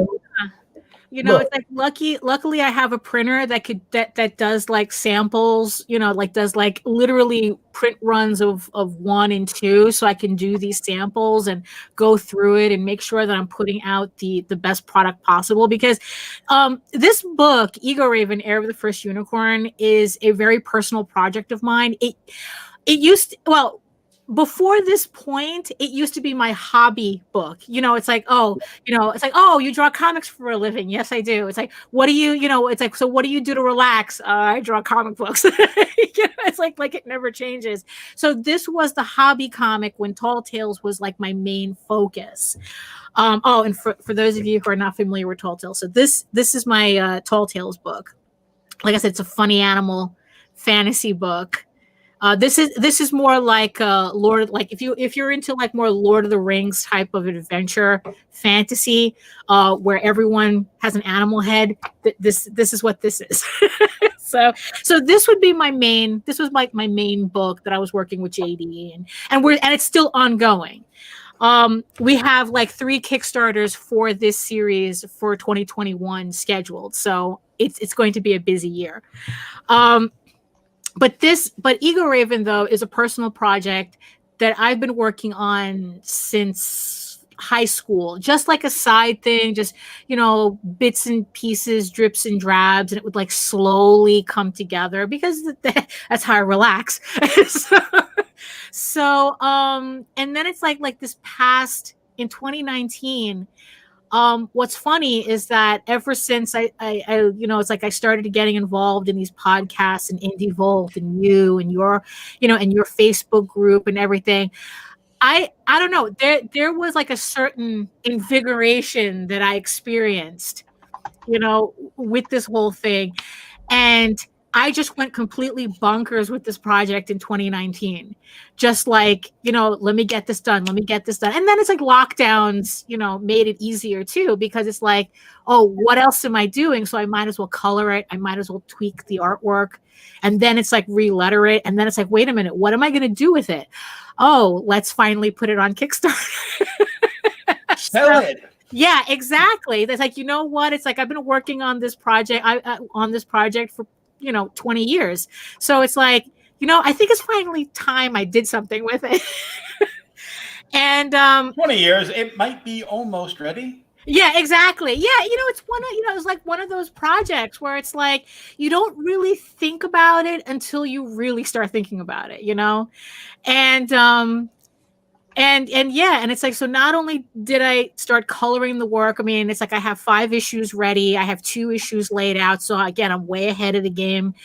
And you know, and on top of that, it's like just a month ago, I literally finished the script for the entire series. So all I have to do now is just draw the rest of it out. I don't have to think about the story. I have an ending. I'm hoping it doesn't, you know, go beyond. Oh yeah, exactly. Right. Yeah. I'm hoping it doesn't go beyond 15 issues. And you know, because you know, it doesn't sound like a lot until you realize that the way I have the series planned out in terms of Kickstarter releases, it's going to take me 4 years to get everything out. So I'm hoping it doesn't last more than 15 issues because, you know, at our age, you know, it's like we're in a rush now. You're putting out 3 a year. You're doing good. Yeah, well, I'm actually looking for this year to put out 4 issues and then start 2022 with a trade. So, like I said, I got this planned out. You know, so yeah, so I'm, you know, but I'm still really nervous about it though, because like I said, it's a personal project, and you know, it's kind of like, oh, are people gonna like this? You know what I see, right? Look how happy she is. She's kind of jacked. This is getting ready to take off. She's a little bit nervous. Yeah, no, happy. She's doing something she likes to do. Yeah, exactly. No, it really is. Now, mind you, it's like, you know, I love Tall Tales too. They're both my children, but this one's been in the background for a while, so I'm really hyped to get this. Excited. You look excited. You look happy. I'm excited. It's a kind of a mix of excited and terrified at the same time. Like I said, yeah, I got that. You haven't stopped giggling since you came on. Right? Yeah, I know. It's if that's your way of showing your courage, baby, you got it going on. Because and so that's why it's like I might skip the launch party for this issue. I'm hoping that maybe by the second issue it'll be old hat, and then it's like, okay, let's you know, let's do something, you know, fancy for the next Kickstarter. I'll talk about it Monday night. Right. Okay. All right. I'll talk about it Monday night and tell everybody, yo, if you didn't get on this at noon, you know, come take care of it. But I'm looking at the people that are behind you, the people support you, and the people that help promote what you're doing right now, the group that you've associated yourself with. I think you're going to be okay. I hope so. I mean, my sketchbook, my really questionable sketchbook that I did like a couple of months ago, I wasn't expecting it to go anywhere. And it did. The Kickstarter did a lot better than I expected, and I know it's because of you guys. So I wasn't even referring to me. I'm talking about them people at Indie Bowl. Oh yeah, exactly. Yeah, got in with the great. But look, you're a great help too. I mean, it's like finding your Facebook was like manna from the gods, man. It's like you for the longest time I had the hardest time on Facebook because nobody would allow promotion. Like they wouldn't even allow me to talk about my artwork, and it's like, oh, this sucks. Yeah, how do you get people to see it if right groups won't let you show it? Right, exactly. And then it's like, and then I found your Facebook group, The Madness, and it's like, oh, I can actually talk about the work I'm doing. It's like, oh, this is new. I'm a fan. If I don't see it, how am I going to buy it? Right, exactly. So, so like I said, it's like it was part of the invigoration I got in 2020. Look at that. I even skipped a year. That's how traumatized by 2020 that I am. Well, April did last 5 months. So. Right, yeah. The madness was created in 19, so you can. It's right. Okay. Yeah. No, because it was really in 2020 that I discovered you guys. But hey, what time is a flat circle. It's like that's it's like James said it's probably going to take him 3 years to get 12 issues out of Omni. So unless he can start hiring people. Yeah, no, really. I mean, it's just and the funny thing is that even if I were like to hire out the coloring and the lettering and the tedious stuff, I still have to draw it out. So that's going to be time anyway. But yeah, it's like people really underestimate how long doing a comic, especially if you have multiple issues, how long it takes. And even if you have people working with you on it, the inker can't ink it until the pencil is right. Exactly. So it's like no matter what, it still goes in that progression where right each has to go through the whole process. Mm-hmm. So I mean, people. I mean, for us, for fans, we don't do that. We don't understand all that. We just know that we want to read it and get our our high out of it or our right. Yeah. Exactly. I don't blame you. So, yeah. Are you ready to start showing some stuff off? I'll share your screen up here if you want. Oh yeah. This is So So I have so this is my main website, egoworks.com, which is also it's not only where I have my comic for free, which everyone can check out, because it's like it's not quite an adventure story as much as it is a fantasy drama.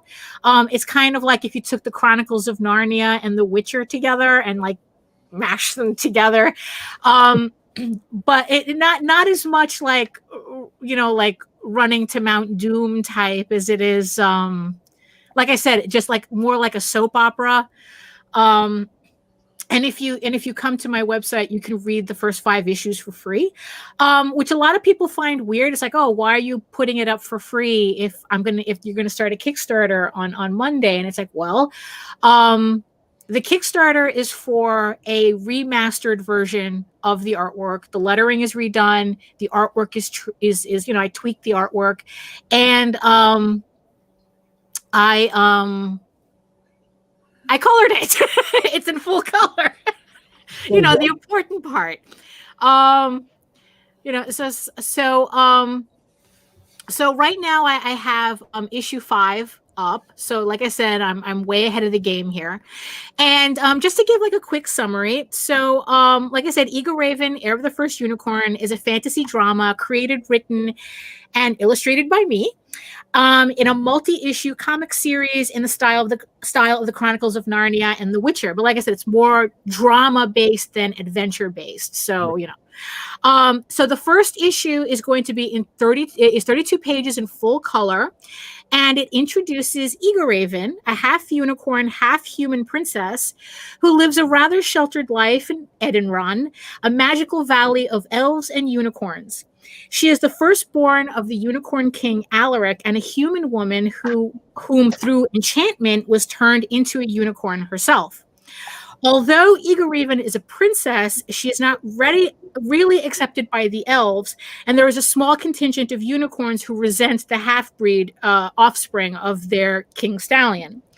I mean, it's a little trippy kind of hearing these words coming out of my mouth, because in the 20 years that I worked on this book, I never really talked about it. So you're making up all your elevator pitch in your I'm still testing it. I'm still testing the elevator pitch pretty much, because what's funny is that that's what conventions were for, and we don't have conventions. So if it's like, oh, I'm test marketing it right now. So I guess, like, to continue, the explanation, it's like, because generations of interbreeding with captured humans, the elves have all but lost their magic, and they depend on the unicorns to survive in the world that they are in. So as a result, because of her being a half-breed, the elfin royal family, they arrange a marriage between Eagle Raven and the elf prince Rillian, in the hopes that it will strengthen the bond between them and the unicorns. However, because there's always a however in drama, right? But another plan has been set in motion as a secret alliance between Prince Rillian, the unicorn queen Lilith, and the dragon lords overthrows the ruling family of the valley. And Eagle Raven escapes the invasion along with her unicorn uncle Amadeo, and they're forced into the outside kingdoms of men, where they have never been before, and now have to find themselves needing to survive in it. And that's like the basic, the basic gist of the story, right now. So, and like I said, it's right now. It's hopefully 15 issues. So. Well, I don't mind anything that goes along. Okay, look, I hate stories that come to an end. Well, they have to eventually. No, I'm going to tell you why. Okay, you read a story and you get invested in these characters. Okay, and that main storyline, that main guy. Okay, yeah, his story came to an end. But what about all them other people you met? Right. I want spin-offs. I want that universe to continue, even if that one guy, if his story's over. I'm invested in all these people now. Well, you see, you put in that book, I've got a connection to now. Right. Yeah. No. And what's funny is that I am also working on some side stories that I'm probably that'll probably end up offering as like add-ons on the Kickstarter. So because like not only do I work in I do the comic book work, but I'm also dabbling in like short stories and, prose work and illustrated prose work. So I'm putting together side stories like that, so that to also offer in the Kickstarter. So in fact, for the Kickstarter on Monday, the first stretch goal is a PDF of a prequel of this storyline. That I have. I want you to know there's a feeling when you go into a bookstore. Okay, I'm going to talk about regular books right now. Okay, yeah. There's a feeling when you go into a bookstore and a series that ended. Yeah. A series is over. It ended, and there it is on the shelf. Another book about that place. Right. Yeah. Somebody else there in that universe, and it's like it ain't over. Right. Yeah. Exactly. It's like, come on, man. I hate when they just kill the whole thing. It's like, always keep your characters alive. Always keep your universe alive, man. Even if it's just like she said, in a prose story here or there. Right, yeah, or whatever. You have people that invest in those characters. Yeah, and I'm hoping that that people do invest in these characters, because I do have more stories to tell beyond the main story. But yeah, it's like I have this entire thing planned out and I haven't even gotten issue 1 out yet. That's okay though, because that entire thing that you've got out there is going to continue to get better as closer to those next issues and stuff. Yeah. Mm-hmm. It's just going to keep getting better and better. Right. That's what I love about it. Like I said, you have that passion and intensity that you got going on. I know that's transferring into your work. Oh yeah, no, I hope so. There are a lot of people that just they don't appear to be like happy and passionate about that project. And then there's those people that are, and you can tell. You get them out here where we can talk to them, and you can tell who they are. You know, it's like you definitely give forth the confidence that you're happy doing. And even if it doesn't like make an amazing amount of money or whatever, you are happy with what you You see, and I think that's important too, because I always said that it's like, well, even if it's just me, I'm still doing it. You know, it's like, even if I didn't have, an audience, if I had just had an audience of one, me, this story is still getting told. It's just that, I get to share it now, so that's like the bonus, because it's like, I was doing it anyway. So, and it's like, look, it's like, if I can make enough to make it to the next issue, which I will, it's like, the one thing that I did with this Kickstarter was make it very accessible, so that no matter what happens, the next issue is going to continue. Like there's always going to be a next issue. So, and maybe if I'm lucky, I can, make a little extra scratch to buy a new washer and dryer or something, boring like that, right? It's like, I think you're going to do just fine. So, so I hope so, Well, this image right here makes me think of the old animated Dungeons and Dragons. Oh, hell yeah. Oh my God. When I put this image together, I started cracking up, because that's exactly what it looked like. And it's like, yes, that's the vibe I'm going for. Yes. Yeah. Now this one is the all ages book. Well, it is. Okay. This is kind of the tricky part, because I know one of your books is not. Well, my last sketchbook was not, definitely.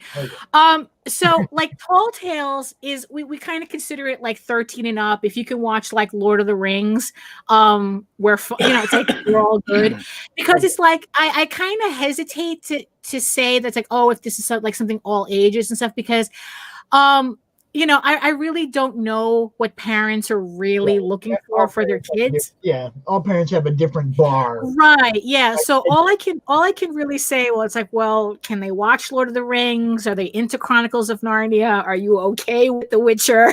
It's like all I can say is that it's not Game of Thrones. That's all I can at least say it's not Game of Thrones.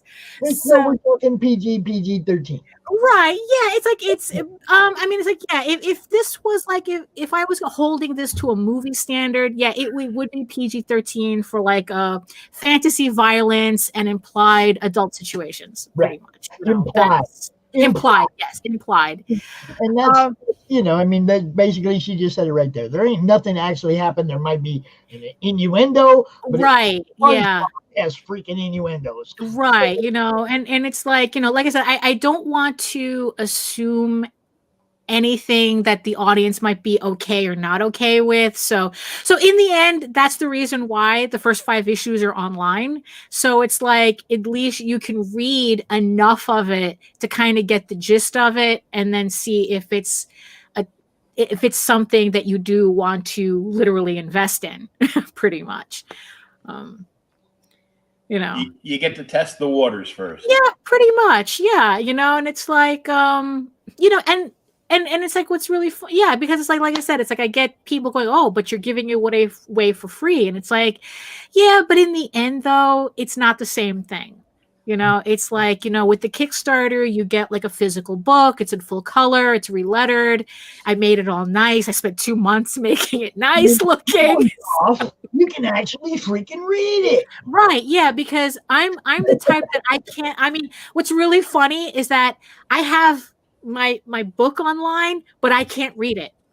It's like I literally cannot read it online. I have to crack out the actual piece, the actual book, and read it that way. I had a couple hours of no power, and all those PDFs are worthless. Right? Yeah, exactly. Yeah.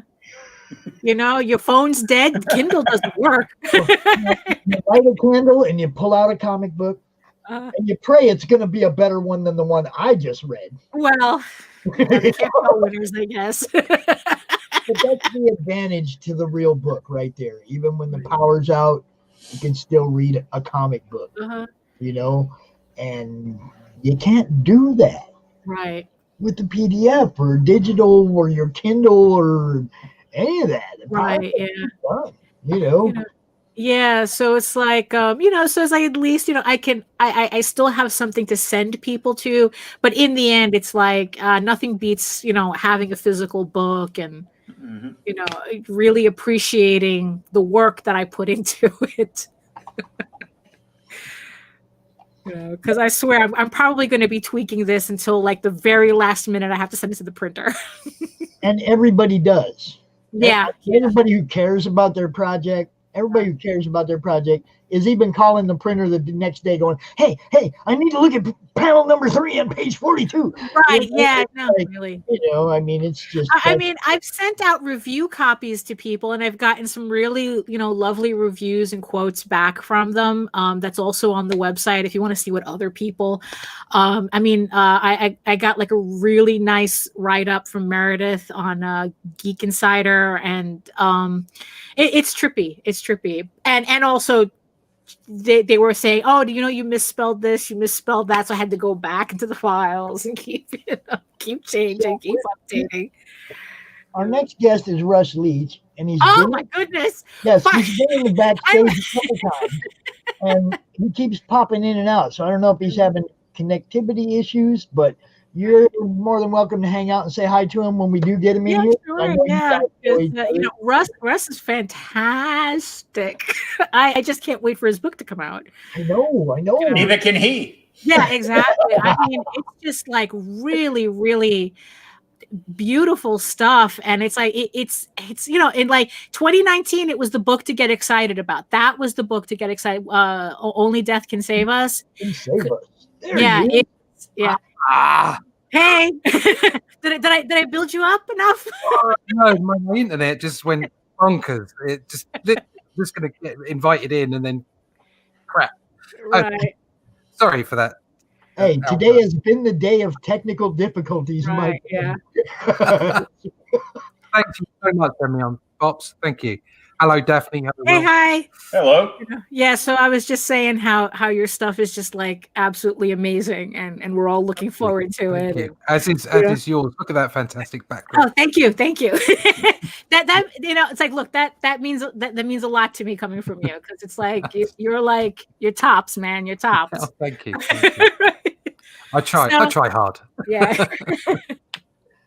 So I don't want to get in the way here, but but you know what, Pops, thank you for everything. Russ, thank you for everything. Will, thank you for everything.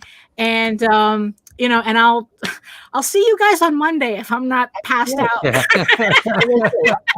I will make sure I mention it during the Monday Madness. Thank you. I'll make sure and draw some people's attention to it. If you're not gonna, somebody has to. Yeah, I guess, right? It's like maybe I don't know. Maybe I don't know. Maybe I'll sneak in on the show so we could talk about it together. Maybe I just need someone to hold my hand. Maybe that's okay. All right. So I'm not going to take any more of your time. So Russ, talk to y'all later. All right. Bye, Dad. Bye. Yeah. That's amazing. I love her. She's so cool. Oh, she's come back here, Russell. I'm still here. It's nice to meet you, sir. It's first finally. Finally, you're a legend. I'm a what? It's really nice to be here. You're a legend, mate. It's You're just a like you're legend. all over the internet. No, you're a legend. I'm just talking about you.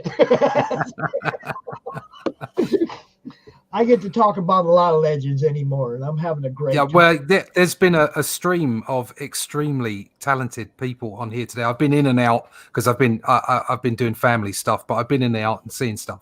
Xing Xin earlier, I bought his book. I've been talking to him for a couple of years or more because we kind of sort of brushed against each other through Unstoppable Comics, and he's just fantastic to have gone out and done what he's done, and got the contract with the film or the TV series.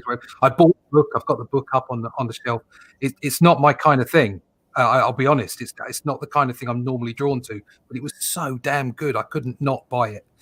So I had to go and get that. And then there's MarV, Lucifer, Daphne was just on. There's just so many people you've had on today. What a fantastic roster. It's amazing, man, because it's like I don't like go out and tell people, yo, I'm putting up the sign-up sheet. I put the sign-up sheet up in the group, and I let people know, yo, if you want to be part of it, let me know. And you know, when I get enough people, when I get enough people to start putting an actual schedule together, I do. Yeah. And now we of course had to adapt how we're doing that too, and you know, make sure we change things around a little bit so the adult-oriented stuff is out later in the evening, and stuff like that. Because I never thought about that stuff before, man. You know, I'm just like showing off everybody's stuff. I didn't care what time it was. It's always difficult, always tricky. Well, it's like now I'm putting on a show, and I have to consider everything about the show. You know, like, everybody. Like earlier, I was telling everybody, you know, tell your kids to leave because Lucifer's going to show off his stuff now. You know? well, my stuff is all ages, so it's kind of like for everybody. That was the idea. I grew up probably much like yourself with Bronze Age comics, and that's where my heart definitely is. I would say the pinnacle of what I consider to be the perfect page of comic book art would be John Buscema, inked by Joe Sinnott.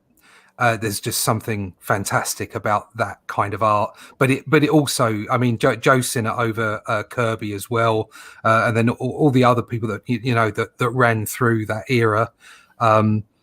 It's just to me, it's perfect comic book art. So, and that's what I'm trying to do. I'm trying to get, you know, you want to have pathos, you want to have depth to your story, you want to have action and adventure, romance. You know, romance not sex, action not violence, a hero's journey not ideology. It's fun, action orientated.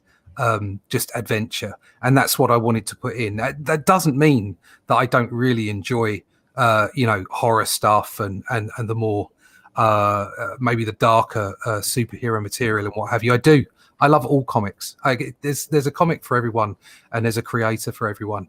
And it's just in this particular book, what I really, the itch I wanted to scratch was to get that kind of pantheon of the gods, kind of, you know, Bronze Age, Kirby, Stalin, Cosmic Cube nut stuff off my chest and get it down into a book. This is going to be potentially 2 or 3. It started off as a 4 book arc, but I've got so many other ideas that I think I'm going to compress it into 2 or 3 books. But this is the first of the set. So I've got another project in the new year, which I can't actually talk about just yet, but I will be talking about that in the new year. But this book is basically going to print this week. So I have a copy of it here, which is a rather nice proof copy of it. You can see it's got some extra stuff in the back there, as well as the it's got a nice wraparound cover. Man, that's a big ass book, man. It's 60 pages of story. It's 100 pages in total, and it's got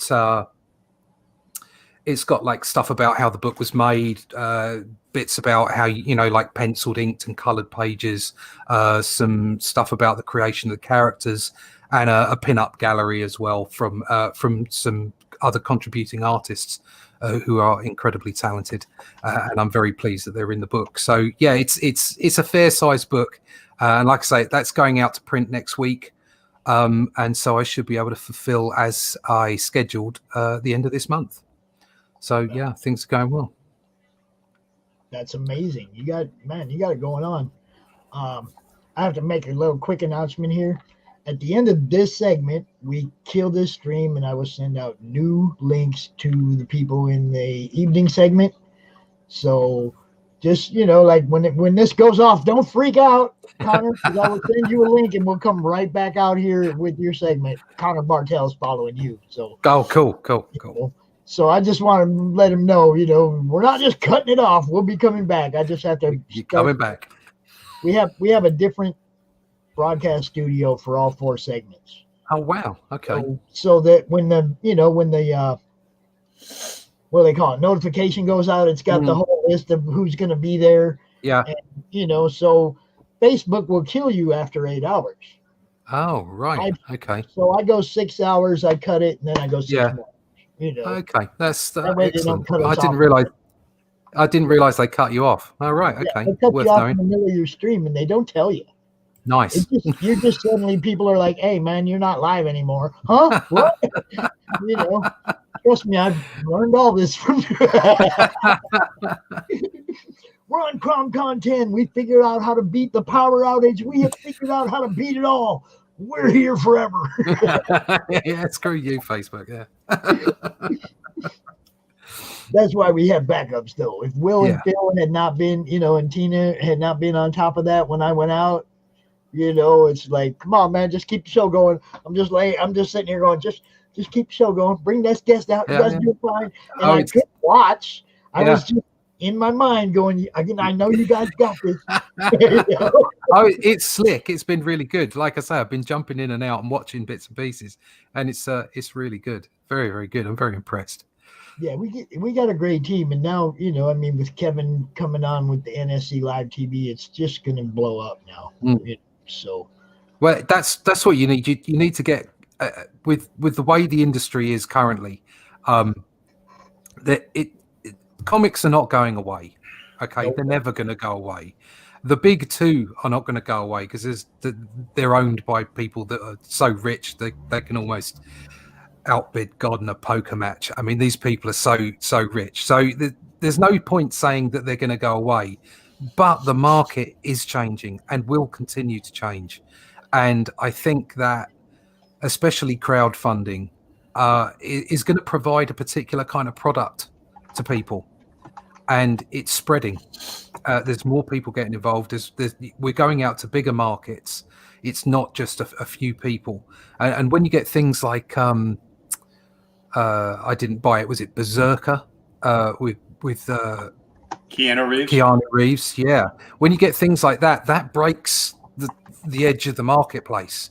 That goes out to Keanu Reeves fans who've never probably bought a comic, and that's what you want to do. You want to get more people in reading comics because comics are the best medium. It's simple as that.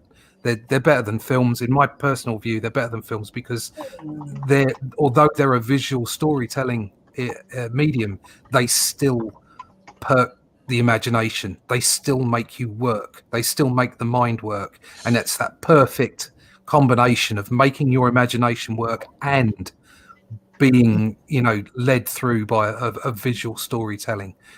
So comics need to be here forever. And more kids need to read comics. That's for sure. Because it does help with, with vocabulary. It certainly gave me a vocabulary when I was a kid, and I went and read Thor and Silver Surfer and Fantastic Four. It helped without a doubt, and I would never have gone and read a novel. I would never have gone and read Lord of the Rings if I hadn't read Thor. Just as simple as that. So it is important, and it's important to spread the market and get out there to more people. And I think crowdfunding's it's on the precipice. It's doing that. I think 2021 could be a big year. It's going to be a big year. I mean, there's no way it can't be. Everybody gets to expand on the work that they actually put in 2020 while they were quarantined or while they got cooped up. I mean, a lot of people actually, and I've had so many of them tell me, I got a lot done in 20. Yes. Yes, so did I. Yeah.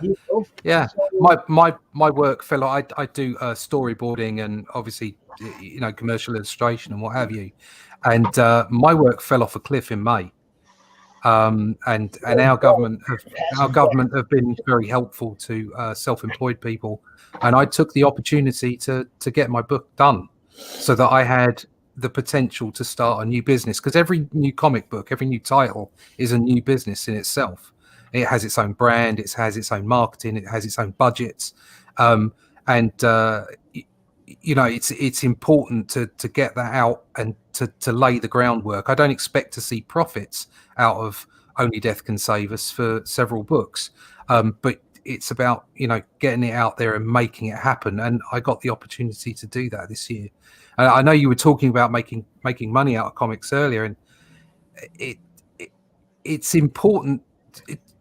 Like I say, it's an incredibly important medium. It's a storytelling. Before we did anything, when you know, when we had cavemen, what were they doing? They were scrawling on the walls, telling stories about the hunting that they'd been doing, or about the family that they'd had, or the rituals they were having. And that's why it's important. It's about storytelling. It's about passing down from one generation to another essential things like, you know, right and wrong and morals and but also reaching for something more than yourself, which is what a lot of these stories do.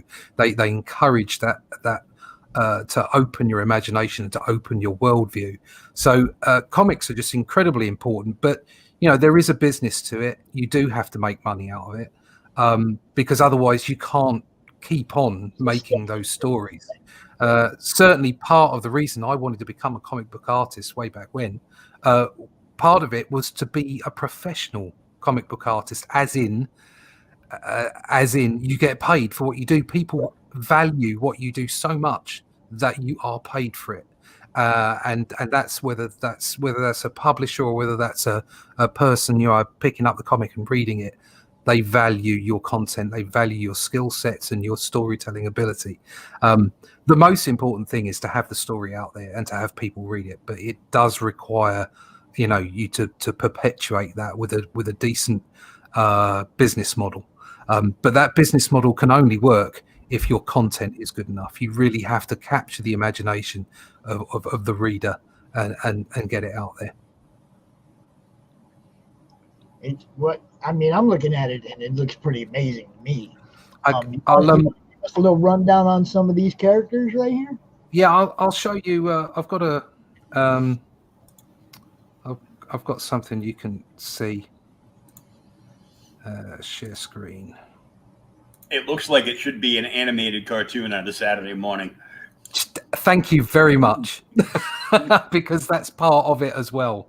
I wanted that feel to it. That is awesome right there. That gives you the Thanos on top of the hill. Yeah, that kind of thing. Yeah, it's like I say, I wanted a pantheon of the gods kind of feel. I wanted that cosmic aspect to it. This book takes place in several different areas. It's mostly on Earth, but it kind of sets up the story. But you do get a little bit of cosmic fun wrapped in. So this is the first. Reminds me of a cross between Ultron and the Grim Reaper. Yeah, that's perfect. Excellent. I'm doing my job. This isn't work. There you go. There you go. So that's the first panel of the first page. And you can see there's a bit of a Barney going on there. There's a bit of a fight going on there. But it's I'll show you some more. I don't want to show too much, give too much away.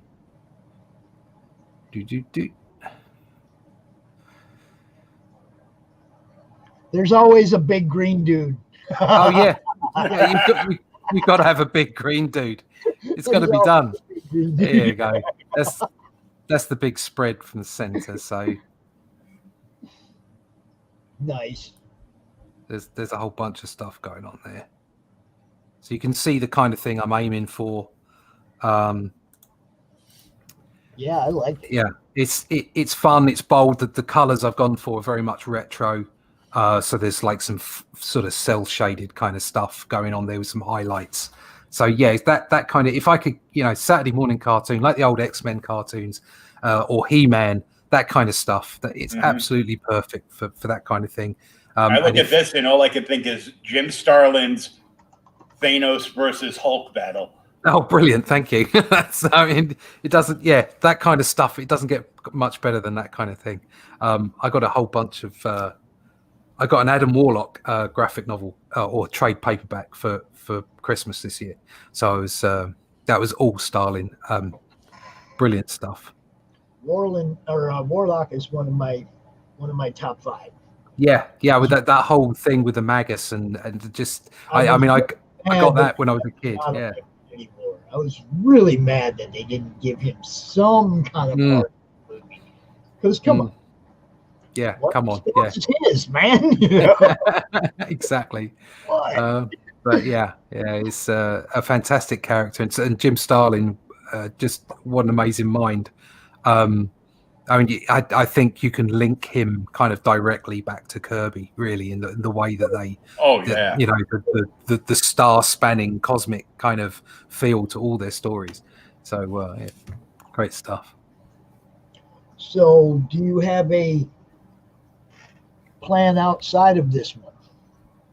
I know you said something you can't talk about, but do you have anything like that you're going to break off of this story when it's over, or potentially? Yes, it really depends on. I mean, I've had a really good response. I've got I got 195 backers for my first ever solo campaign, so I'm very, very pleased. Thank you very much, all the backers out there.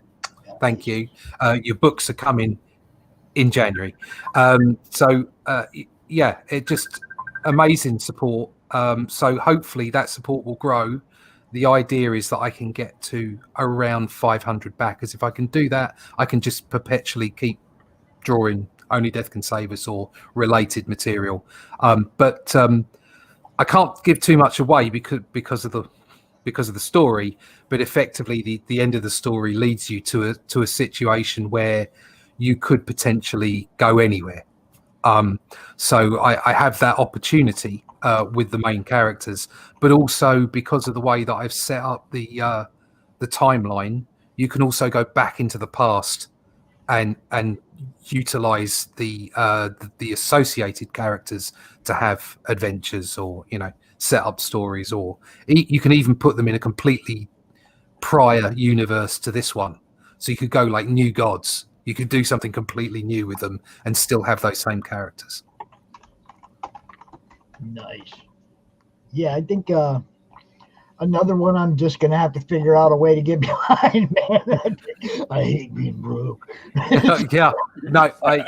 Me too. You should see the list on my Indiegogo and Kickstarter campaigns that I've just gone out and bought so many, just because there's been so many stellar ideas going on, outside of the mainstream. I've loved Marvel Comics since I was a kid, as you can see, but also DC as well. But I just think in some ways they've kind of lost their way, and maybe those characters, though it hurts me to say, maybe some of those characters have kind of reached their sell-by date, and new things need to come. New characters need to turn up. If nothing else, so that we've got something else to focus on, so that we can forget those old characters for a while and then maybe bring them back. But I think we need new things. I think everybody needs new things. Yes. And it's amazing because there's just so much. When they said pencils down, everybody else went, Oh, no, exactly. Let's just get on and make some stuff. You ain't going to compete with us this next couple months. Right on. Let's get some stuff out, guys. And I got some great books this year as well. Just some really good stuff. And I'm seeing more and more British books, actually. That's the other good thing. Do you know Anna Iskander? Who? Sorry? The book Iva, Anna Iskander. She's got Timothy Green from Eon Flux doing the art. She lives in the UK. Oh, Ava, yes. Yeah. I've got the book. Yes, I've got the book. Oh, you got the book? I ain't got one yet. Yeah, she's lovely, and she's very talented. And the book's great. I really like it. Is it good? Is it good? Yeah. Because it's amazing. It is good. Art, look, the first time I seen it was another one of those books where the art got me right away. I saw the art, I went, "That's a Unplugged." I could tell that was Timothy Green's art right away. And then, of course, okay, now you got me hooked because I was a big fan of Unplugged. Yeah. You know, I had the graphic novel. We, had the DVR or not DVR, DVD. We had everything, And as soon as I saw it, I was like, "Oh my God, who is this lady?" No, but brilliant stuff. And it's growing. I think the indie market it's blowing up. That's where all the creativity is. Especially in the UK, we're seeing a lot of stuff coming out of it. It's just Mary Boys, which was superb. I got that as well. It's two books, isn't it? It's two copies. Just superb art. It's like it was somewhere between Mad Magazine and 2000 AD. Absolutely, just brilliant. I will be honest. I am shallow, so I do kind of look at the pictures first, and then I get pulled in, and I start taking in the stories, but artwork really sings to me, and that was just a fantastic book. Well, see, for me, it's the story. Yeah, I've never been really grabbed by art. This is like the fourth collection I've had. Okay, this is the first time where art actually took a front seat in some of what I'm doing. Okay, my wall is covered with art now. Yeah, original art, as opposed to back there where the signed books are. But I mean, it's like those are going to have to come down. I'm going to need more room for original art. Okay, so even my own collection has expanded as this has grown. I mean, I'm amazed by what you guys do, and I've always been a story guy. It's how good was that story? Did that cliffhanger make me want to buy the next issue, or was the story good enough where I'm going to be able to sell book 2? Okay, like in this situation, book 1 was great. Selling book 2 will be easy. Book 1 was, I'm going to have to work really hard to sell book 2. No, that's right. No, yeah. I mean, the art should grab you and bring you in, but the story should make you stay. The story makes you stay, exactly. But it is so important to have both. Really well done. This year, you gotta have a good balance. Well, see, it's only this year where I even paid attention really to the art. All right. I mean, this is the first year where I actually gave artists the appreciation and went, "Wow, that art made me buy that book, or that art made me want to look at that book." And usually it's the other way around. I'll buy a book based on what it says on the back. Yeah. About the story. Okay. Yeah, that looks like a cool story. Because the art, you figure whatever's on the cover ain't going to be what's on the inside anyway, usually.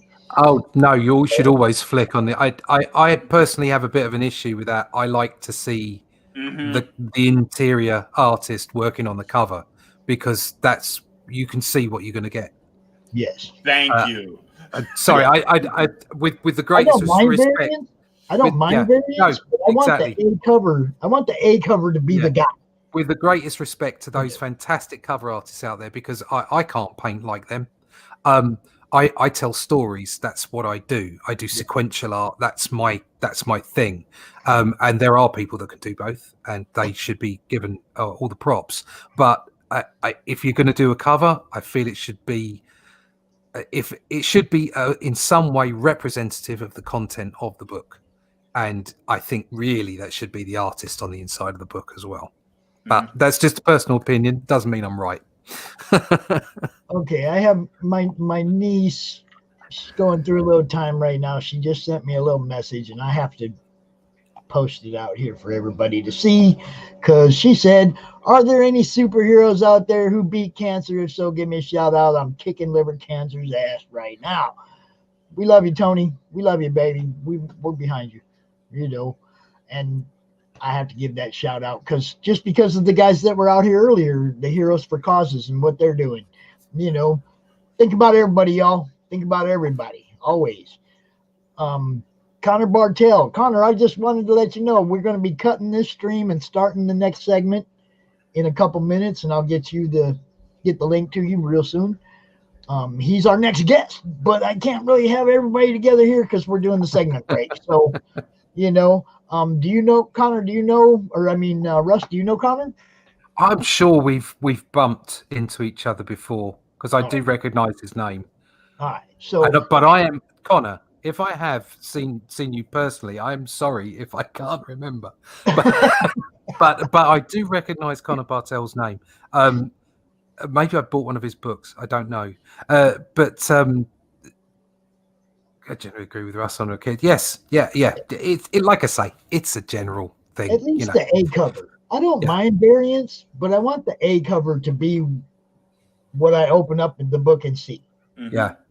I think that's a reasonable thing to do. Certainly, I mean, from my perspective, I wanted to do this whole thing myself, so I did everything. I wrote the story, penciled, inked, coloured, and lettered the thing. I also designed the jacket, the inside part of it, the whole thing. So it was really an itch I needed to scratch.